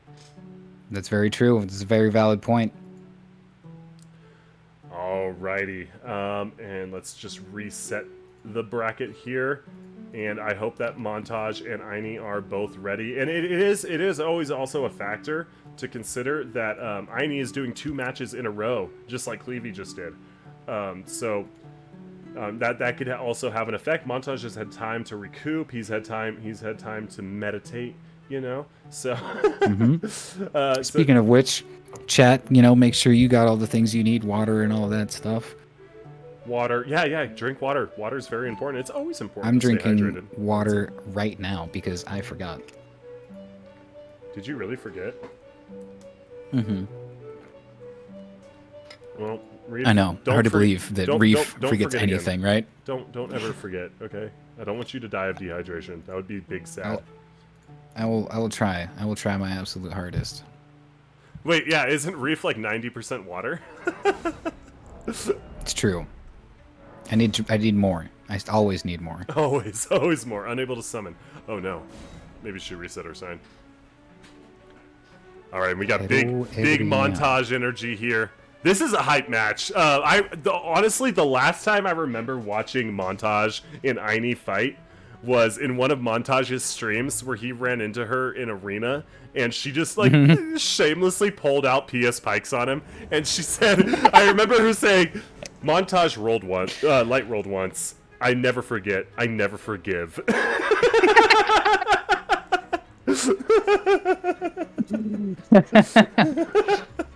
Oh my god, that is fucking great. Oh, and we're getting some hostility from the side of Enda the lion. He's saying, if Montage loses, I will say mean words and phrases. Wow. Way to be supportive of your friends, Ender. Yeah. To be honest, like, wow, I'm just absolutely shocked and appalled. Aine is extremely locked in. You're 100% right about that, Golden Teacher. She is going Ultra Instinct, so we'll see how Montage handles it. But, I don't know. It's anyone's game. We will see. I will count us Super down. Saiyan Goku Aine. As both are ready. In a 3. In a 2. 2. 1. Ale. And away we go. We do see the physics right away. Montage is going to try and throw some darts, but unfortunately they are going to miss. Aine is rocking these Y-hander with Chilling Mist. Going to go for that status into the Royal Greatsword, which is a really, really good swap. Does a bunch of, just to the Royal Greatsword does so much more damage once somebody is frost procced. You've seen crouch pokes hit for over 500 damage, which is insane. I don't know if that's normal, because sometimes, you know, you just don't really pay attention to damage numbers when you're playing the video game yourself. And we are going to see the Vortex into frost proc on the side of Aine. Montage is in bad shape. I think the tier is gone. Oh my gosh, in tier range, or I mean blue feather range already, and frosted. Aine is going to safely bolus as Montage makes the swap over to Twin Blade with the lightning grease.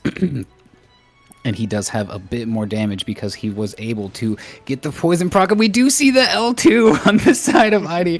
Unfortunately, is not very good. She's going for it again. Honestly, not a bad keep out tool, because you do not want to get close to that explosion. That will hurt. Most definitely. I think she's just feeling like she can mess around a little bit because she has such a huge lead on Montage right now, being that she has so much more health and her tier still active. Montage is going to stick with the Gargoyle's Twin Blade and get clipped with the crouch attack into the teabag on the side of my... Yo, GG's, bro. Holy shit. I mean, honestly, that just goes to show that Aine still has not forgotten, and Aine still has not forgiven. Absolutely not. She hates light rollers, and she's gonna let you know that you have sinned. Can we get some hashtag light roll charge in chat, please?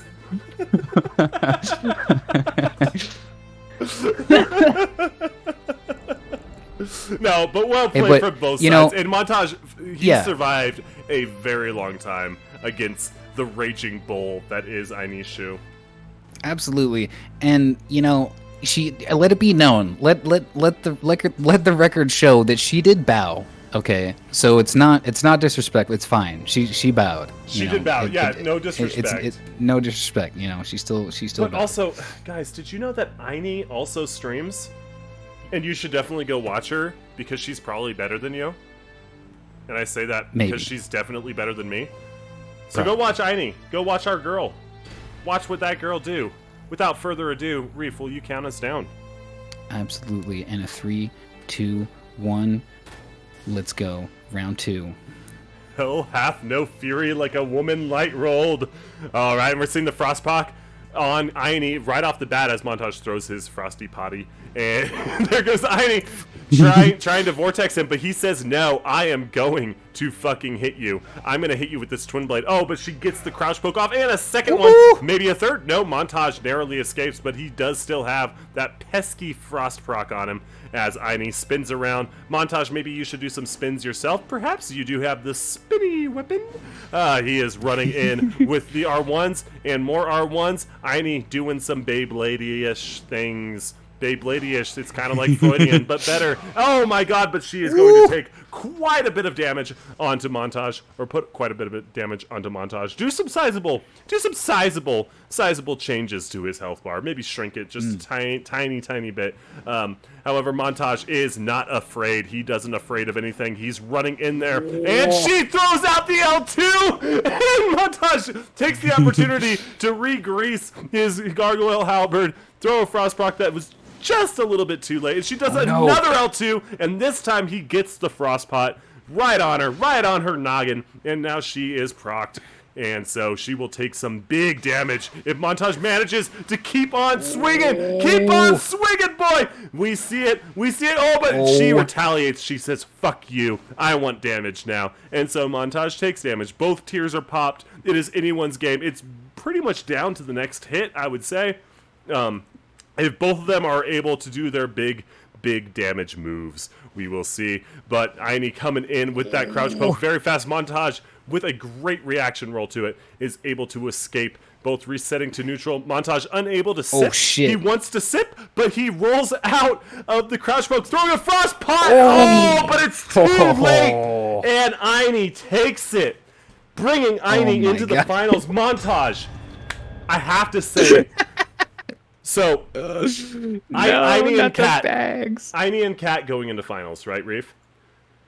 But guess what? Yeah. But guess what? Well, guess what? Montage still won some money, dude.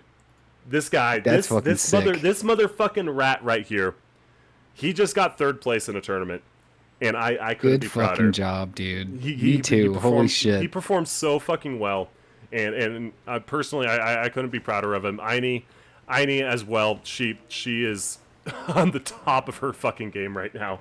Like, no joke. God damn. she is killing it. But seriously, Montage, thank you so much for showing up. Thank you so much. You did so well. We're very happy to see it. Well, I am. Yeah, dude, maybe. thanks. Against my better judgment. Yeah, no, I actually hate you. Fuck you.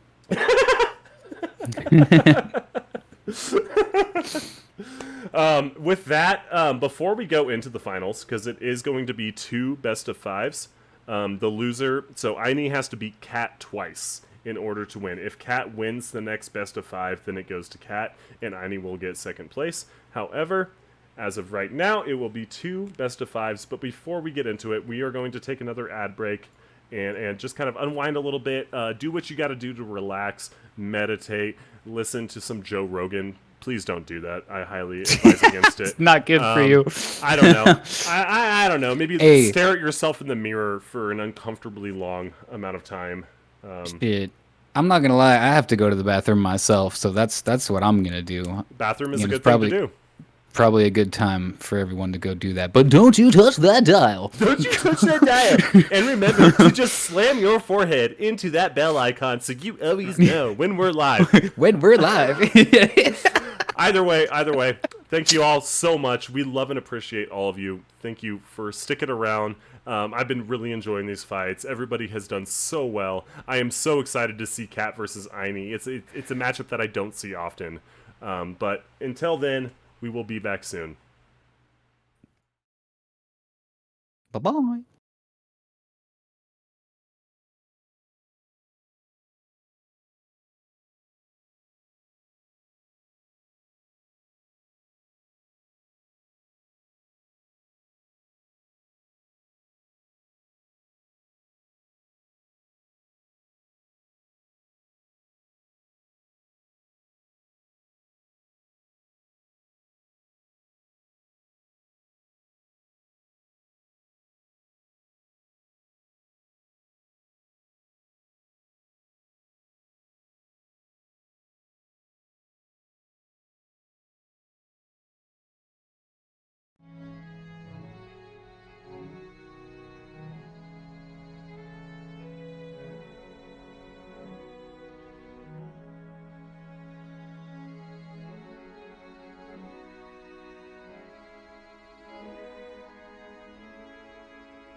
All right.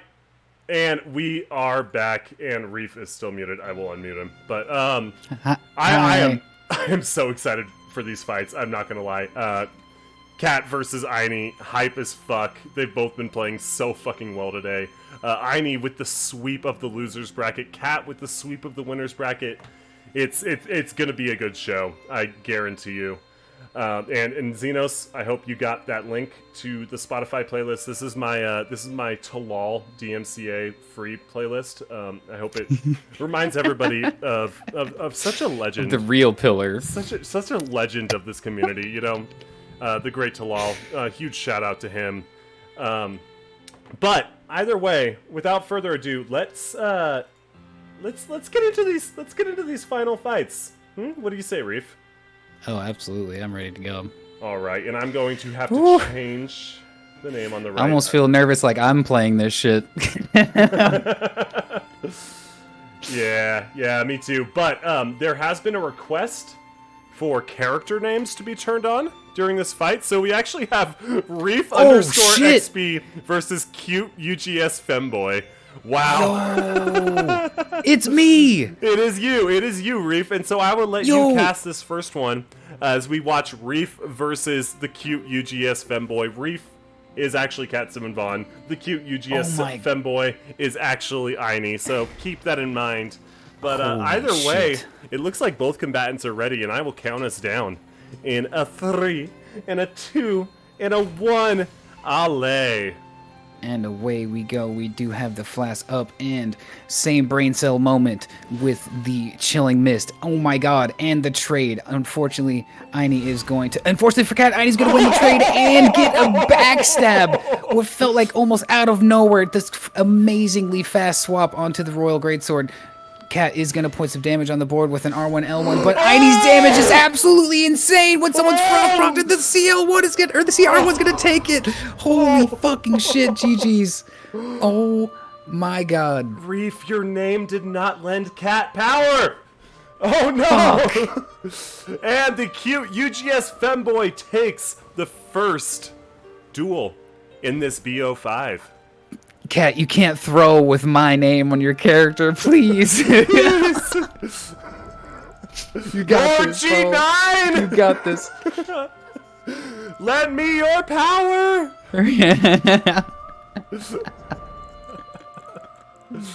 Holy fucking shit. What a good show. What a good fucking show. And it just shows that, like, you cannot make a mistake when you're fighting somebody like Aini. Like she will catch you, and she will find you, and she will destroy you. She will kill you. She will kill you. She's not your friend. She has a big sword. She's gonna poke you. Watch out. It's just amazing that, like, the biggest fucking weapons in this game, you can just get, like, such fast attacks out of them. Like, I mean, yeah, holy fuck, right? Like, if you fucking know how to do good crouch attacks, like, yeah, if you can speed. Oh, and I'm actually curious about Cat's choice to stick with the halberd off Cestus here. Oh wait, actually, it looks like he's gone for the scimitar. Okay. Oh, all shit. right, and it looks like they're both ready. So Reef, if you will count us down.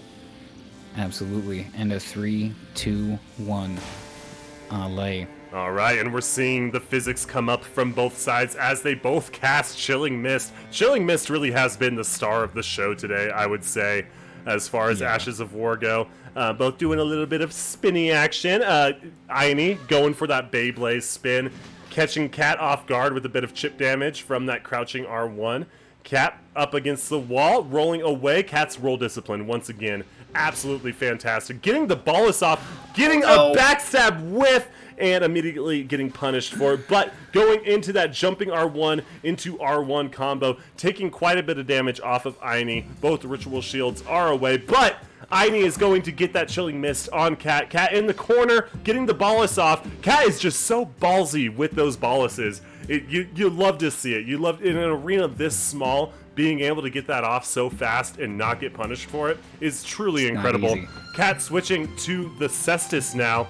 Gonna try and get that hit and run in as Aini scrambles into the corner, going for that wave dash into crouch poke, but it's going to miss. And oh my god, gonna catch Cat in the roll, but Cat's going to retaliate with some damage of his own. As Aineshi is really controlling the center of the arena right now.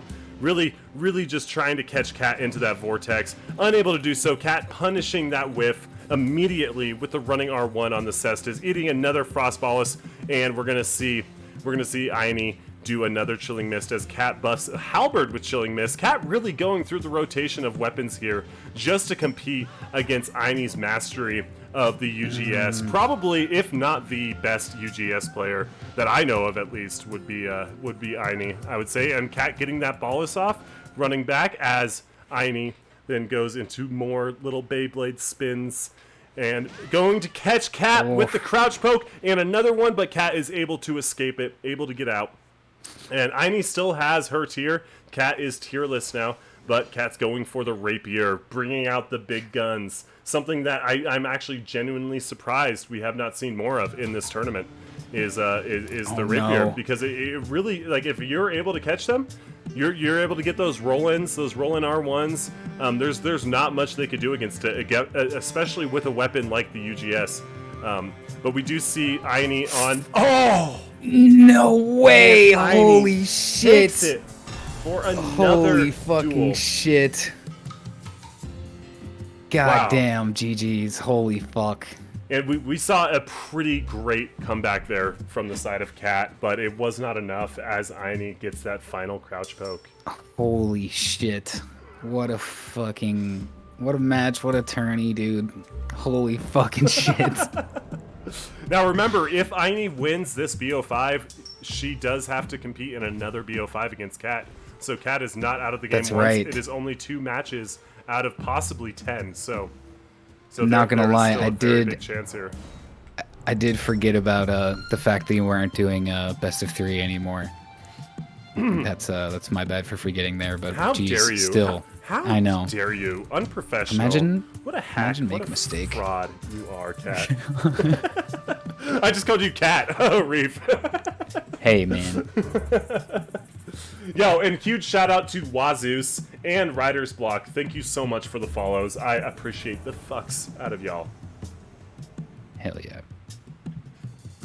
This is some homegrown, grass-fed PvP that we're watching here today. I couldn't have said that better PvP. myself. Rafe, I'm going to ask you something, though.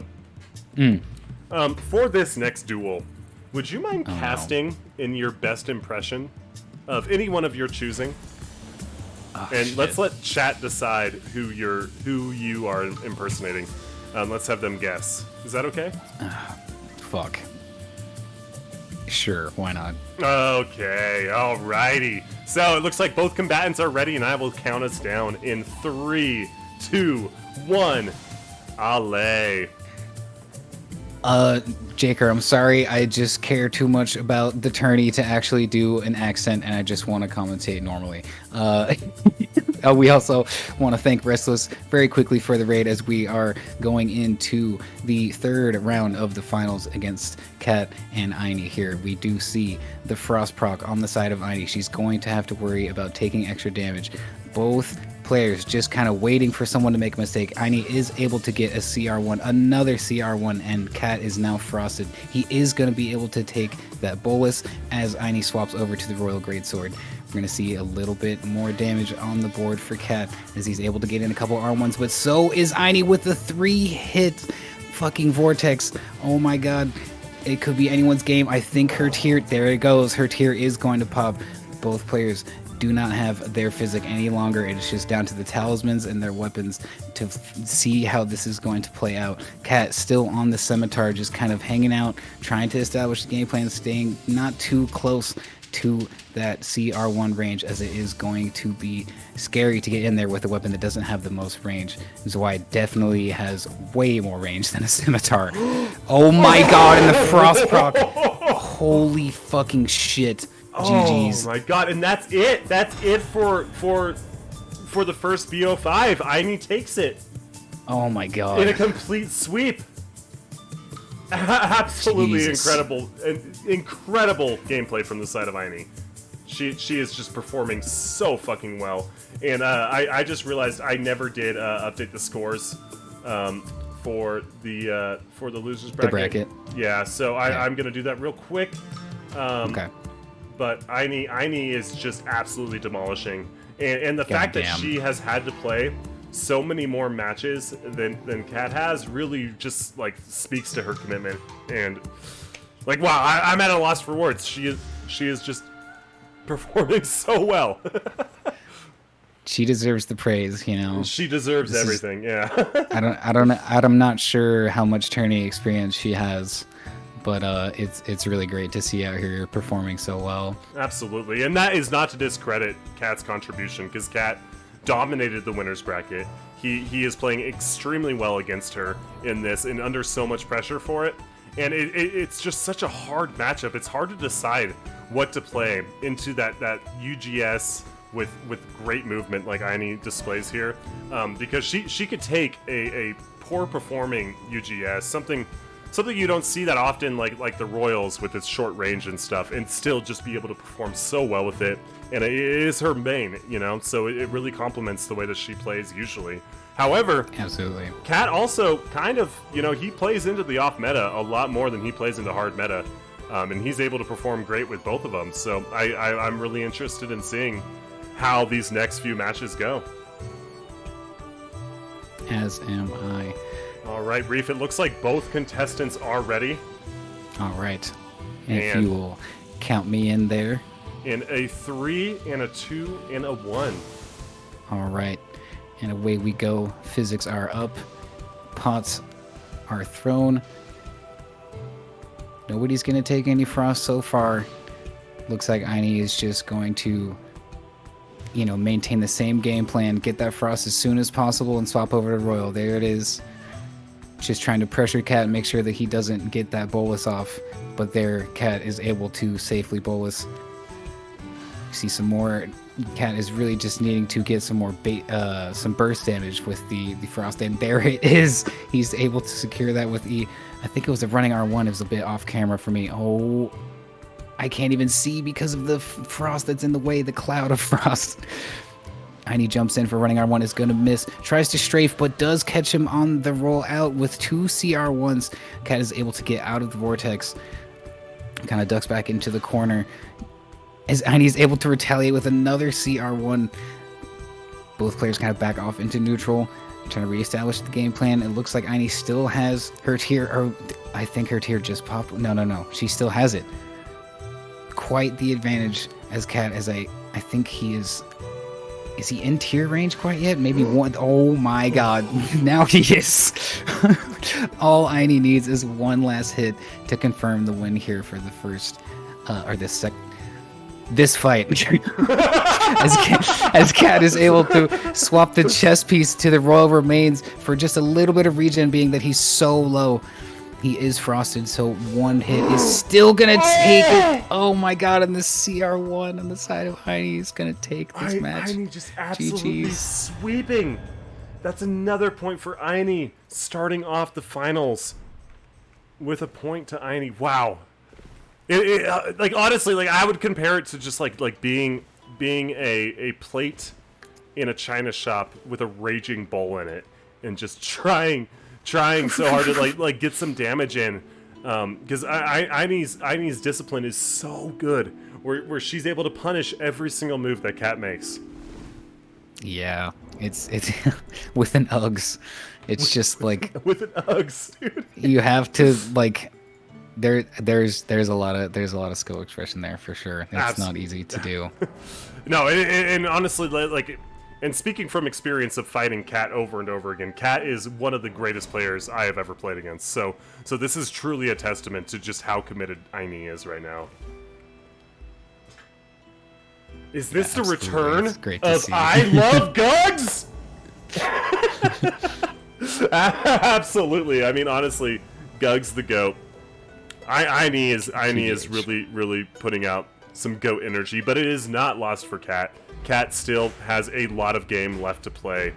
And Reef, would you care to count us down in this one? Absolutely. And 3, 2, 1. Ale. All right, and we see the physics come out. Cat is now on the two-handed Cestus, trying to kind of switching up his strategy a little bit. Immediately throwing out that Frostballis. He's very good at timing when he does that. She is not able to punish it. Throwing out a Hoarfrost Stomp, something that I thought we would be seeing more of today, but we actually have not seen much of. And Cat just getting this little bit of damage in every single time that Aini whiffs, able to just circle back around, going for the jumping R2 for some sizable damage as Aini takes a bit of damage while punishing Cat's Hoarfrost Stomp. But Cat is able to get away, only narrowly getting away from some big damage, but Cat is definitely at the advantage here, as Aini seems to be kind of scrambling to figure out what to do. Cat hits her with the jumping R1, but Aini is able to circle around for a backstab with huge fucking consequences for Cat, going right into the Chilling Mist on this Zweihander. My god, how do you read a player that is able to disguise their movement so well? It's really a testament to Cat's skill being able to play around this right now and being able to punish so many moves that Aini is doing. And Aini spinning around, trying to catch Cat in the vortex, unable to do so. Cat's roll discipline is just too good. Going for another jumping R1, but unfortunately Aini's spacing is able to prevent her from taking much damage from it, or any at all, I should say. Cat switching to a two-hand halberd, now back to one-hand halberd off Cestus, and getting some good hits in right there. Oof. Getting some good damage, but almost getting the frost proc, but none of the damage, rolling the damage of the Chilling Mist, switching back to the two-handed Cestus moveset. Cat still has his tier. It looks very good for him right now, but Aini still has some tricks up her sleeve, I'm sure. Going for the R2 from neutral with the Cestus, but unable to get a hit on. That would have been very big for Cat. Switching back to the one-handed halberd, going for a Chilling Mist to buff it. Aini in the corner, jumping out of it, spinning around. We see lots of spinning. Man, the Royal Greatsword. What a fucking weapon. Something you really just do not see. Like, you literally don't see Royal Greatsword outside of PvEers. So, having somebody like Aini showing what it can do and the amount of damage it could do with those crouch pokes is just impressive as fuck. But Cat going back to the halberd, trying to get that final hit on Aini as she is on the back foot. She's really, really on the ropes now. She's got to play extremely well in order to avoid getting killed by Cat, but Cat has lost his tier, and Aini going for those crouch pokes, trying to punish these whiffs that Cat is throwing out, but Cat's roll discipline is just too good, and finishing with the running R2! Cat fucking bringing it back narrowly! Oh my god, and what a fucking comeback from Aini in that match alone. Nice. Was impressive, but Cat is going to take it. Cat is saying, I am not going down without a fight. I am not going silently into that good night. Well fucking done, both of you. Let's go Reef _XP! I don't know who to cheer for either, Jackal. We are in the same pot here with that. Like, I love both of these people. So like I would be delighted to see either of them win this whole thing. What do you think? What do you think?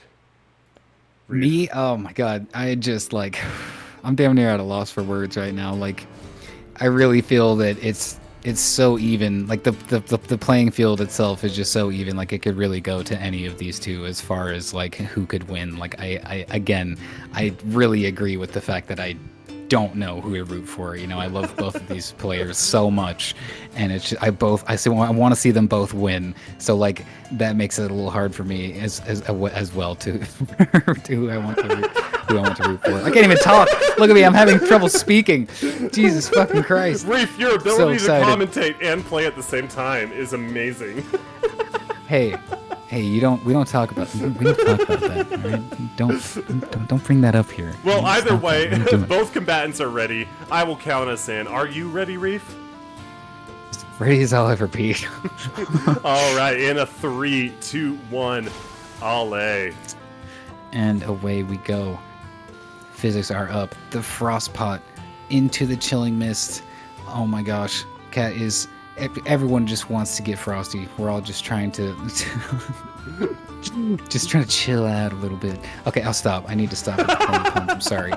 Aini tries to jump in with a running R1. Unfortunately, Cat is going to roll that, but the Frost proc is now on both of them. They're both going to be taking extra damage. I think Cat has definitely swapped to something else that's going to do more damage. Probably the magic cestus has that R2, I think, hit for 500 damage. Oh my God. Very crazy.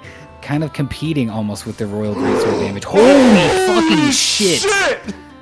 That fucking tear skip! What the fuck was God that damn. damage? Oh my God, Cat just fucking surprising us. He is going absolutely insane right now. God damn. He like we were saying earlier, Cat is an extremely adaptable player, and it may have taken him a few rounds, taken a few L's, but like he right now he has found Aini's number and he's holding on to it.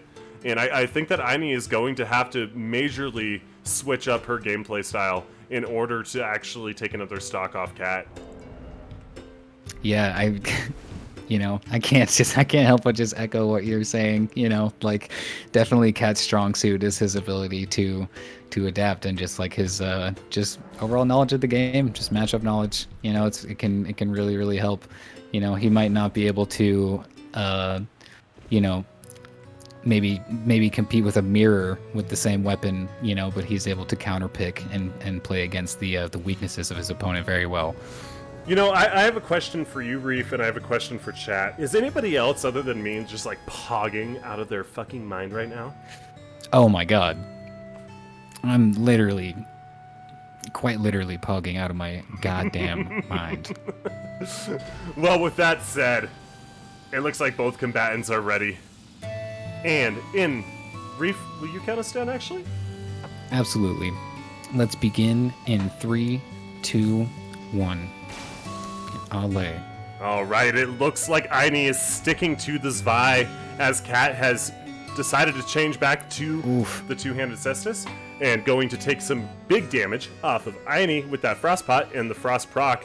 And I'm assuming that Cat has the magic infusion on that cestus now. Aini trying to free aim the Chilling Mist, but it's going to miss as Cat takes a few pot shots at her while she's in recovery frames. Oh my God, that jumping R1 does so much damage. Aini switching to the one-handed moveset for a jumping R1. Crazy. The way that she's able to do stuff like that and pull it off and get some good damage onto Cat. On the fly, yeah. I did see a bit of skipping there, so I'm curious if that is also on the side of the contestants. If so, please remember to record the match and send me a clip. However, Cat is still taking some big damage off of Aini, keeping up the aggression and finishing the match with a running R1. That is 3 to Cat. That is game.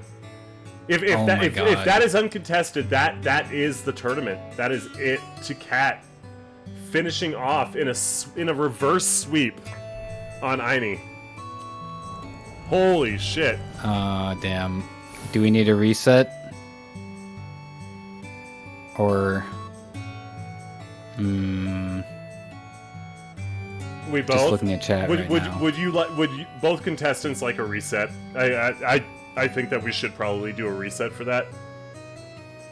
As it is the grand finals. Time. Yeah. I think we've made great time, and this has been a great tourney, and I don't think anyone would mind. Okay. To do a reset. We are definitely going to do a reset then on that. Okay. And I'll finally put up the sign that says grand finals. Very unfortunate. Cat played extremely well there, and it's really sad that there was skipping involved. But that's the name of the game. That's what happens with FromSoft's netcode. So we are back down to 1 versus 2. We are still in the BO5, so we will reset it.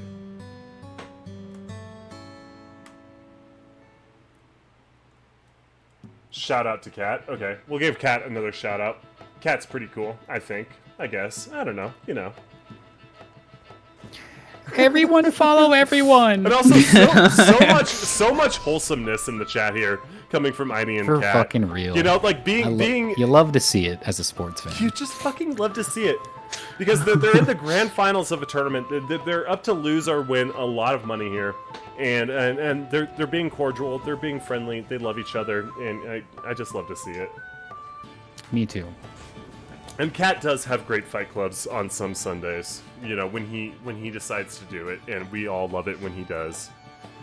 Alright, but either way, we are reset, we are back in, we still have action to go through.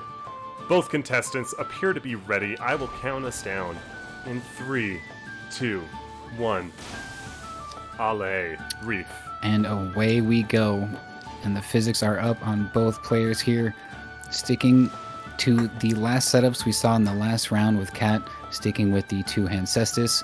Aini on the Zwei into Royal Greatsword. I don't think... Oh, I think... Was Kat able to quickly bolus before I even saw it? Is that what happened? He's too It fast. looks like Aini is still on the Royal Greatsword as she's able to safely bolus and stay out of the range of Hoarfrost Stomp. Oh, but she gets punished for going for the Chilling Mist by Kat's Frostpot as he's able to safely bolus. Both players able to safely bolus. Did she just block Hoarfrost Stomp? She sure did! That I didn't even know that was possible. Oh my gosh, well we do see the running R2 on the side of Kat hitting for a lot of damage, and he is in a tremendous health lead with still having his tier active as well. Aini just lost her tier. Still has a bit of a chance, but is only down to her talismans and weapons to make the proper decision making. Kat is going to continue the onslaught from range with the Hoarfrost Stomp and the Frostpots. As Aini moves in with the jumping R1, is able to kind of quickly just doing a bunch of damage and jump out of there very quick. Another CR1 is able to do a bunch of damage. Kat still has his tier active. Is that the tier? Did the tier go? We see resetting to neutral just a little bit of skipping. Oh no. Oh no. Oh, it looks like Aini might want to call the fight, or no? Oh no. Okay, we're still fighting here. We have the swap to the Blue Feather Talisman. She is going to jump over the Hoarfrost Stomp and get chipped just a little bit on the way back down, I think. She's just kind of floating around in neutral, doesn't want to get too close. Punishes the Frostpot once again. Very close, could be anyone's game. Oh my gosh. Kat is able to hit the R2. And looking for the last hit, just the last bit of chip, and then double KO! Holy shit!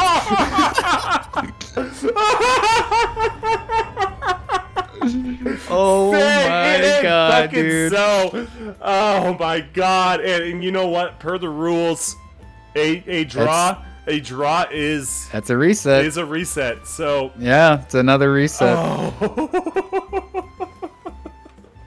And it did deserve a reset for the lag anyway. And I will ask both of you, we could take a short break if you'd like to, if you want to reset your routers, because there does appear to be quite a bit of skipping going from both ends. So if we need a router reset, we can take a 10 and get back into this. I don't think anybody will be leaving their seats for this. This is way too fucking exciting. I'm literally pogging out of my mind. Fucking incredible gameplay from both sides. So if you want the break, we could take it. If you want time to like reset your routers or anything, if not, we could jump back into it. Just let me know. I do see that both signs are down.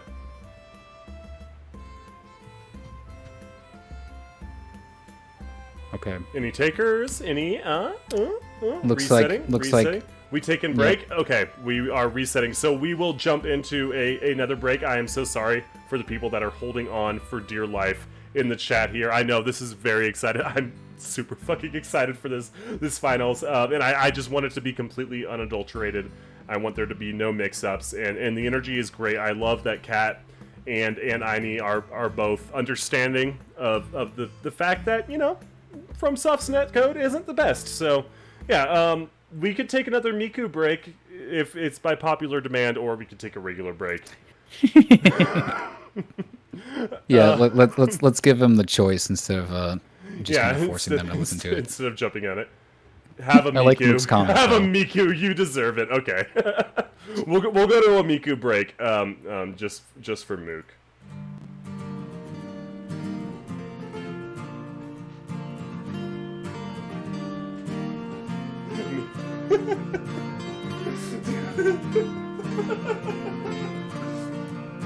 Miku, Miku, you can call me Miku. Blue hair, blue tie, hiding in your Wi-Fi. Open secrets, anyone can find me. Hear your music running through my mind. I'm thinking Miku, Miku, ooh-wee-oo. I'm thinking Miku, Miku, ooh-wee-oo. I'm thinking Miku, Miku, ooh-wee-oo. I'm thinking Miku, Miku, ooh-wee-oo. I'm on top of the world because of you, and all I wanted to do is follow you, and I'll keep singing along to all of you, and I'll keep singing along. I'm thinking Miku, Miku, ooh-wee-oo. I'm thinking Miku, Miku, ooh-wee-oo. I'm thinking Miku, Miku, ooh-wee-oo. I'm thinking Miku, Miku, ooh-wee-oo. Miku, Miku, what's it like to be you? 2020, looking in the rear view. Play me, break me, make me feel like Superman. You can't do anything that you want. I'm on top of the world because of you, and all I wanted to do is follow you, and I'll keep singing along to all of you, and I'll keep singing along. And I'm on top of the world because of you, and all I wanted to do is follow you, and I'll keep playing along with all of you, and I'll keep playing along. I'm thinking Miku, Miku, ooh-wee-oo. I'm thinking Miku, Miku, ooh-wee-oo. I'm thinking Miku, Miku, ooh-wee-oo. I'm thinking Miku, Miku, ooh-wee-oo. I'm thinking Miku, ooh-wee-oo. Thinking Miku, ooh-wee-oo.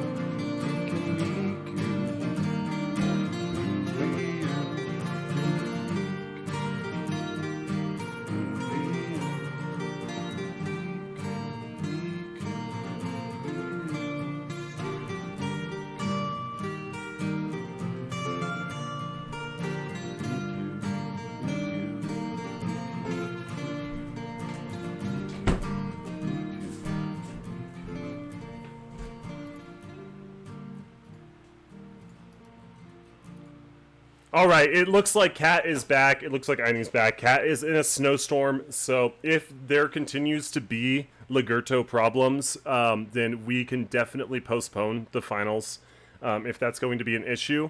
But we will keep going forward, keep going on. These have been amazing fights. I've absolutely loved watching every single one of them, even with the skippage.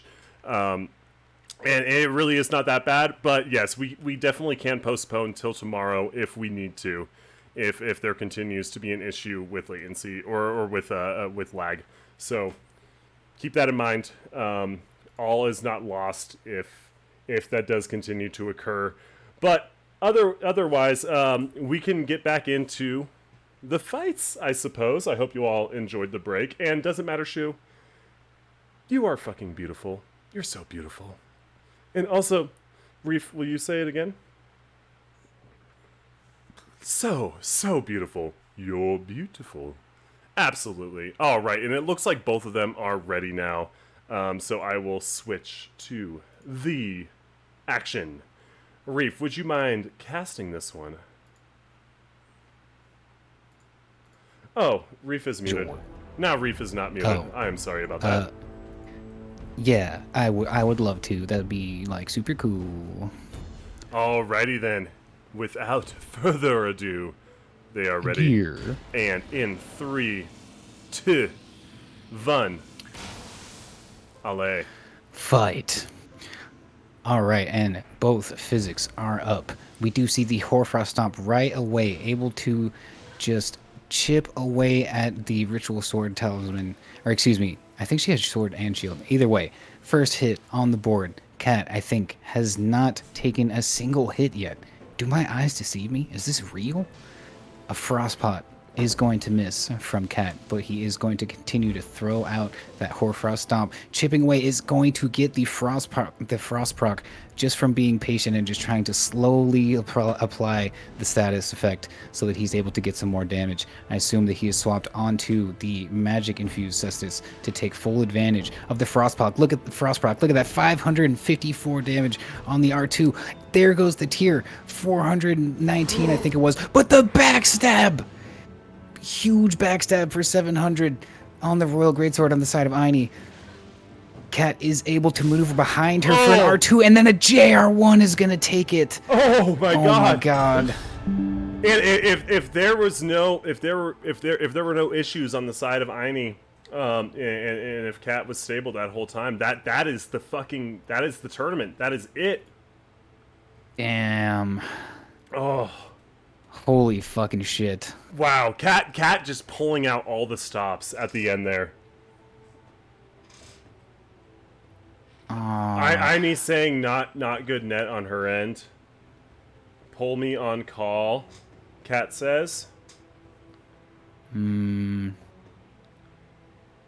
didn't see any skips on my end. Aini, if there was an issue, would you be able to send me a clip so that we'd be able to see?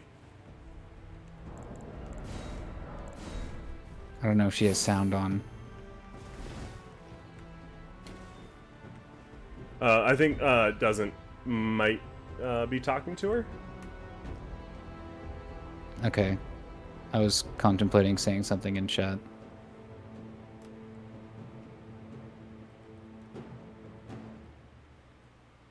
Thank you, Sheepy. Oh, thank you. Thank you doesn't shoe.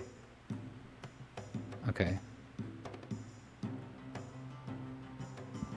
Still, though, what a fucking series of matches to close it out for the finals. Like, holy fucking shit. Am I right?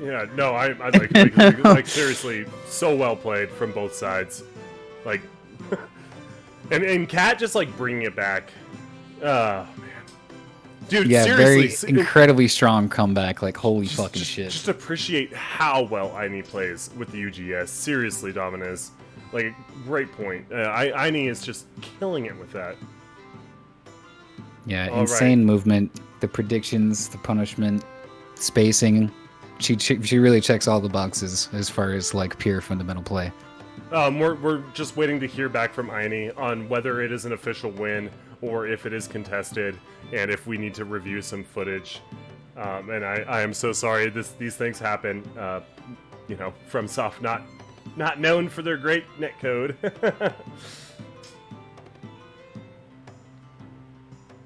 Put it up on stream so we could see the John in real time. She's trimming the clip, so we were gonna have to review the clip to make sure, because we did not see any skippage on the side of the stream. So the only issue there is that PlayStation Network absolutely fucking sucks when it comes to sending a clip in a timely manner. So we might just have to sit here and just chat for a little while, which I'm not opposed to, but it's a personal grievance with wanting to send clips to people in a timely manner, because I want my friends to see the funny clip. Yeah.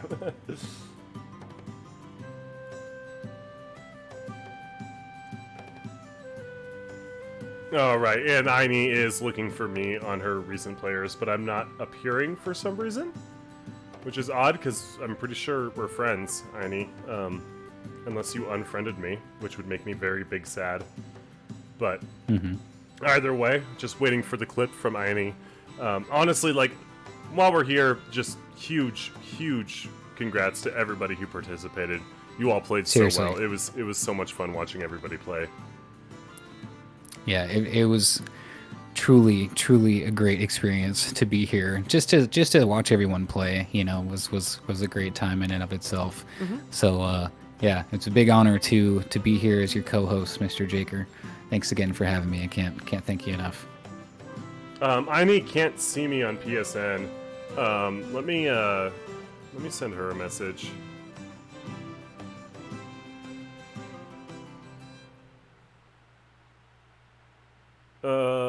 And your PSN is still Ainea, right? Yeah, we're friends. I'll send you an H. There we go.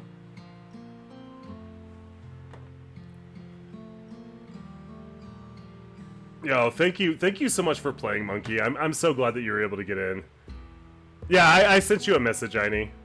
So we're just gonna wait on Aini sending the clip so we could review it. But we're probably gonna have to prepare for another reset on this final because the gods of PvP said, "Fuck you guys, your net's gonna be bad today," and that's the way it goes.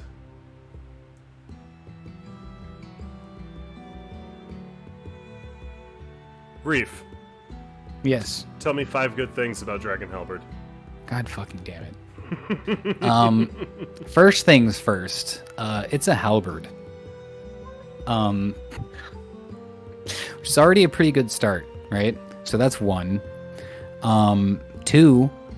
It has the thrusting moveset, which is arguably the best halberd moveset. I mean, I guess you can make things happen with like the chop halberd sometimes or whatever, but like, it's got that going for it.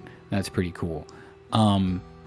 Spinning slash, that's the L2, right? That's pretty cool. Yeah. That is like, I think it might be a pseudo combo, but sometimes there's a true combo. I think if people like don't have poise or if they get frosted, they like have low frost resistance, you can get true comboed by the full L2. That's like 3 things, right? It's pretty cool. It's pretty cool. 4 has lightning on it when you press L2. That's pretty cool. The video is processing. Aini has sent it. Okay. So we will switch to that screen so we could all watch it together. And finally, there's also frost when you press L2. So there you go. 5 cool things about Dragon Halberd. There you go. We do love those frosty L2s. They are a thing of wonder, are they not? But if it's not bad enough, then Chi-Chi's. Understandable. And also very, very unfortunate. I'm really sorry that this is happening. Unfortunately, it can't be prevented, given the netcode that we were given. But it is taking a long time to process. Reef, what do you think about processing? This is exactly what I was talking about earlier when I was saying that PSN fucking sucks when it comes to sending a goddamn clip to someone that is probably less than a minute long 9 times out of 10. Even if you when you're trimming a clip yourself, like it takes a fucking 100 years just to save an alternate version of the thing, and it's like this is supposed to like save your data or whatever, but like it ends up taking a fucking shit ton of fucking data anyways. And if you like have it on the okay, I'm gonna shut up now and let's just watch the clip. Let's watch the clip. All right, and we'll decide. We get the controller button ASMR.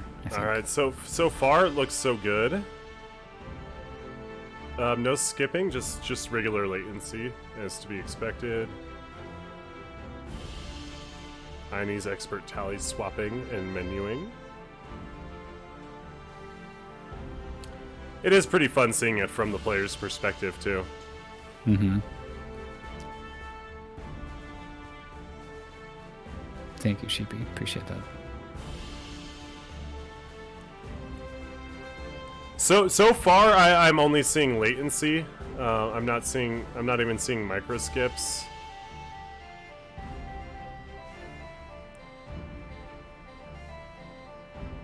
Oh my god, that backstab was just so pro, though. I'm glad we got to relive that.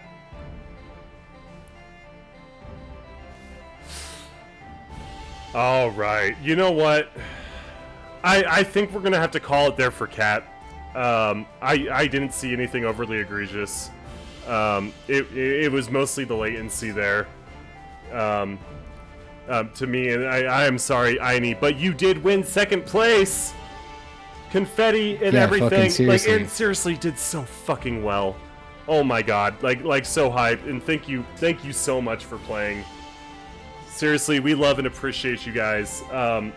Everybody just did so well, like so well. And Kat is requesting a winners interview. So we can get into that.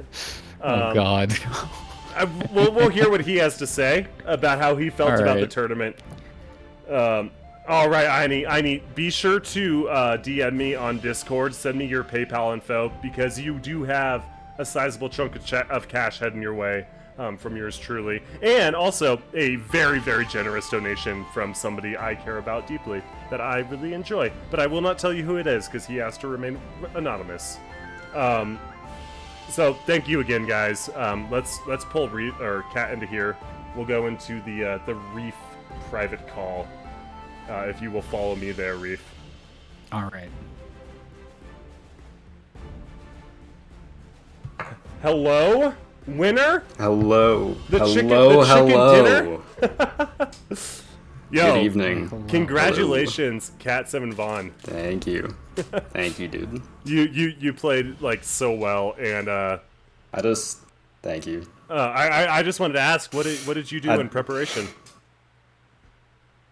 I practice literally almost every day for weeks on end with my good pal, the Sleepy Sheepy. This could not have been possible without him and its montage.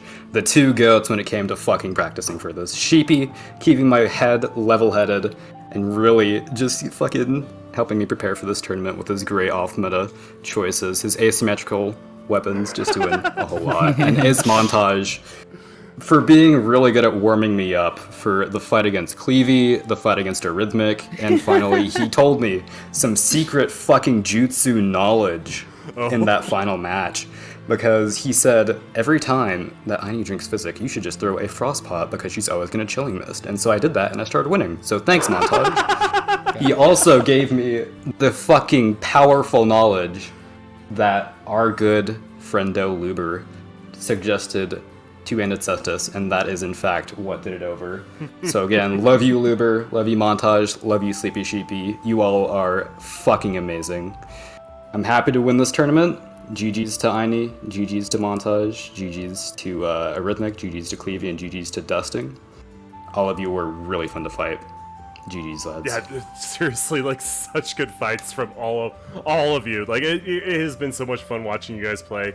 Kat, I have a big question though. What do you plan on doing with the winnings?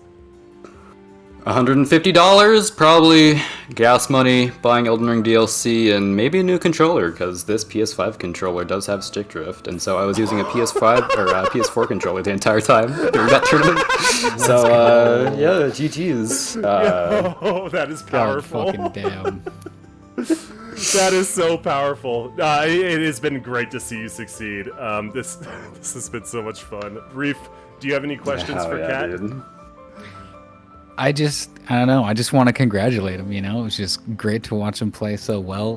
Great to watch everyone play so well. You know, this whole tourney was just great. I feel like everyone that participated, you know, had their moments of just really great gameplay, and it was just a great time. You know, I loved every second of it. It was great to be here. All right. So before we go, does chat have any questions for our grand final winner? Actually, I do have a question for Kat. What made you decide that we needed to put on character names and that you wanted to be Reef _ XP for the fucking final round? What was the thought process behind that? I thought it was going to be funny, and it was. So,